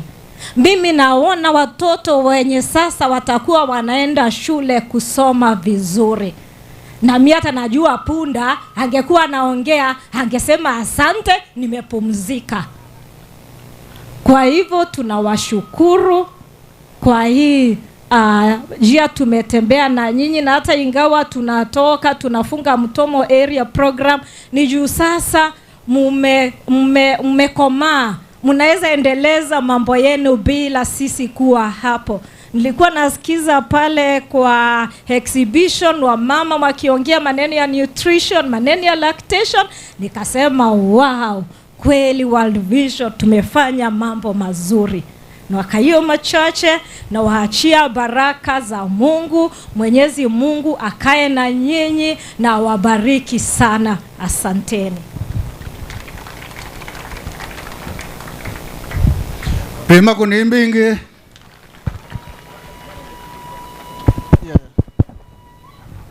Sorry, Bwana Deputy Governor. I have a small, on behalf of the board, a small present to Your Excellency as an appreciation of our partnership.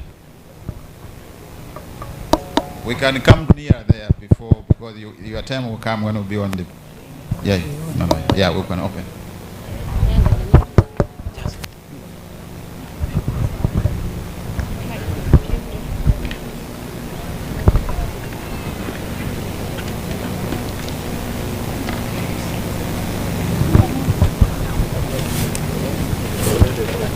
Ina wewe.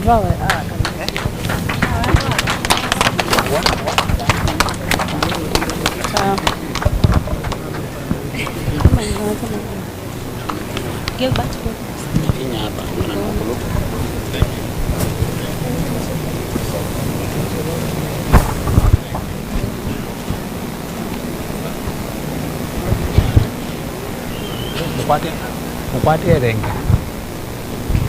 Bada.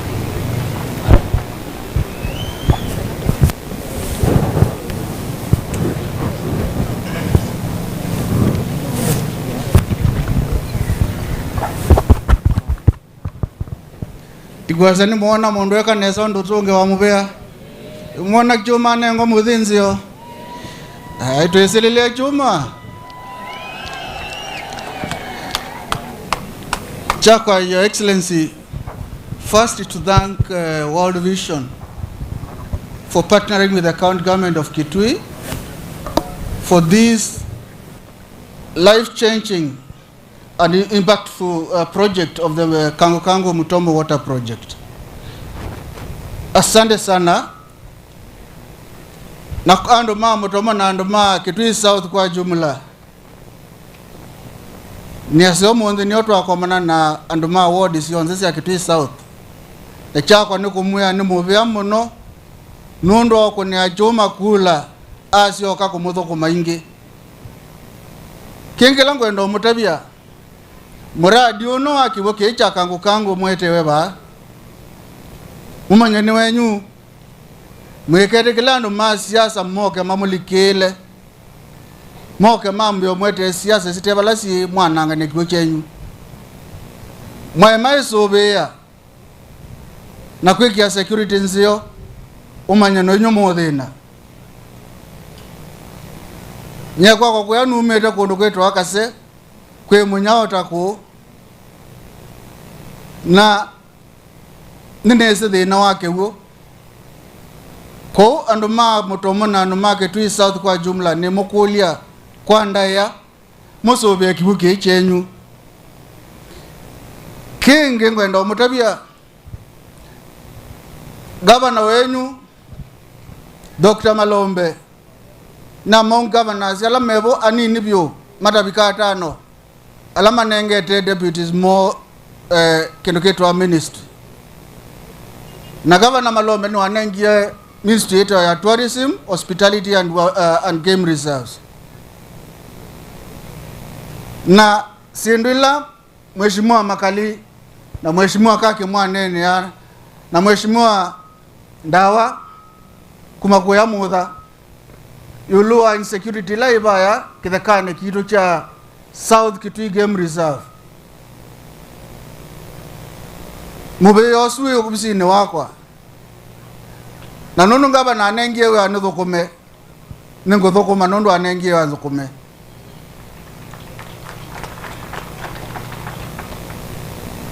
Saturday thelie ni munoni yetu nomba nite na munene wa KWS. Ba yake tui okete kuona governor waitu. Na tunanene yake theka kieki ba. Na Your Excellency niba no manye na mutalatala ulawe bo bangitwe wakenda kitheka kitu kia game reserve ya South Kitui uthukume. Na ni asiasu mwele siodhala anuma Kanziko anuma mudha na partly bo ni muotona ku twena DCC the political leaders nikenda tunene ondo kitheka kitu tusobea nundwa mo kisobea kende yokuvamiwa prime kia nyamo bo kende yokuvamiwa na lama vamia na wethe beke ndo tukwata kuma Kitui ko ni muotona tuketa kunena nenyu nikenda tubange ondo tukikana kitheka chu. Your Excellency ba Mutomo pia muradi webo wa tourism wetu wa the Mutomo Reptile Park na niko kuashwa nondo yuni modelu tobi kama iwe 12 nono no kiwona sistema itiele whether ato stokete nyamobaya katika Reptile Park whether siana situ ni siadhi kuelela ila siendo sielo akunda kula kungi Your Excellency, under the same ministry,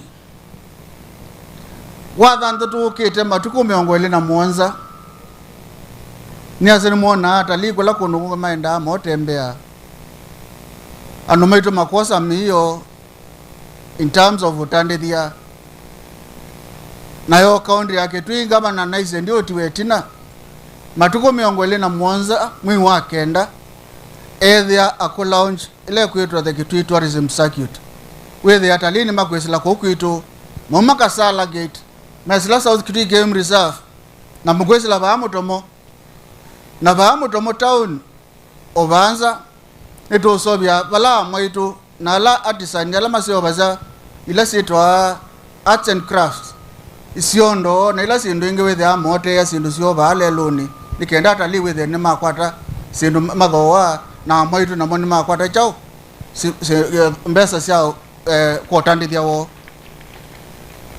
Your Excellency, as I wind up, nikenda kuthoche chakwa ni kukulia elected leaders ma Kitui imwe wa muzoko wa mayuasia chuma ni nzaumbundizie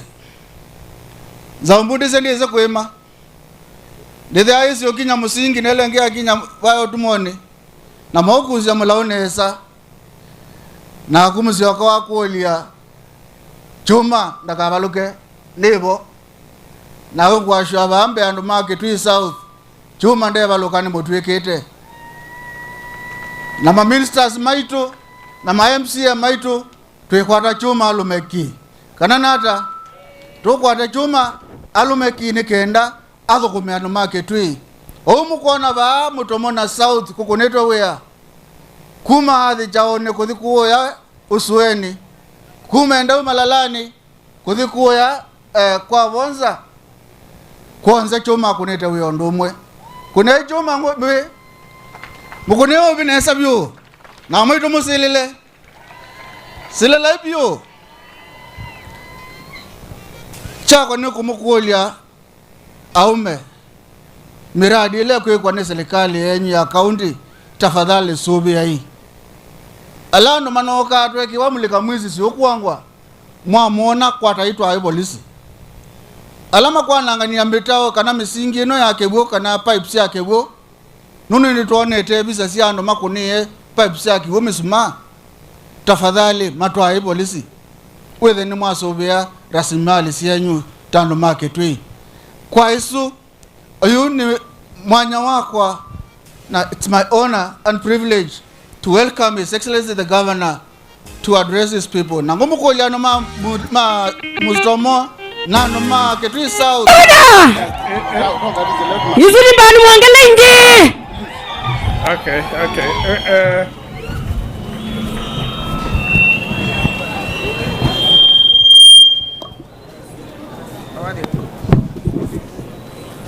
Andu makwa makanyangi na wodi laingi sionzezi ya Kitui South sa nambe omukethia na mwingetheka mwitayari kungetheka mwitayari mwiyaini museo na mavinda onze na thini wake na sanda muno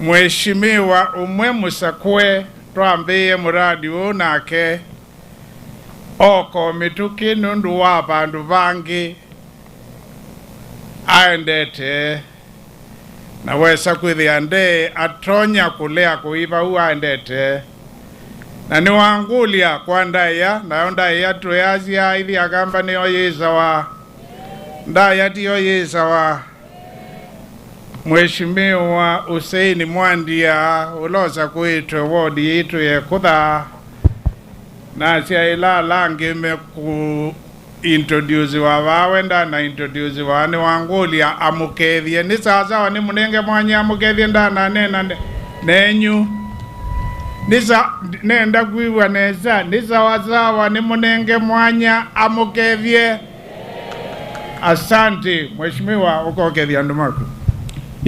Kupitila kwa governor witu Dr. Julius Malombe ando ndala mujia kwa manonia bata mwaseo ando mekutha mwivo. Asante tio mwivo governor jaja tuambizia muradi nage na governor ni musio nundu ndola wa na ndeka kindu chake chabe tata minute na kushukuru governor, endelea hivyo hivyo. Nilikuwa na mwenzangu kwa kazi vile tulikuwa tumetuma Bwana Tangawizi tukamwambia apeane apology yetu.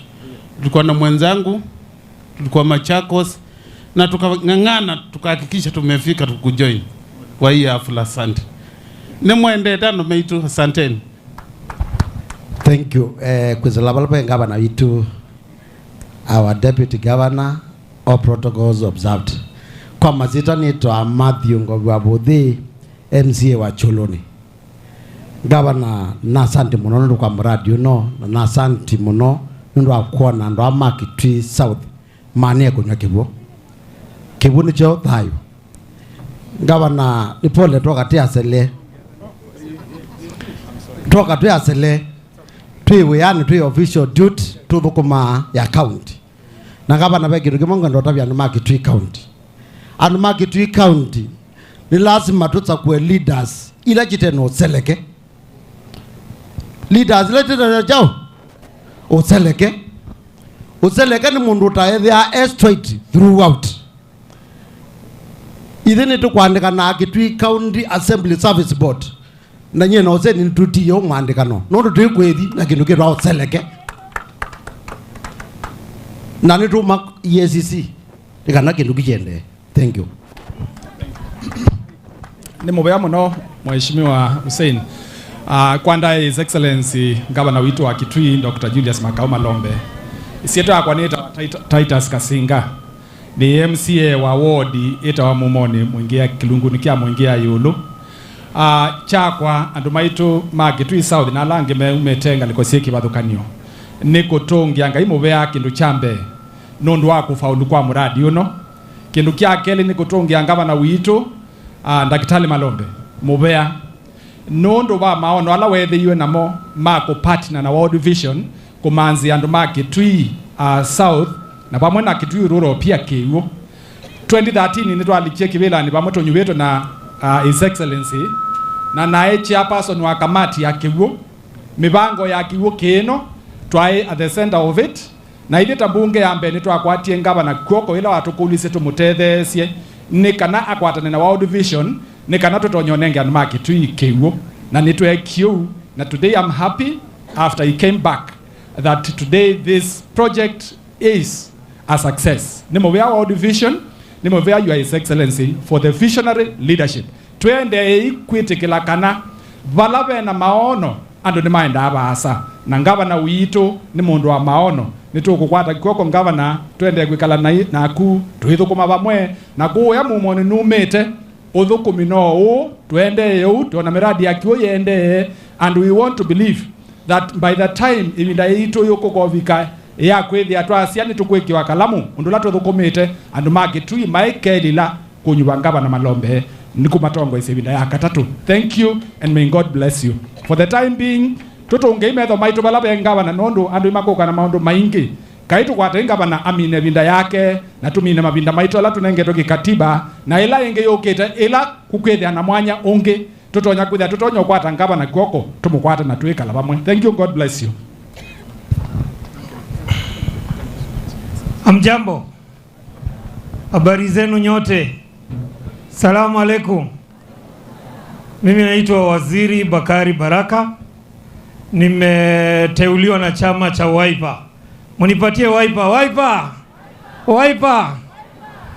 Mimi niko na furaha kwa sababu ya gavana wangu alikuwa amefika mahali hapa na alikuwa na matumaini na nia ya kuonyesha kwamba nataka kupeleka Kitui mbele kimawazo na vitendo bila kuongea mdomo mtupu. Kwa sababu ukiangalia World Vision imekuwa na maendeleo baadhi katika jamhuri yetu ya Kenya na tunawaunga mkono. Lakini leo wamekuja hapa kabila mbalimbali, watu ambao wametoka maeneo tofauti kuja kuona mahali ambapo hakuna maji ya mifereji. Si muna furaha kwa maendeleo yake?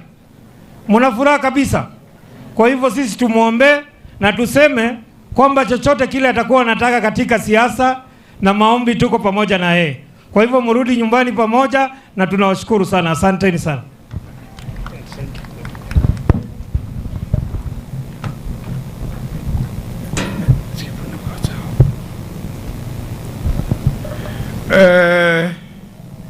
Andu ma Kitui South na Makanyangi ilani neta cia kula mwaka wa 2021 na 2022 no kamiguta nove muthembola na mwea twambeika na ningu mukulia twino tani wa kuvingwa kivuo kana ko commission kivuo monde twike o ni kana tulikane uchaguzi usu tunekie vindane yu kana ni wali kile nesa na mwanza kuwa na ningu mwea ni muvea na matunda amwe kwe matunda mengi lakini matunda amwe ni kivuki ni mulika nondo twazi ya inyo ndujambia meeting na kula sia amwaitu mambe kuselela na nengu makulia yengi mwambo selela dana so motuba yakwa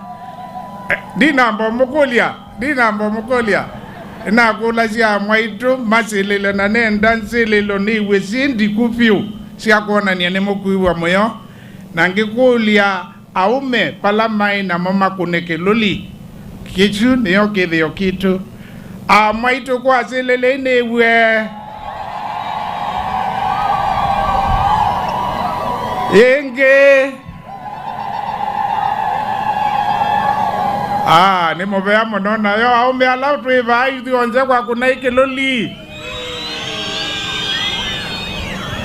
aume amwiva ni ngwenda kuigwa kiloli va. Thank you. Wamina kwiko uwe mukamba withia wacia kiu kikwikwa ni chathimwe yuvani no tuba nundu kii ni chathi kirasmi kila kitawa official ni mumbitikilia nisome otuba yakwa ila mbaandike nundu ninengana we ikiwa record na minu ningunena deo soma otuba ninene ondeto mbudhu muno nisikana ivinda no yendie ni mumbitikilia nisome otuba yakwa aya na yo otuba yakwa yilieta wona yandikitwe na Kisungu na inisi andu wengi baanda no mekuiwa Kisungu. His Excellency the Deputy Governor, Kitui County, the National Director, World Vision Kenya, the representatives of the County Commissioner, Kitui County, members of the National Assembly who are here, including the member of National Assembly from Kitui South,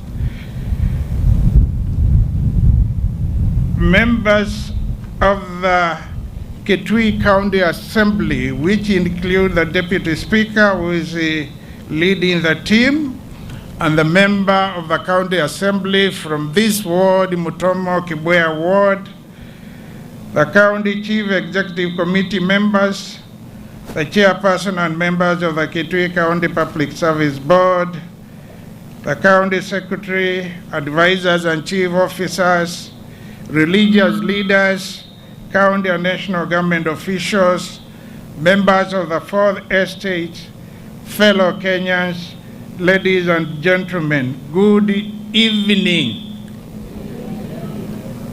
Nibikie za Asia evening, nibikie za kumi, nibikie kanabado.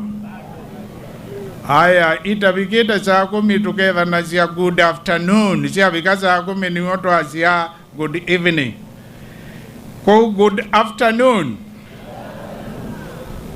I commence my speech by quoting an American scholar by the name Warren Bennis, who said, and I quote, "Leadership is the capacity to translate vision into reality," end of quote. In 2014, I sat down with a team from World Vision Kenya in my office and discussed on the need to design and jointly implement the River Athi, Kangu Kangu, Mutomo, Ikutha, Kanziko, Mathima Water Project, popularly known as the Kangu Kangu Water Project in short, to serve Kitui South and parts of Kitui Rural sub-counties. I'm delighted to be here at Mutomo Market today on the occasion of commissioning this project in recognition of the challenges faced by the people of Kitui in accessing adequate, safe, and clean water. This, ladies and gentlemen, speaks directly to the United Nations Sustainable Development Goals, number 6, on water and sanitation for all, the Kenya Vision 2030 Water and Sanitation Goal, which talks about ensuring that improved water and sanitation are available and accessible to all. The Kenya Constitution 2010 that recognizes access to clean, safe, and adequate water as a basic human right. Kenya Kwanza's bottom-up economic transformation agenda, because Kenya Kwanza is a government in power. The Kitui County Integrated Development Plan, CIDP 2023 to 2027, as well as a Kitui Promise, which was my manifesto, and both are crystallized as the Kitui Economic and Social Transformation Agenda.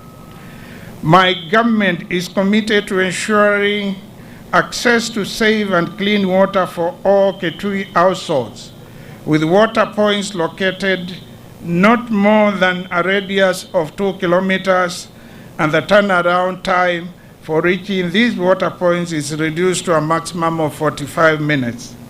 Ladies and gentlemen, the Kangu Kangu Water Supply Scheme is jointly funded and implemented by the County Government of Kitui and World Vision Kenya. We jointly launched this project on 22nd August 2014 at Kitui Market in the ward during my first term in office as the Governor of Kitui. The scheme has a total pipeline length of 224 kilometers, covering Kanyangi ward, that is in Kiseuni, Kanyongonyo, and Zambia villages, Athi ward, that is in Kamutei, Maluma, and Bohoni villages, Mutomo ward, that is in Mutomo town, Kito, Kiange, Kandai, Siunguni, Siumanzeke, and Makongoni, Kanziko ward, covering Kanziko shopping center, Mudhoe, Vutu, Mwangala, Kitui, Muvuko, and Simisi villages. Mudha ward in Ikatitu, Kisayani, Medhidha, Mathima, Mwengea, Ndui, and Kaiti villages. Kiati villages. And Ikutha ward in Choani A, Choani B, Witu, Kiangu, and Ikutha town. Further, there are 13 bulk water storage tanks of different sizes at Kangu Kangu Hill. There are 3 of them. Kamutei Hill, 1 of them. Mutomo Dispensary 1. Mutomo Hill 1. Choani 1. Ikutha Hospital 1. Along Mutomo Mathima Pipeline, there are 2 of them, big tanks. And along Mutomo Kanziko pipeline, there are 3 others, making a total of 52 water kiosks. That is the tanks and the kiosks. The scheme is designed to serve over 100,000 people, that is 20,000 households, and an household in Kitui as an average of 5 people, including commercial centers such as Mutomo Town, Ikutha Town, Mudha, Mathima, Kiati, Kamutei, and Kanziko, as well as learning institutions including primary and secondary schools and other tertiary learning institutions such as KMTC here in Mutomo, TVETs at Ikutha, and VTCs, as well as healthy facilities, among others. Ladies and gentlemen, the project total funding as at today is Kenya shillings 840 million and 61,035 shillings, comprising 432 million Kenya shillings 226,217 from the county government of Kitui, representing 51.45% of the project cost, and Kenya shillings 407,834,818 or 48.55% from World Vision Kenya. Through our funding, the county government has accomplished 147.5 kilometers of pipeline extension, connected power at River Athi intake pumping station, including installation of a 250 kVA standby generator, construction of storage water tanks, that is 500 meters cubed reinforced water tank at Kangu Kangu Hill, Mutomo Hill, and Mutomo Booster Station. 225 meters cubed tanks at Choane and Kamute Hill, and construction of 100-meter cubed steel tank at Ikutha Hospital, and the 250-meter cube tanks along Mutomo Mathima Water distribution line. On the other hand, World Vision has financed the construction of the water intake at River Athi, 500-meter rising main line from River Athi to the pre-sedimentation basin, and construction of the pre-sedimentation basin itself. World Vision has also laid 76.1 kilometers of distribution pipeline, construction of Kangu Kangu treatment works, including a 500-meter cubed clear water tank at Kangu Kangu Hill, installation of 2 low lift pumps at the intake and 2 low lift pumps at the booster station. Further, in order to fully optimize the project, there are proposed additional works, including upgrading of the treatment works at Kangu Kangu Hill, estimated at 13 million to be funded by World Vision Kenya, hybridization or solarization of the power system at River Athi intake, estimated at 25 million, and extension of water pipeline from Maluma to Chandula, Mwangeni, Kangala, Kitute, Dauni, and Athi town to be funded by the county government of Kitui and implemented in phases starting from this financial year 2025-2026. Ladies and gentlemen, to adequately serve Ikutha town and its environs, in this financial year, my government will construct 4 new water kiosks in Ikutha town and environs to be supplied from the still water tank at Ikutha Hospital by 30th November 2025. Ladies and gentlemen, this project was not designed to take water to Ikanga ward owing to technical considerations. The water that was originally coming to Mutomo from River Athi in Ikanga will henceforth be redirected to serve Ikanga, Chatune, and Uwai villages. My government has also planned to construct the River Athi Kiangwa sample water supply at an estimated cost of 18 million and to drill and equip a new borehole at Shomidhumo and optimize the whole Ikanga, Ilusia, and Nzalani borehole water supply during the current financial year. In addition, my government will endeavor to optimize the River Athi Shomisi, Mesilia, Enzo, Kisaya, and some well water supply that was developed jointly with the County Government of Kitui and the Catholic Medical Mission Board, CMMB, in 2023, and which has a yield of 27 meters cubed per hour. Ladies and gentlemen, let me take this opportunity to thank World Vision Kenya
Ladies and gentlemen, let me take this opportunity to thank World Vision Kenya for their partnership and support in terms of investment, confidence, and patience over the years.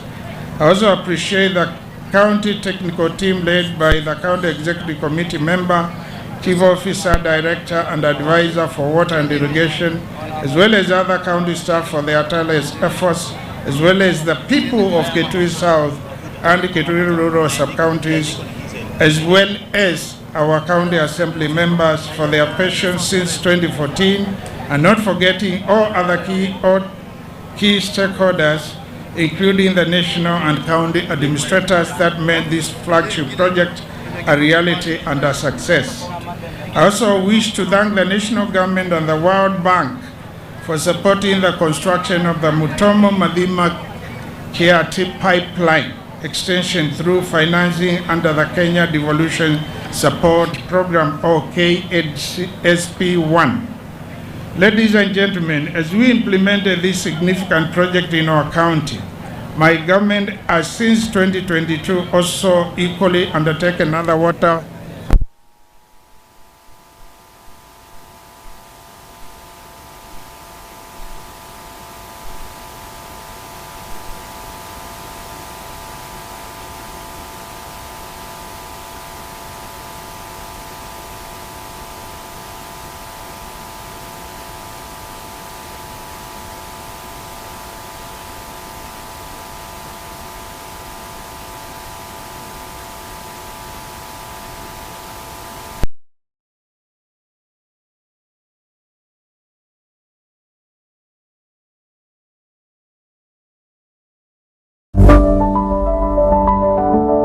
Across the arid and semi-arid landscapes of Kitui, water is not life, it is a relentless battle.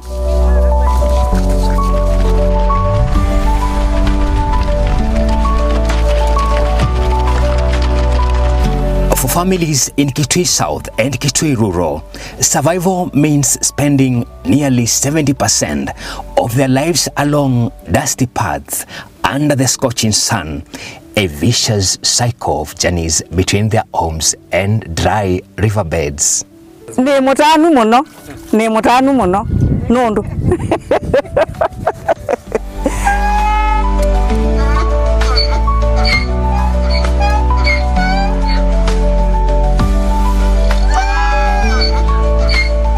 Ithe twina thina piu twitaba kivu kithuku twitaba slanga ibwithe o amatuka lakini twitaba kivu kichabu kivu green na kivu ni slanga na ithe ya kivu kingi na ila twatumaciana bu twithe wa wetelete kana koke kana in case we go thina walika nundu no batu wa yesiana kana wekatumoci na wetelete kivu ukeza kuigwa mbu na wethi ukethia nikalaka kuneko kasoboka kivuni lakini yu nundu wa kivuki ngaba na watu ete bachoani ithie twino tanu mwingi nundu itakwata kivuki sio kivuki theu na kivuki tena muicio nundu kivu ona ndu tu we na niti otumakana kivu we twa obu na wendo kuyutaba na mutungi utiete silia yo iko wendo kutaba no yete kivuki sio. With donkeys by their side, they fetch unsafe water, barely enough for a day's use. Children, too, walk beside their mothers in this endless search as the blazing equally undertaken other water projects to improve water access across the county, including but not limited to the following. A. Construction of 18 sample water supply systems. B. Installation of new light pumps at Kiambere, Mwingi water supply intake to boost water provision in Mwingi municipality, as well as Kshs and Mumoni wards which are served by the project. C. Drilling of 23 boreholes and equipping of 30 boreholes with solar systems. D. Construction and desilting of 20 medium-sized earthy dams and ponds. E. Laying of 123 kilometers pipeline extensions, including the Mutomo, Mathima, and Mutomo Makongoni pipeline extension, because those are pipeline extensions, repairs of 132 boreholes, and G, construction of 316 sand dams to improve water access for both domestic and irrigation use.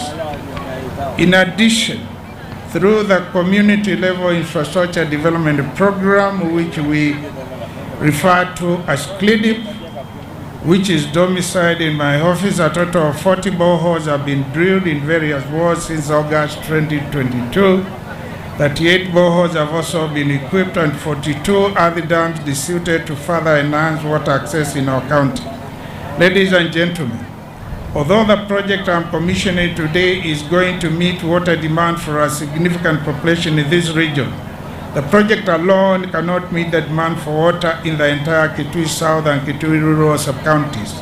My government has, therefore, initiated and developed other projects to supplement water supply in the underserved areas. Some of these projects include the River Athi Kalambani sample removal ward done in 2024 at a cost of 9.9 million to supplement the old Kalambani borehole water supply. B, the River Mvuko Nyanya Mwanianga sample in Kanziko ward in 2025 at a cost of 16.9 million Kenya shillings, and C, drilling and equipping of Kanyangi Primary School public borehole in Kanyangi ward in 2025 at a cost of 4.1 million Kenya shillings. Ladies and gentlemen, this financial year also, under the KDSP2 program, my government will implement the River Athi Kasala sample water supply project at Kasarani in Ikutha ward at an estimated cost of 45 million Kenya shillings. Implementation of this project will ensure our people will be able to get water close to where they live and therefore have more time to engage in productive activities to improve their lives. Ladies and gentlemen, in order to ensure sustainable management of this major water project, we have already handed it over to the Kitui Water and Sanitation Company, or Kituasco. In this regard, I urge the Kituasco Managing Director and staff to ensure effective, efficient, transparent, and accountable management of the project. I also would like to ask the local residents who are benefiting either directly or indirectly, the stakeholders as well as the local leadership, to fully own this project and support Kituasco as it professionally runs the project and other water schemes under their management. We have had several cases of vandalism which have impeded the functionality of the project, and I request my water and irrigation minister to continue working closely with Kituasco as well as the national and county government administrators, including the sub-county committees of the 3 sub-counties of Lower Yatta, Mutomo, and Ikutha, to ensure that vandalism becomes a thing of the past. Ladies and gentlemen, as I conclude, I want to reiterate that my government will continue working closely with the national government as well as with donors and development partners to accelerate the development of water infrastructure across the entire county for sustainable provision of accessible, clean, safe, and affordable water for the people of Kitui County. After the successful implementation of Kangu Kangu Water Project, my government is ready and willing to partner with World Vision Kenya to implement other similar schemes in other parts of Kitui County, particularly in Kitui East Sub-County, where we can partner in the expansion of the Ngomano Sample Water Supply Project, as well as in the completion of the Ilimpuyo Dam Water Supply Project, which can go a long way in significantly alleviating water shortage in Zombe, Mwitika, and Malalane, and some areas of Mutitu, Kaliku, and Vochamato wards. Ladies and gentlemen, let me conclude with a quote from Max Dupree, an American businessman and writer, who once said, and I quote, "The first responsibility of a leader is to define reality. The last is to say thank you," end of quote. I therefore take this opportunity to once again thank our partner World Vision Kenya and other key stakeholders who work tirelessly to ensure not only the successful implementation of this project, but also its commissioning today. With those remarks, ladies and gentlemen, it is now my honor and pleasure to declare the River Athi, Kangu Kangu, Mutomo, Ikutha, Kanziko, Mathima Water Project officially commissioned.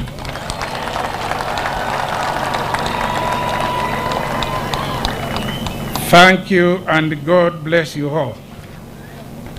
Iwe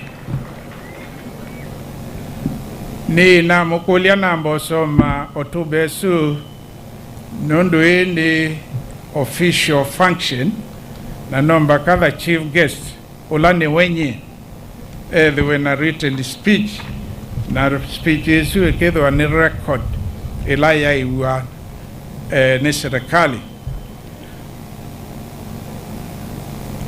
umundi nye mwene ni notanu mwingi mono nundu ndoto ila tuambie nenyu na tuyamiambia 2014 tuamiambia 2013 ila neta cha kipila cha gavana na nduma Kitui South mangwata kwoko na ndume kuda nimesiundu mekie na lonji ye siasa sia kwa siasa sia ugavana taliki 3 mwezi wa 3 mwaka wa 2012 inesi ando mwezi wa tanadhio mabaike ndo inadhio mabu na ambie na lonji ye siasa sia kwa na umiambasi kila wodi ya ete anduku ya Kshs taliki 3 mwezi wa 3 mwaka wa 2012 nundu uchaguzi woneka tokwithiwa wa Disemba mwaka wa 2012 lakini wasele wawesa kwithiwa mwezi wa 3 2013 na ila na fiuka ngikonzoti na tuishauriana na anduma Kitui South nitwavikie vandu mambia mwana tukakusakwa na twakusakwa kindu kimwe twenda ukisisie nesa munono kika ni thina wa kibwo Kitui South na kwanetikila na nashange kou na kula sioka mwangu ni akula na twambi ya wia kwisilia kindu jambe wika kindu kita wa planning nundu uketa kwikuthi ya kinduni wita kukitolonga na cha thoka ona mwemo kwazia ni mana emeto niwia ni kukoma either mundu akomia nywete whisky no kila akyambi ya kindu utanesi litinesa no tavangi yenesa kindu jugeza kukavoka na ni woto abindi isi na trona tondu World Vision ni thukuma ko Kitui South na ithite yiku na netwoni ni mendete kwa liula maisha mandu kwa kwika miradi ile kuoneka itwa thiwe na mukutano kuyo visine kwa na twakwatiania tukwatane twikela nyamwe kwita wa collaboration partnership na neoti waki ve mundu ainena ba Dr. Makalino watu miandeto isu twike sindu isu nekana tukwatiani nundu cha kimwe kia waki uwajao Chage mwegi wajao mwakwatana mwithi ya unity ya wanivinya wekala weka kindu utonya kumina ukwatanite na mundungi kana shirikengi wisa kwithi andu ambako kimina na twakwatana na twakwatiania undu tukwika muradi usu na twathiva yaka mutei taliki miongwele na ile mwezi wa nyanya 2014 na twa launchi muradi usu alama ya sakwe ivilani yu mheshimiwa Tangawizi ni wazi aimu sakwe mheshimiwa Hussein Mwandia aimu sakwe mheshimiwa Kasinga ulawane na ba wakuya mumoni aimu sakwe na angi maybe mheshimiwa wakuya Kanziko munube aimu sakwe binda yu nesiti wa wibo yu lakini aimu sakwe twaivu na twalonji muradi usu na andu wengi makuma Kitui South moka na alama umite galikosia kanyangi kuya Kitui Rural na momoka na twalonji muradi na tunawendesya na tuiuka kuvika uchaguzi wa 2017 ni twekite about 90% twatialitie o kindu kinini ubikeva Mutomo ajua leona netweka nyamu yetu kwenda utesti ni kana uchaguzi yetu afika Mutomo lakini uchaguzi wa vika na twalea kusioka kivila ni na kwalika andu wengi alama alikile na andu asu bonde tuilama tabanasia maketi ya kivila na kimwe maweta ni kuweta maendeleo lakini wa methukizia nesa ti clear wewe mheshimiwa kakieweta ba wesa kuiwa mundu ekwatha kindu nethio clear we asiata kachau indi na chau now dakane ne generally ni kana woka wa mukulia uni ekuya nyeni na isu nyendia wetu angana isie na tukwethiwe usune mundu wenda kukengana na miaka na thela 5 pai kindu kinaoneka na kenga ya tevia amubebeya na kwambebeya nundu none kula cia na thukumie muno wanui na ndinacio kakivila ni kweli ninailete ona kukitia yingi lakini ngai aina kwa na ngai ana kwa na ene nyu nundu ni wenda muthenya wa umuthi twithiwe twiva kibu kibikie Mutomo na kiendie kula kungi kinyua kwambe kwi kuna makovi nundu wa kwithia ngai ni watu niwethiwe na itu na twamino kuliko katika mashirika la moki ofisi ni kwa kuandaminite siumaili ya World Division masya mobe bandu babikiwa weza kwithia ni makata tamaa ya muradi usu nundu notonyonena na mundu yongi wingalikwe yengi kana shirika yengi kana serikali ila ibo ugethugisi ugeza kwithia unda kwete akwete ingi namoka twayangewa na twasya tumine muradi na tuimina mkutano witu ninatiitwe nisi kwa kweli me tayari kwika kila maili te kwika kwangaliko yo namo methi ni meatiye mesi kana nitongoesye serikali isu ya Kitui na kwa ngeka kila chaili te kwikwa ni serikali ya county government ya Kitui na vala national government ya litolikila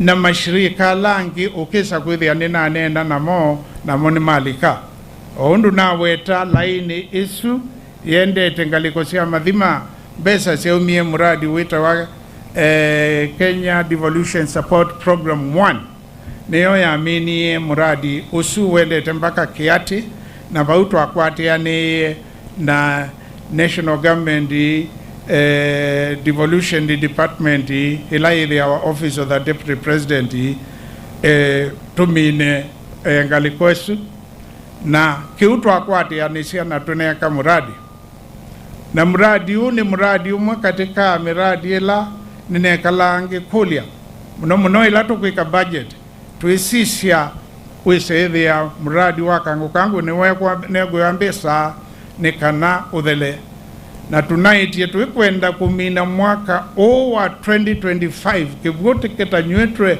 pa Mutomo kivucho nikinyuiwe Mutomo kivu nikinyuiwe Mutomo kivu nikinyuiwe Mathima kivu nikinyuiwe Kitui Kanziko nye nasya nina moyo mwingi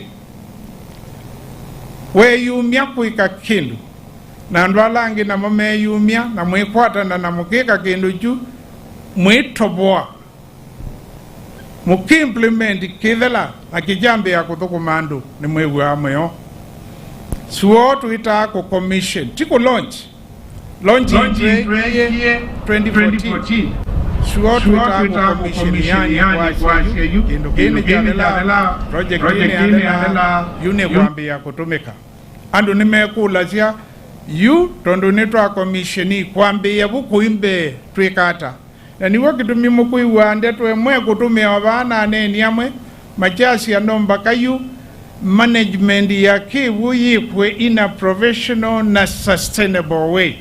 Professional ni ata wise kwithia kitiwasko ila tu minenge teki wuki ni kanama manage ni makikanesa eviape bandu pekwendekana kushugulikiwa mara moja wise kwithia kivuki hivo mekaibithie mbesa mbingi shilingi 5 ni mbingi si nini inisipeane ni manena va muno masiasa mekwazia tuthesie itwike shilingi 3 ange machasi ya shilingi ile na sumuni kaina mbi umutabia nikana kibuki thie nikitonya kunyua ne la chathuka niche kwa repair nomba kamwike charge itenene undutonya kuumisya wananchi lakini utonya kumaintain nutonya kuthesia kiwango ukona tote vyandu lakini nundu wa kulea kutake into account the need ya kukimaintain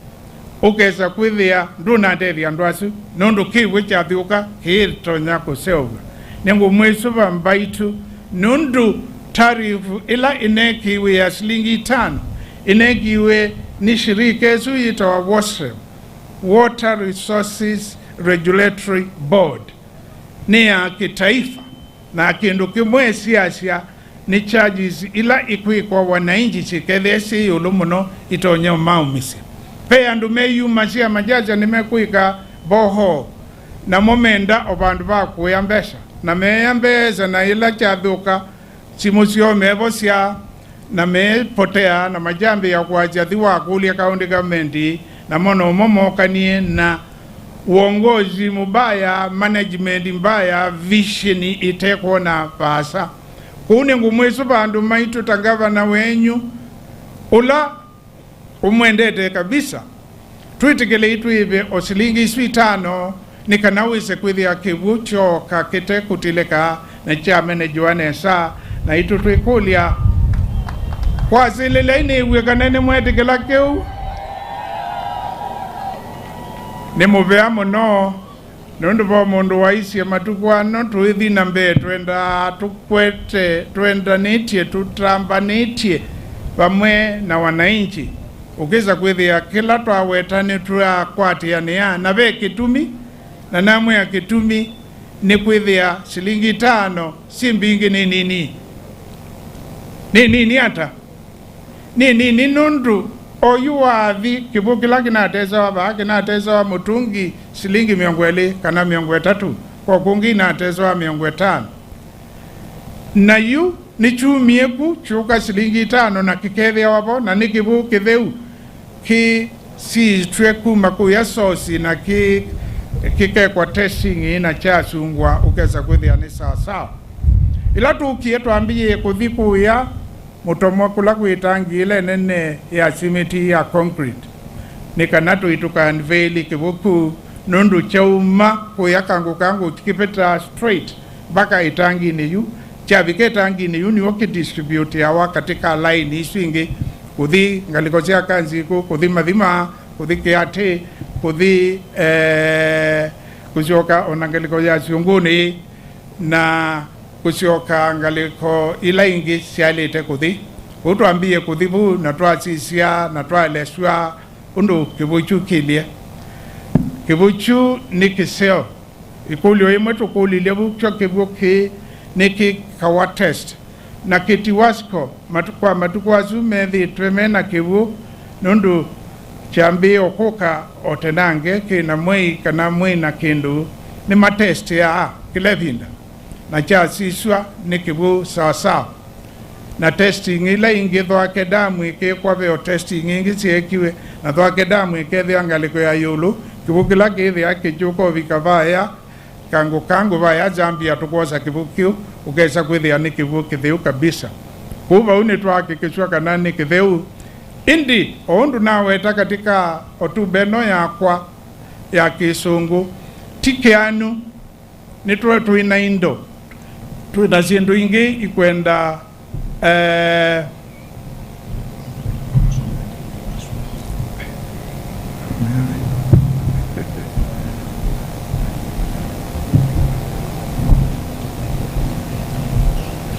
twina indo twina miunda tutonya kung'ithia maboka na kindu chambe andu makwata kibu kiseo taki kiumite Kangu Kangu matumizi mambe alama ilito kipewa kipaumbele kana priority ni utumizi wake nyumba na then maundu ma irrigation ina sindu ila ingi sisa kwati ya baadaye tuyeka na nitu kwende ya kwiki ya boho kwiki ya Samuel ni mwe wangi wete la iku ya Kasarani Kasala ni mwe wangi wete ila shiva ikanga ila vile vile sikwithe ya sinengane kibu na kukungi konze no tukwithe ya tukika boho tuyasya anga utondu muradi une wethe wa kibu yu ni chania kana matumizi ma kibu alamende kanane meania kuki une tukwika andu maitu ni mumbitikilia ndikanene siasa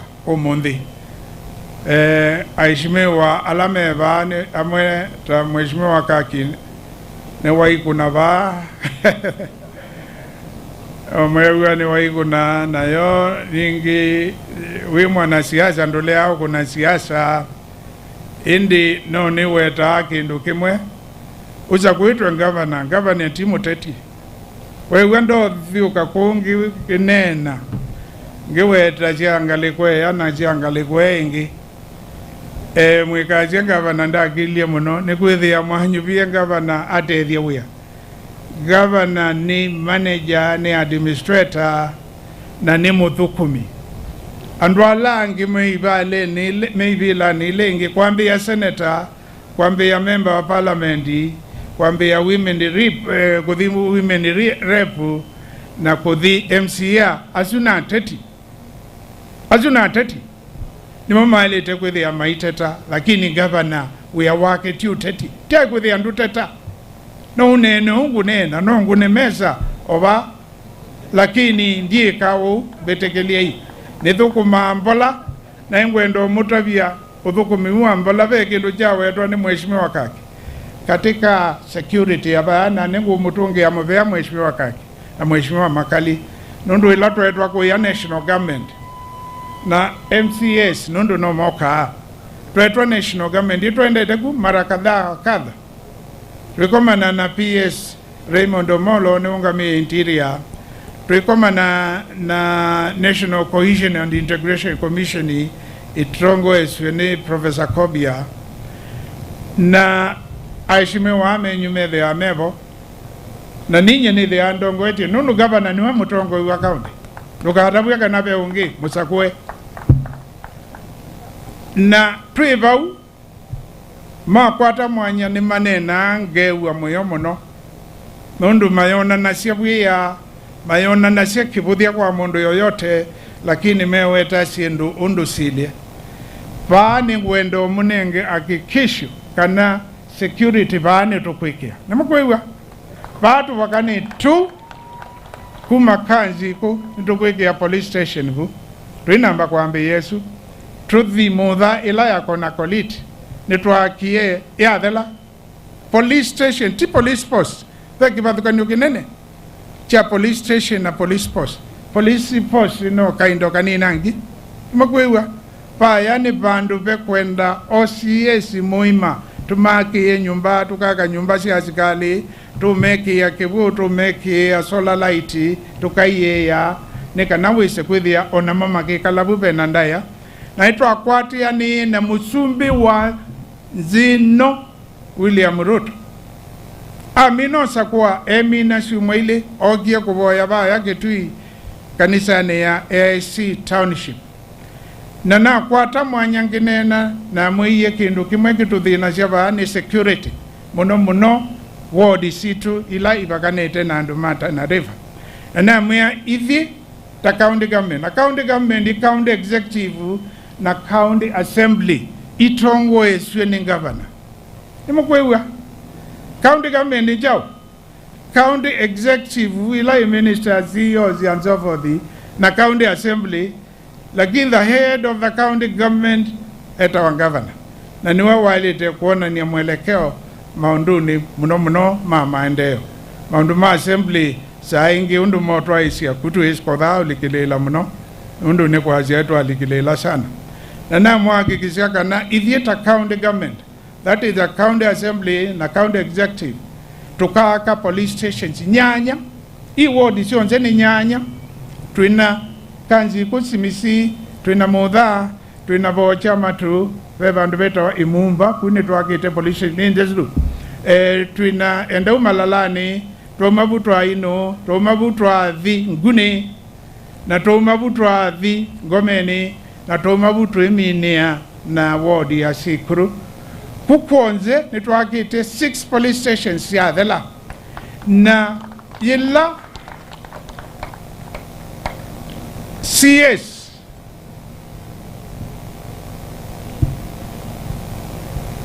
CS wa interior eta wa Murkomen, Kipchumba Murkomen wokieba yake tui na atawala amonze maibu mengi na moniebu kindu kimwe wawetie nundu nitwamukulilie onata na nena itwamukulitie aishe makekea policemen ikvau amemanenge vifaa katika police station isu trakie nundu ila na kulilie munene binda uogie woyako ya AIC township na alama ibo nimewie mheshimiwa makali ibo alama ibu na MTA zila zivano ziwie aishe traka ni mekuikia polisi na twa saina ni atwekia sahi mukataba ila itwa memorandum of understanding ni mwewe kuni kindu chovenesa Ngomeni nivekiwe policemen lakini ingi sina mbaikiwa na nikuikiwa tujuka kwa ya mashujaa tuetwe nikuikiwa na nitukwatia wise kwithia nisia operationalizewa kila kingi nitwekea ni mukataba ila itwa memorandum of understanding na Kenya Wildlife Service KWS na Jumamosi oina thelile Jumamosi kwithu kumawa Director General wa Kenya Wildlife Service ni wangu ni simu kako yake tui na kwa natabia ministers make na kioka na maofisa make miongweli nemwe na ito twethe wana ministers na chief officers on Saturday ina thelile na twethe wana mukutano na mukutano su agenda ya inene yawe mwe how to secure and to restore the South Kitui Game Reserve. Mwewe undu pa ya Game Reserve ya iba tu mitungi ya ye kalondo yeve ya ilie na ndo alama likazianga mea kuu na siendo ingi wese kwithe ya yummaile tio manza kundu kungi maku iku ikasiendo isu na ndo alama ya maki ya siendo itali te kwa pu wese kwithe ya na chochu ni chathela na kiuni chende yetu imina mithanza tuchukithe ya kekethelu ndikwenda kuweta siendu sionze ila tunawetievu lakini weza kuona andu maithu kuma muthenyote wawia manya the bandu babikiwe mona onayo nuseyo oneve hapo mbeeni ikindu mena kikea mukazo muno nimambia kukikia na itu twaitie mande omobote alame kwete wandu maitu ta serikali tukethea twikipaumbela kwa utu ipau ni mwewa deputy governor iweta nitu lonji matuku miongweli na mwonza mamwe yuwa kenda tuka lonji la tumita Kitui Tourism Circuit nitu kwenda Kitui hivi yu ni part ya tourism circuits siya Kenya na nitu mapite kula tourism circuit isu hivi ya ikikika na muthenyosu nitu lonji mupango nitu leite piu nitu na vitu kidhishe katika kabineti na nitu implementi na tuitite andu onziala mausika maundumaki utalii nikana utalii wambiwa na siana situ mbingi si kwata mawia ba South Kitui Game Reserve ba to expecti andu mbe wangili mwe mambi okwata wia ba oyuba ikindu makwata lakini makambi yako kwata wia ba na namwe achune tuko kisisi ya uchokwedhi ya netu hakika kila kingi mashujaa ni kukaba ba Kitui nye mwene na nene na uono ndo une uo nye mwene ninyi na kulilie President William Samoei Arap Ruto tuiku yaka nyonyo okite bau administration police senda ila yaka nyonyo na okite kupingu wa sipitali yebu level 4 na be kiwanja chaki itwebu na ila tuaendie tuthiukite twabikia bala be kiwanja na muya mtukufu rais kwa heshima nutonya kukonsida mwaka wa 2025 kana 2026 wiki ya sherehe imwe ya national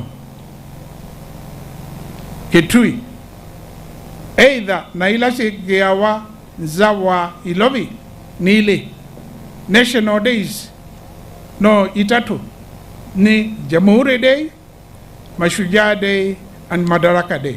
Ila ingisi the ako holidays uti national days kirasmi kikatiba waje katiba irecognize ya hizo itatu una mukulia imwe ekwe nundu ninonete ibinda yenda na governor na chairman wa Kenya Water Towers Agency na appointe wene Uhuru Kenyatta na ni we chairman ni we invite our ila ku national days nina ndiye kisi na the Naroku na the Kisumo na the Poyamwea ni Gwigirinyaga na nona ila kuina national days siye wabandu ni bati yaba so muno kiwanza kisobwa na sindu ingi tamalelo mata kebu na sindu ingi sesobwa na kouni ne sina mukulia kiuna etikila ila ukwitikila kidhiweba sindu isu ikoka ila Deputy County Commissioner waba Mutomo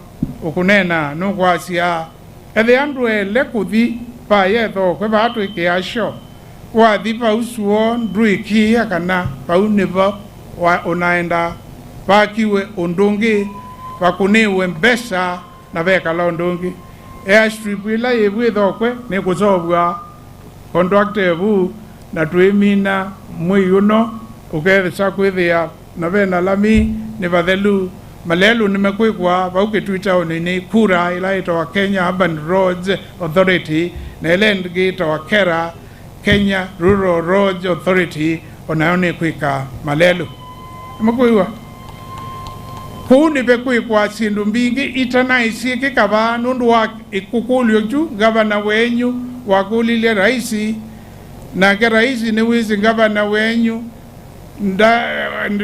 undu we conduct ya nuizi nutonya we conduct ugeza kwithio na wakulia kindu kiitekelwa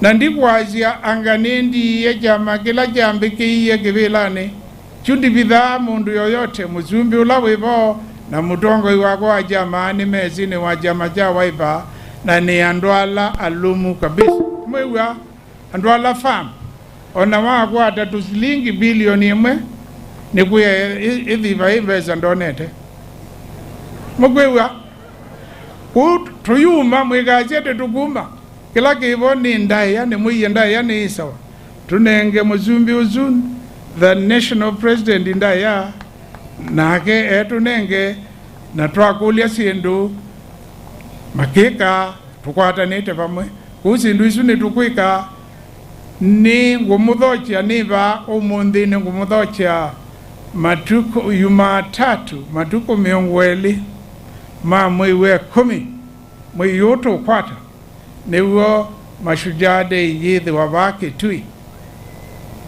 niwo yithi wa Kitui na tikindu kinini na twenda kila ward kila village wese kwithia andu nimoka kusherekea muthenya usu nundu ni kindu kya kwivunia nimwewa na tukasisi ondu tutonyo kwika ondu twika wese kwithia nitwatethania ila tumita facilitation o kiasi kila tutonya wese kwithia mutomoni ya represent wa na ward sionze sia Kitui ni sia represent wa muthenya usu nimumbite kilia nunga milevu mbaitu kwani wenzile lo yingi Asante sana kina mama, niwe keloli yenge. Asante sana anasa. Tukwatanei twende Kitui kitu wayomo ndungi ukauma kundu kungi atonye kwendesya Kitui kitu. Tukwatanite na onze alla matumitwe kuuni national government kana county kana shirika yoyote kuthukuma na itu. Tukwatanite namo wisikwithia nitwetethia na sanda Ngai na mwathime amwike nesa na ndio mwewe minister wa kwandu wazia aizi hata we aizi hata amukuli ai kwa mwina nja na yu amwea nenyumonie chuma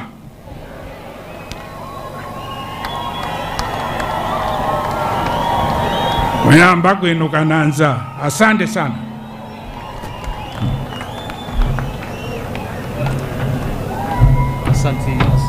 Asante Your Excellency, tuimwongele makofi. Asante.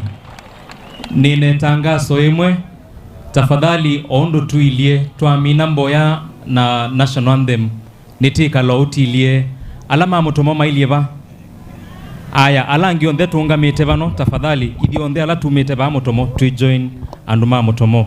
Your Excellency, nitaomba kwa heshima ni mwalike Apostle Isaac Mwetu wa mitume evangelism aweze kutupa baraka ya mwisho, kisha basi tupate wimbo wa taifa.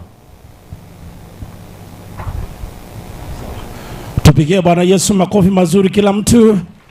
Thank you. Tunaposhukuru mbele za Bwana, naomba hiyo family yote ambayo imetuongoza kupitia kwa gavana, mheshimiwa, tukuje hapa na mheshimiwa tuombe. Tushukuru kwa Mungu. Sawa. Okay, thank you. Let's pray. Nasema ni asante. Baba yetu, nakupa sifa kwa mwaka mzuri wa 2025. Mwezi wa 9 tarehe za leo. Umekuwa Mungu mwaminifu kwa ile kazi ambao imekuwa chini ya neema ya gavana wetu Julius pamoja Bwana na partner wao World Vision. Nasema ni asante, ulipatia maono. Ninashukuru kwa ndoto zimetimia. Hivyo Baba yetu, nasema kwa viongozi wote vile wamekuwa wakarimu wenye upendo ili kusaidia Kitui County kukawa na mwangaza. Hivyo Baba yetu, vile uliwasaidia kutoka 2013 hadi 2025 hata 2027, nyota na kibali kikaonekana kwa jina la Yesu. Tunasema ni asante kwa mheshimiwa neema mliompa baba yetu kwa ya rais, na vile wameshikiana pamoja na Kitui County. Tunataka tuone mwangaza kupitia kwa mdogo kufikia kwa mkubwa. Neema ikatoshe. Imefika masaa ya kuachana, mengi imenenwa. Neema ikatoshe tunapoachana na upako wa Roho Mtakatifu, na jina lako likatukuzwe. Wabariki kokote waendako, fanikisha ndoto na maono na vikao zao, na jina lako likatukuzwe. Kwa jina la Yesu uliye juu tumepata kuomba na kuamini. Amen. Thank you.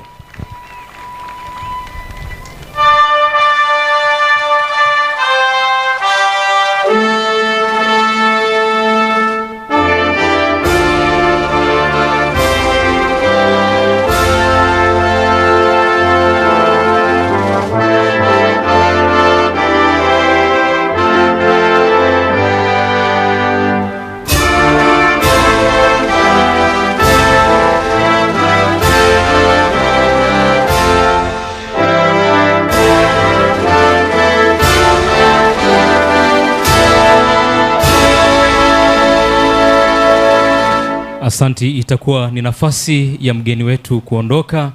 Mwenu waitu wa andai ya alangi otuilio utuilie aini maitu maandai ya na heshimiwa maitu ni saasya kumanenge mwana na nenda maumalu kita wisaidhia nitwakedhia gavana waitu, nitwakedhia heshimiwa maitu MP, na nitwakedhia heshimiwa maitu maassembly mbaitu mwemakedhia na mwesilila.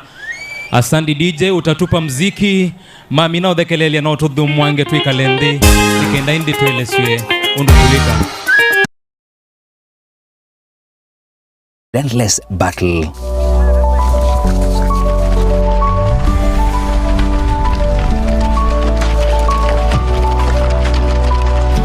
families in Kitui South and Kitui Rural, survival means spending nearly 70% of their lives along dusty paths under the scorching sun, a vicious cycle of journeys between their homes and dry riverbeds. Ni mutanu muno, nundu.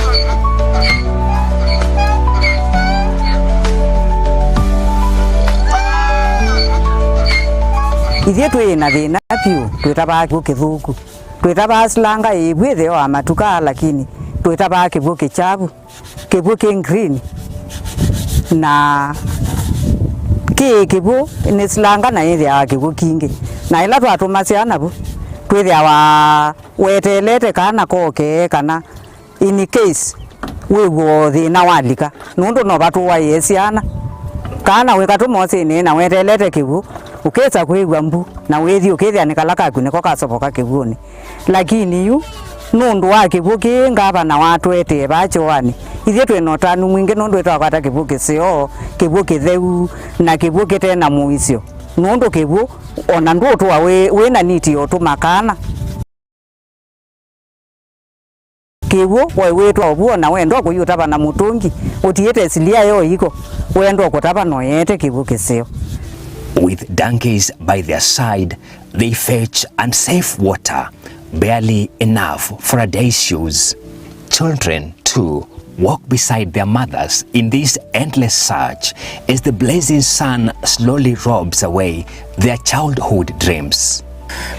Children need to go and fetch water after school and waste a lot of time which I would have spent reading. And animals also were really starved of water. But change was on the horizon, a promise to restore dignity, health, and opportunity to more than 120,000 residents of Kitui South and parts of Kitui Rural. I was moved by the struggles of people who are engaged in, particularly to access safe, clean water for household use and for their animals. In 2014, the vision of Water for All, championed by Kitui's pioneer governor, Dr. Julius Malombe, began to take shape.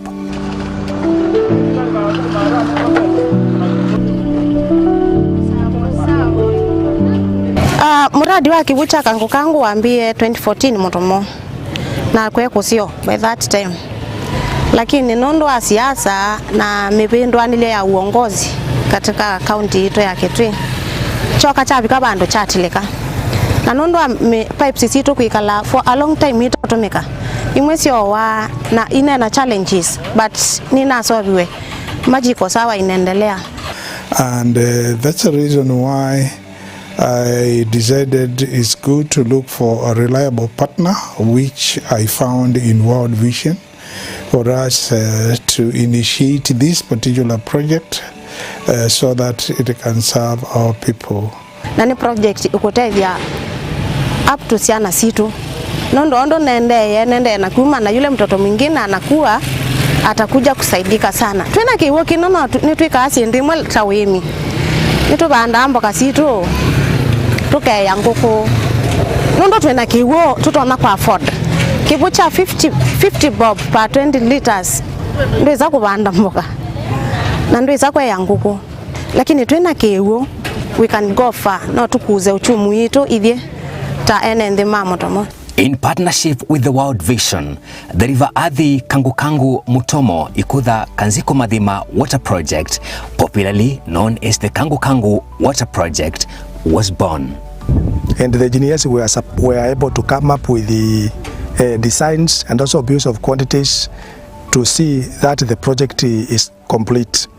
And then when we looked at the different components of the projects which were required within the bigger project, the two partners, that is the government of Kitui and the World Vision, they came up with a memorandum of understanding to be able to agree how they are going to share the components. Today, The Kangu Kangu Water Project stands as an engineering marvel in both design and scale.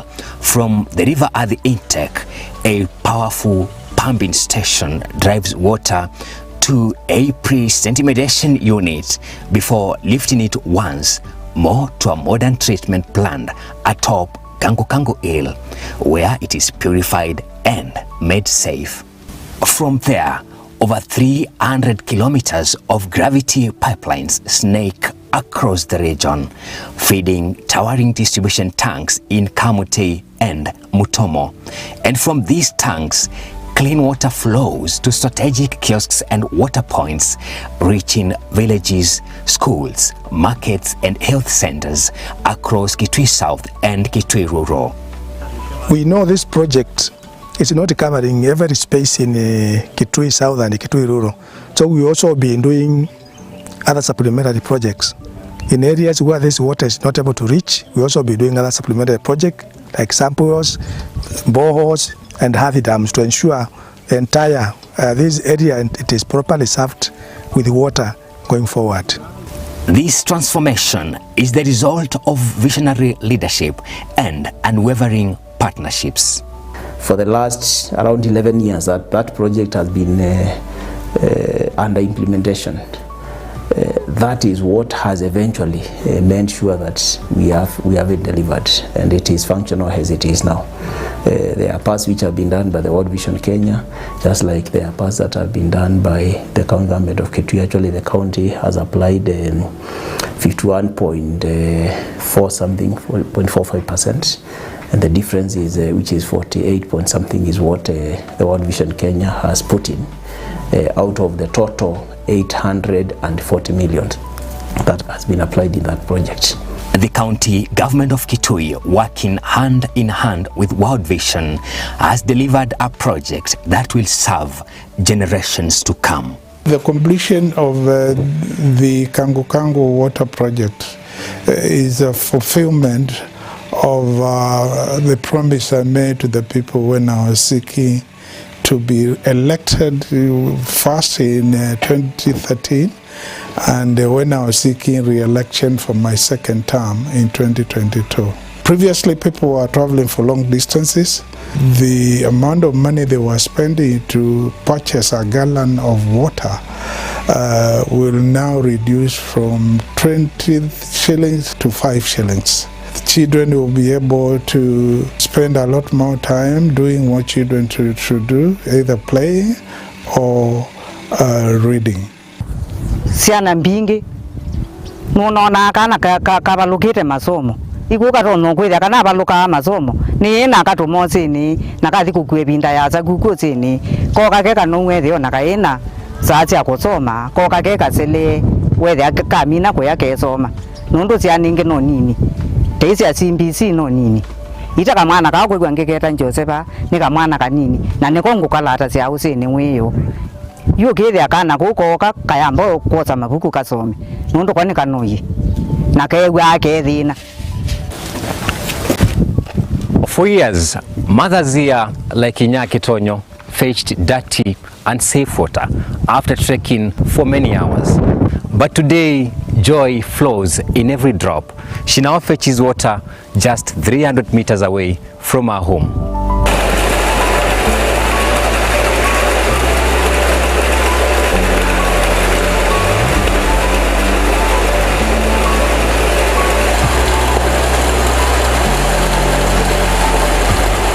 Water is life, and here in Kitui, life has been restored.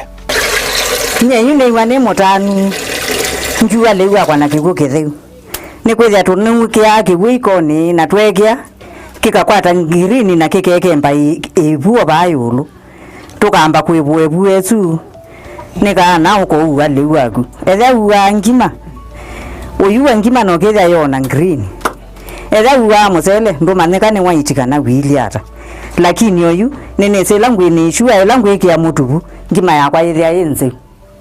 Kangu Kangu is more than a water project. It is health for families, hope for children, and prosperity for communities. It is proof that when people and partners come together, change is possible.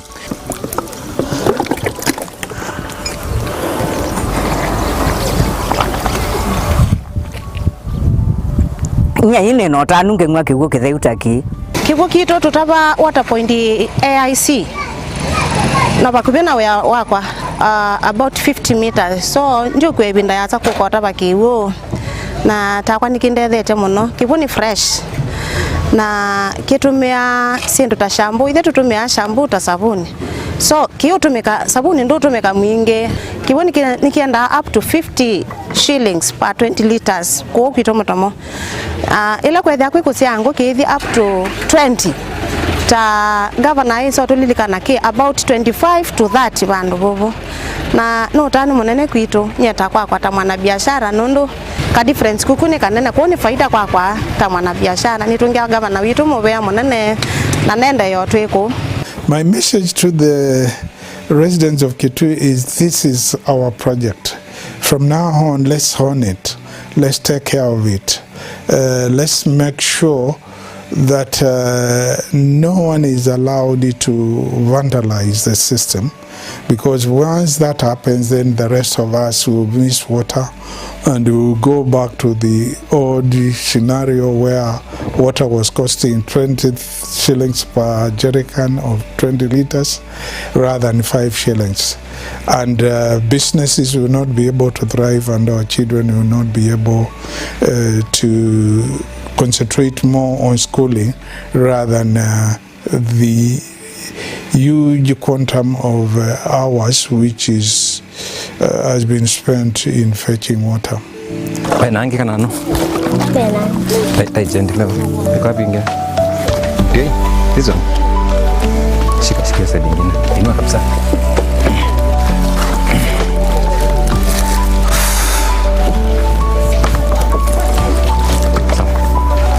Across Kitui South and parts of Kitui Rural, a new chapter is unfolding. Hotels, salons, and small businesses are set to thrive as the heavy burden of costly water is lifted. This is not just a project. It is transformation, dignity, and hope flowing into every home and every life.